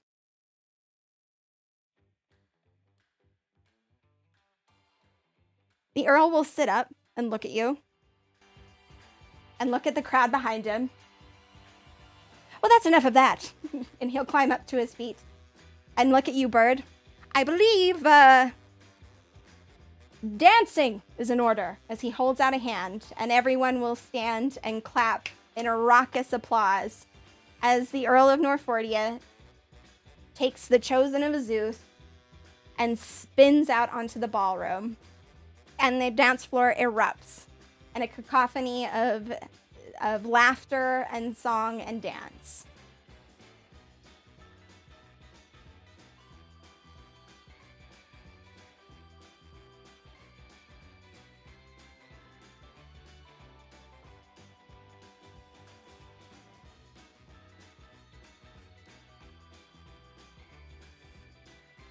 Players, I want in overlay order for each of you to tell me a moment from your particular character's future. Where do they go from here? Starting with Bootstrap. Yeah, thank you. No pressure. No, so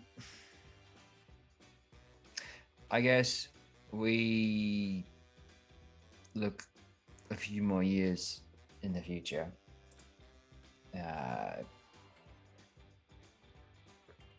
Rutherford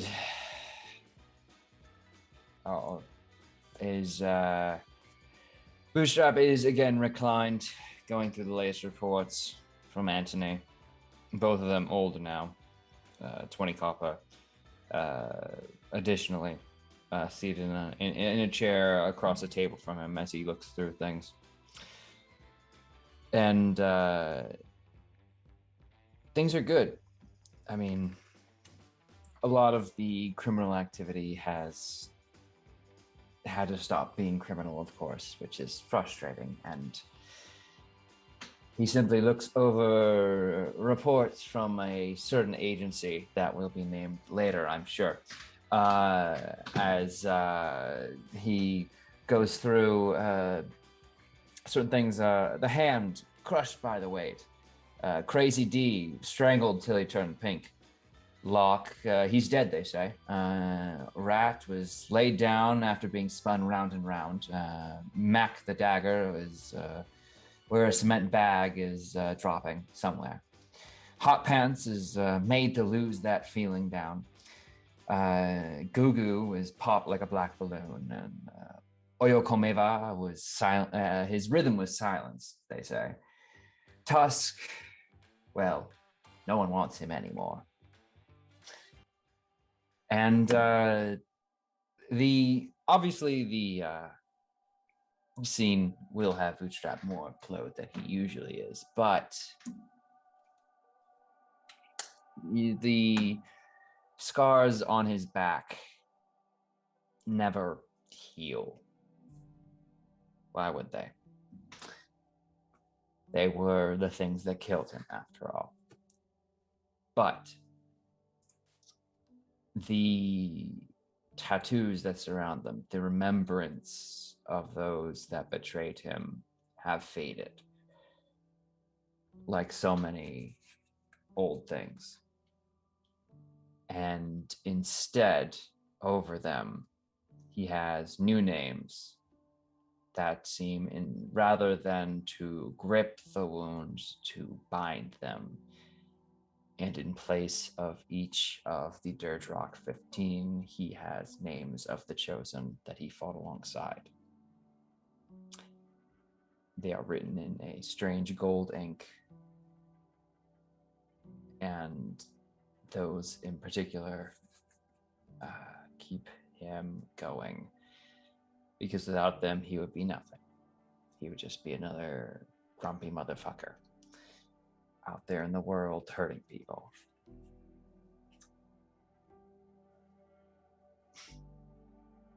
His relationship, as it were, with Ruth is tempestuous at best. She is the sailing captain, and he longs to be at the sea, but his connections are at land, and they have their moments. Who the fuck knows what that future holds? It's a storm, but if the ship is strong enough, it'll survive.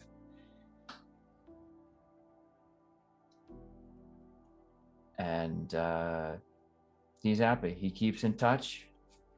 He badgers, he pesters. He is 100% there for every step of the way for Rael and Lunette's wedding. If there is ever a moment of doubt in that bond, he will be sure to step in. If Rael thinks he has good spies, well, you fucking forgot where your first boy came from. And he makes sure to keep an eye on everyone as much as possible, even though they might go far. He doesn't, I don't know necessarily where Bird goes, but he does name the ship he eventually purchases after the Bird song. And he writes to Elliot, if he ever shows up at Retford again, then gobby fuck. And he gets to live his life, which isn't something he really intended on doing at any point. Someone who went day to day accepting that they would die gets to live. So there's a beauty in that. It's not fucking beauty of snarl, mind you, but you know.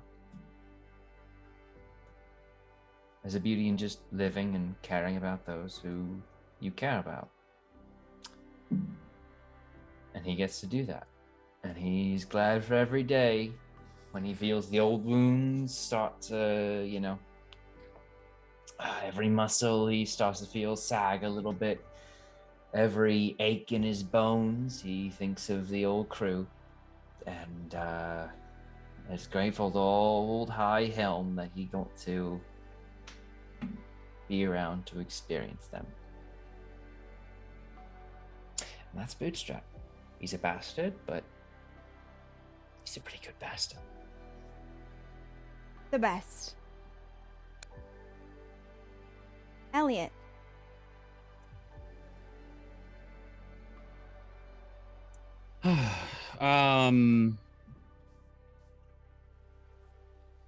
Elliot spends the time after the ball focused on these three people. I don't know what Bird's up to. I'm sure we'll hear about that. But Elliot keeps checking in just to make sure that Bird has found a place in the world and is thriving. I'm sure that Elliot helps out Rael on more than several occasions with his investigations. Definitely attends the wedding. And despite where he was sat, will sit on the outskirts and kind of look on with joy and happiness. Elliot will dive into helping the hill folk find their way back home. And I'm sure it will take many, many trips. So during the journey, Elliot will make many stops back to check in with his old friend Bootstrap and see who ends up under the table this time. Which is never either one of us. We always just have a good time together and drink the night away. And as all of those stories kind of, those open loops come to an end and a close, Elliot will go home. For the first time since whatever it is that's inside him killed the one woman he's ever loved. He will catch up with his family, with his mother, with his father, with all the people that he grew up with that are still kind of there, that haven't kind of made their way on their own.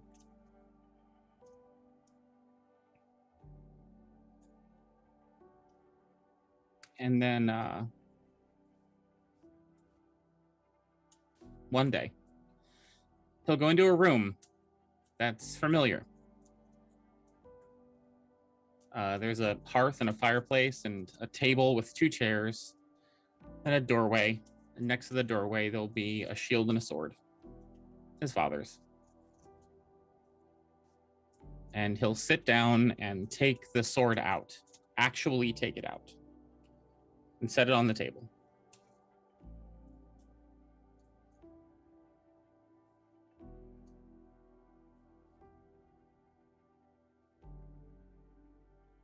As you do this, the air in the room will shift and change. In the chair across from you, a large man will shimmer into existence as if stepping out, and will pull the chair back and sit and look at you, his eyes soft and understanding. Is it time?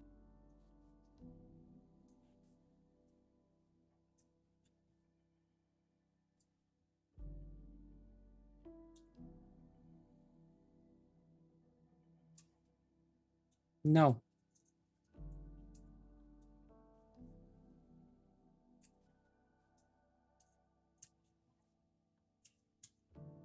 Torm tilts his head to the side.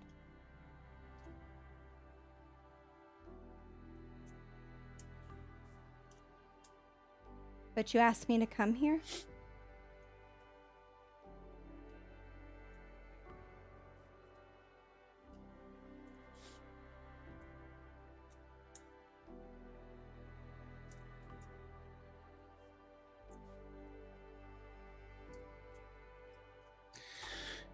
Yeah, I understand.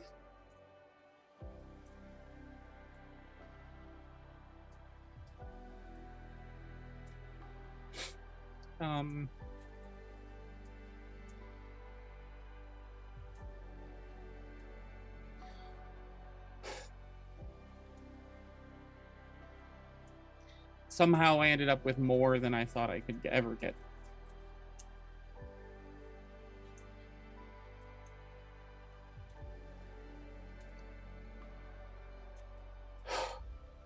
So,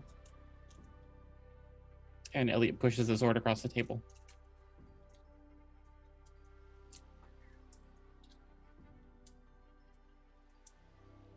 My sword is yours. What would you have me do?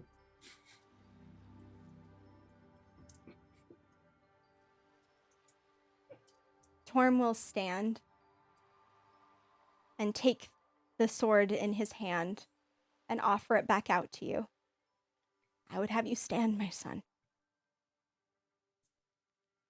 I would have you live. He'll gesture towards the door and lead you quietly back out into the world,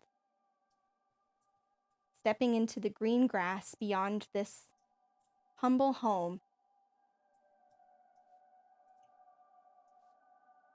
and back into the world worth saving.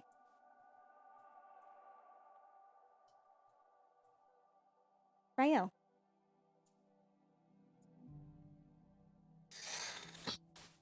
So, with the funding from the Earl, and the resources that he's collected over the adventure, um, he asked Lunette if he could have one more adventure, and she joins him on it, and it's them founding Vala's hand. And on a quiet night, she asks, "Why is it called Vala's hand?" And she tells him the story of a changeling who was sold to a thieves guild, who was taught to murder and to steal. And when Vala caught him, he remembered being on the ground and Vala offering his hand, and everything changed after that. Vala's hand was capable of mercy and wrath. And that's what the guild is going to be. We're going to use the tactics and the skills of the Thieves Guild. We're going to use their language and their ability to move in the dark. And we're going to hunt those who live in the dark. And we're going to offer a hand to the next batch of chosen so they won't be so lost and confused. And Elliot helps with training the young soldiers, and Bootstraps toughens them up because they need it. And Bird gives them the shoulder to cry on when they need it to. And so instead of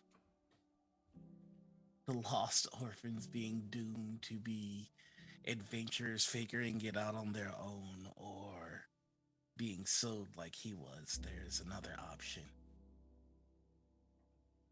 And soon Vala's hand becomes self-reliant. They don't need him anymore. And that's when Rael and Lunette finally tie the knot. They playfully argue about who's gonna officiate the wedding, and Rael goes, "Who better than magic itself?" And so they both plead with Bird to make it official. Bootstraps, of course, is the maid of honor, or is the best man. Sorry, I was imagining him in a dress. It was funny. Nope. I wear that fucking dress. Yeah. And on a very quiet night, because that's really the best time to get Elliot to talk. Elliot is the first to find out the happy news that they are expecting. And he couldn't think of a better godfather than Elliot. And so they tie the knot, and they spend the rest of their life happy. They go on small adventures just to remember. And then one day, Rael calls them all together out of the blue. They just have one more day of iced creams and drinking and smiles. And while everybody's talking to themselves, Rael sees Vala and Tyr. And he remembers coming into the world being sold. And now he's in a room full of family. He walks to his room. He lays down. He says, "That'll be enough." Tyr takes him, and with a smile on his face, he tells all of them goodbye. And he rests.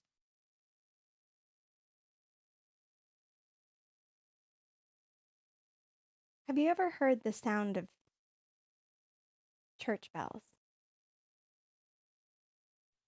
That's not even the right question. Have you ever heard the sound of every church bell across an entire nation? Each a single thinks.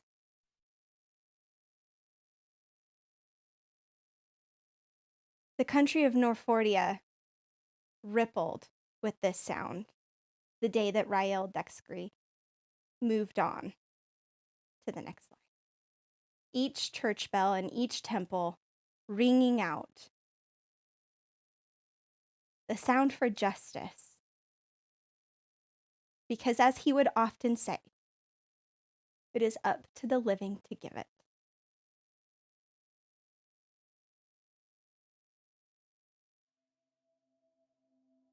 Bird.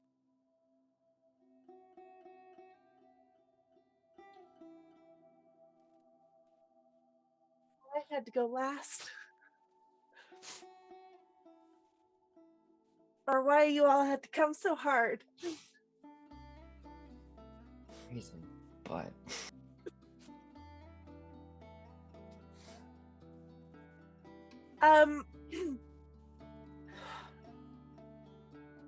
At some point,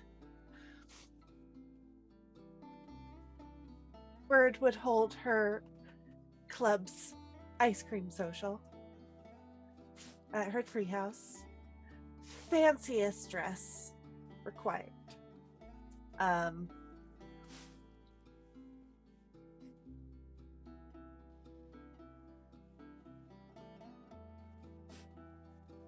There would be a lot of practicing and new ideas for secret handshakes. At some point, she would have the idea of different secret handshakes for different things that needed to be communicated.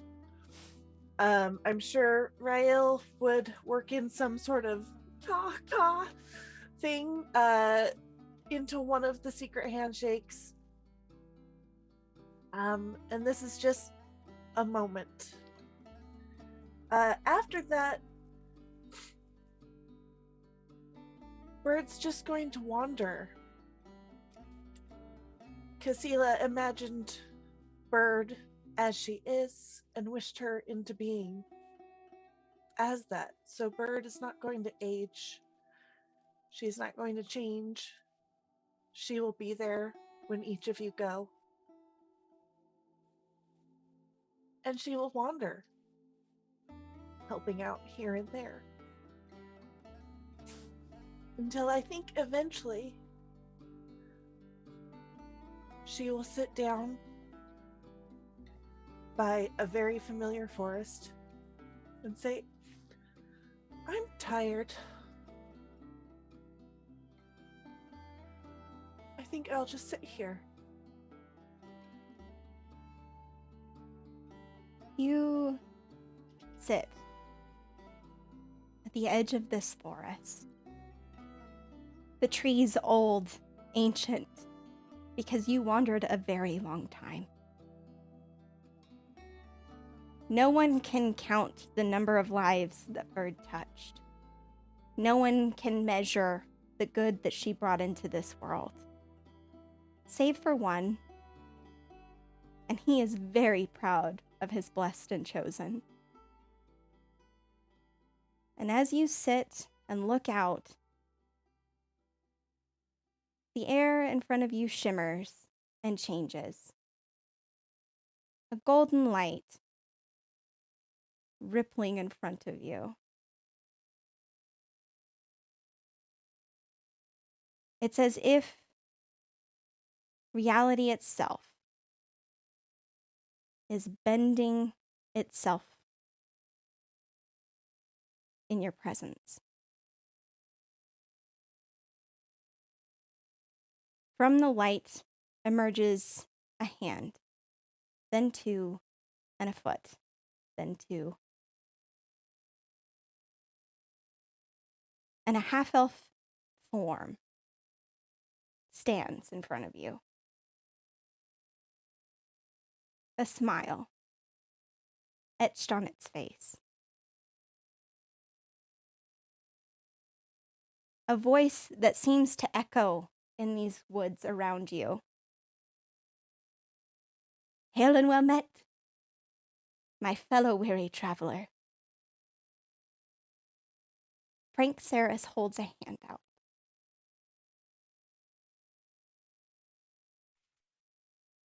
They are waiting for you now. We should be going.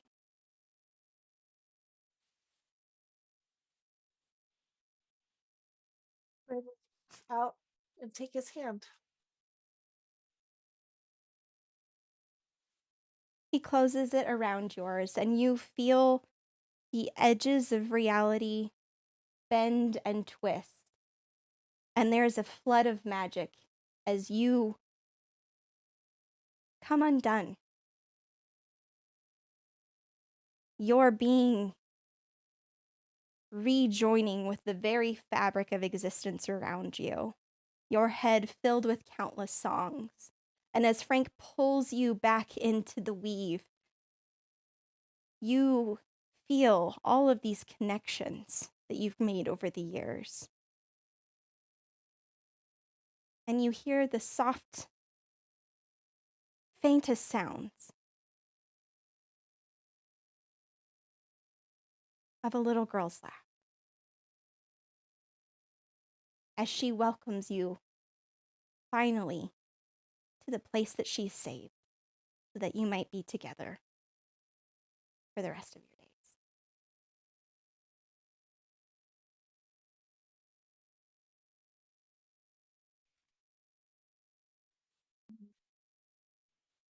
The moment I hear that, I'm just gonna call out.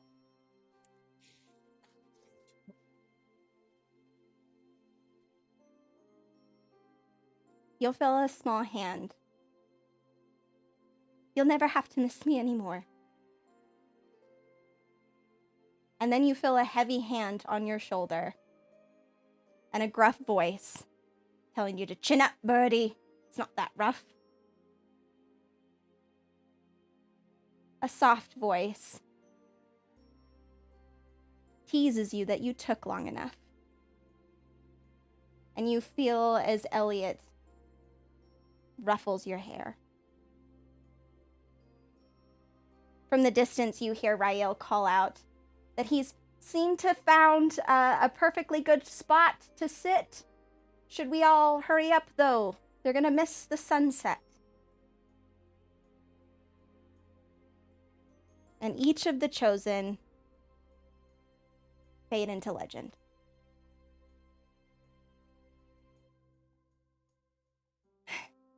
In the beginning, there was chaos. It takes many forms. That is its nature. It sweeps us off our feet, clouds our hearts and minds. It makes us feel out of control. It tests us, pushes us, challenges us in ways that we think we can't withstand, in ways that we think will break us. When our lives are in chaos, it can feel like we're alone, that no one could possibly understand what's happening to us. what we've lost.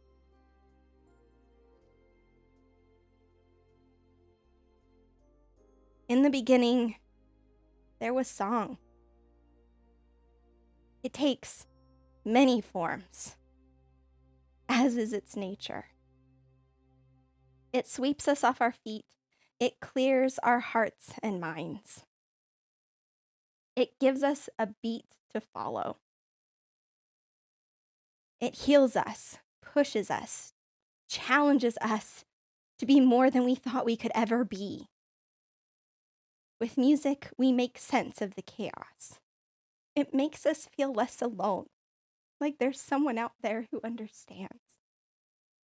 Like we're not just singing a tune all our own, but rather a part of an endless symphony of experience. In the end, there is connection. Each person bonded by those experiences, their deeds immortalized in the very fabric of this world. In song and chaos, a perpetual bond is made, one that cannot be broken.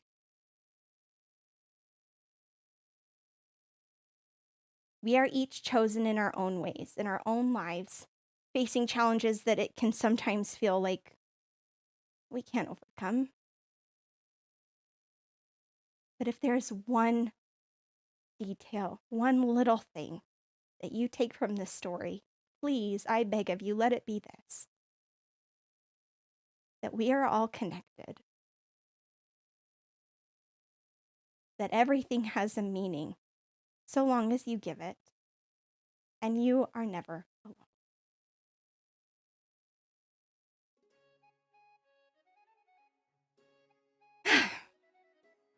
Well, thank you all for joining us for this month's session of the Bard's Refrain. Tonight's session was inspired by the Main Squeeze's 2012 song, Where Do We Go From Here, from their self-titled album. It has been my pleasure to DM the Bard's Refrain. As we say goodbye, I'd like to dedicate my part in this story to the one who showed me magic in music, who helped tame my chaos, my father. Thank you, Dad. Players, please go ahead and go around and tell the people where they can find you, what you've got going on, and any thoughts you might have. Shit. Keep forgetting one first. It keeps being super hard every time. Okay. Hey everyone. I'll go through all the stuff I know first. Hi, I'm Turk or Turk Accented on Twitch and Twitter. Fuck, man. Okay. More of me. Tuesday, Harper's extra credit stuff. Very spooky, ooky, fun times. Definitely tune in. Wednesday, oh my god, Hubris of Man will be kicking off with Meg Mysterio leading the way. Aliens, it'll be amazing. The third, we have the Zone kicking off and probably leading that, and it'll be awesome, and it'll be all the body horror you ever want. We have Swift and Vicious on that Monday, the 4th, and then we'll be in with Oathsworn on the 5th, and God, I'm a DM for that. That's insane. Who let that happen? And of course, on the 9th, we'll have next week we'll have Curse of Strahd, and I keep thinking like, well, just lead up to the next episode of this, and it's not gonna be there. Shit.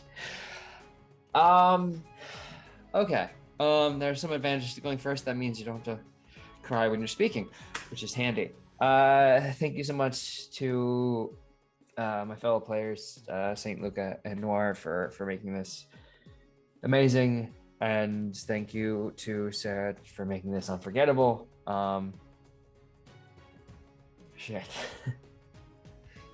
Yeah.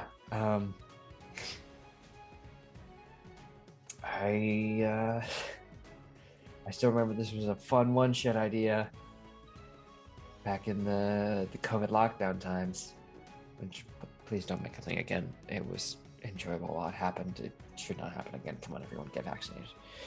And here we are. Full fucking year later, and still crying like a baby. But yeah, it's been a whole fucking trip, but it's been absolutely amazing, and I'm lucky to be here. So, thoughts? Nothing that doesn't end in tears, and happy tears of that. So, Saints, save me. All right, my stuff out of the way first. Hi, I'm DMF Saint. I played Elliot Hawking, a homebrew Battlemaster fighter. I'm sorry. Wait. Sorry. I played Bootstrap. He was a bastard. You can find me on Twitch and Twitter at DMF Saint. I also run things over at Nat20 on Twitch, which is at Nat20 Tabletop on all socials. The pitch for things that I have coming up real fast. I run every year a month-long horror content marathon on my own channel called Season of Saint. This is Season of Saint 3. There are also going to be at least 4, if not a couple more, pieces of content from that over on Nat20. Horror-themed one-shots for D&D, a horror-themed smash cut, and a number of other things. So please feel free to come on over and check us out for that. Other than that,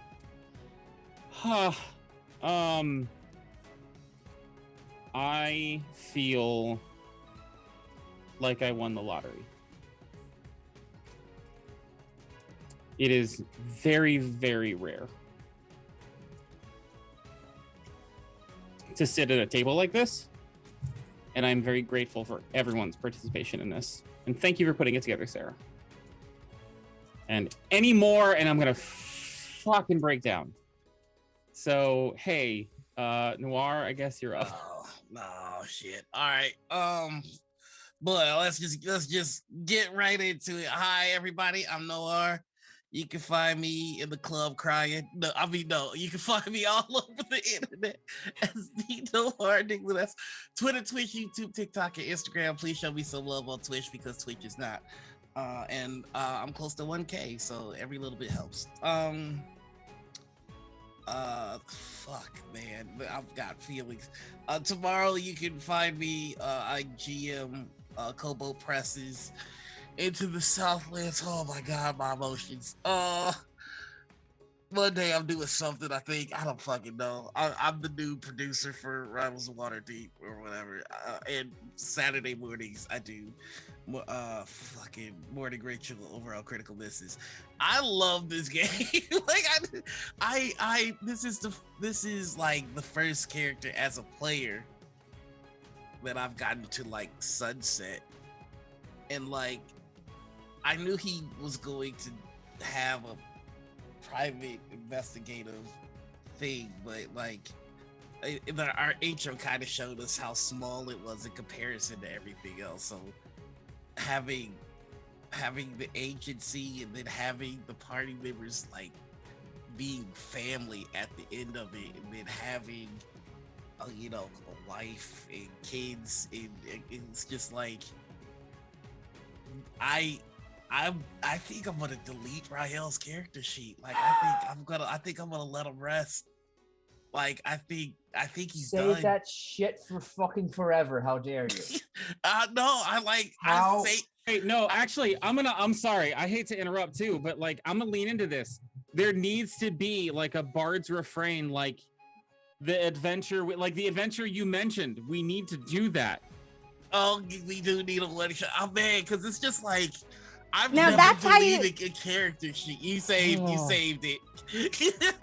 Because I was gonna make a whole thing of it, just like saying goodbye. Because I've never sunsetted a character like this, and like all I can I guess I could see the one shot, but like really when I think of Rael now, I just imagine him like running to see Bird when Bird finally rests and going, I saved you a rock. Like that's the last I imagine of that, man. Anyway, I'm talking too much. I'm about to work myself into tears. So we gonna pass it on to Luke. Luke, save me. Emotions. No I don't know why I keep having to go last. Listen, it was a year ago. One of my best friends was like, I'm gonna run a one shot on TPK. I was like, dope.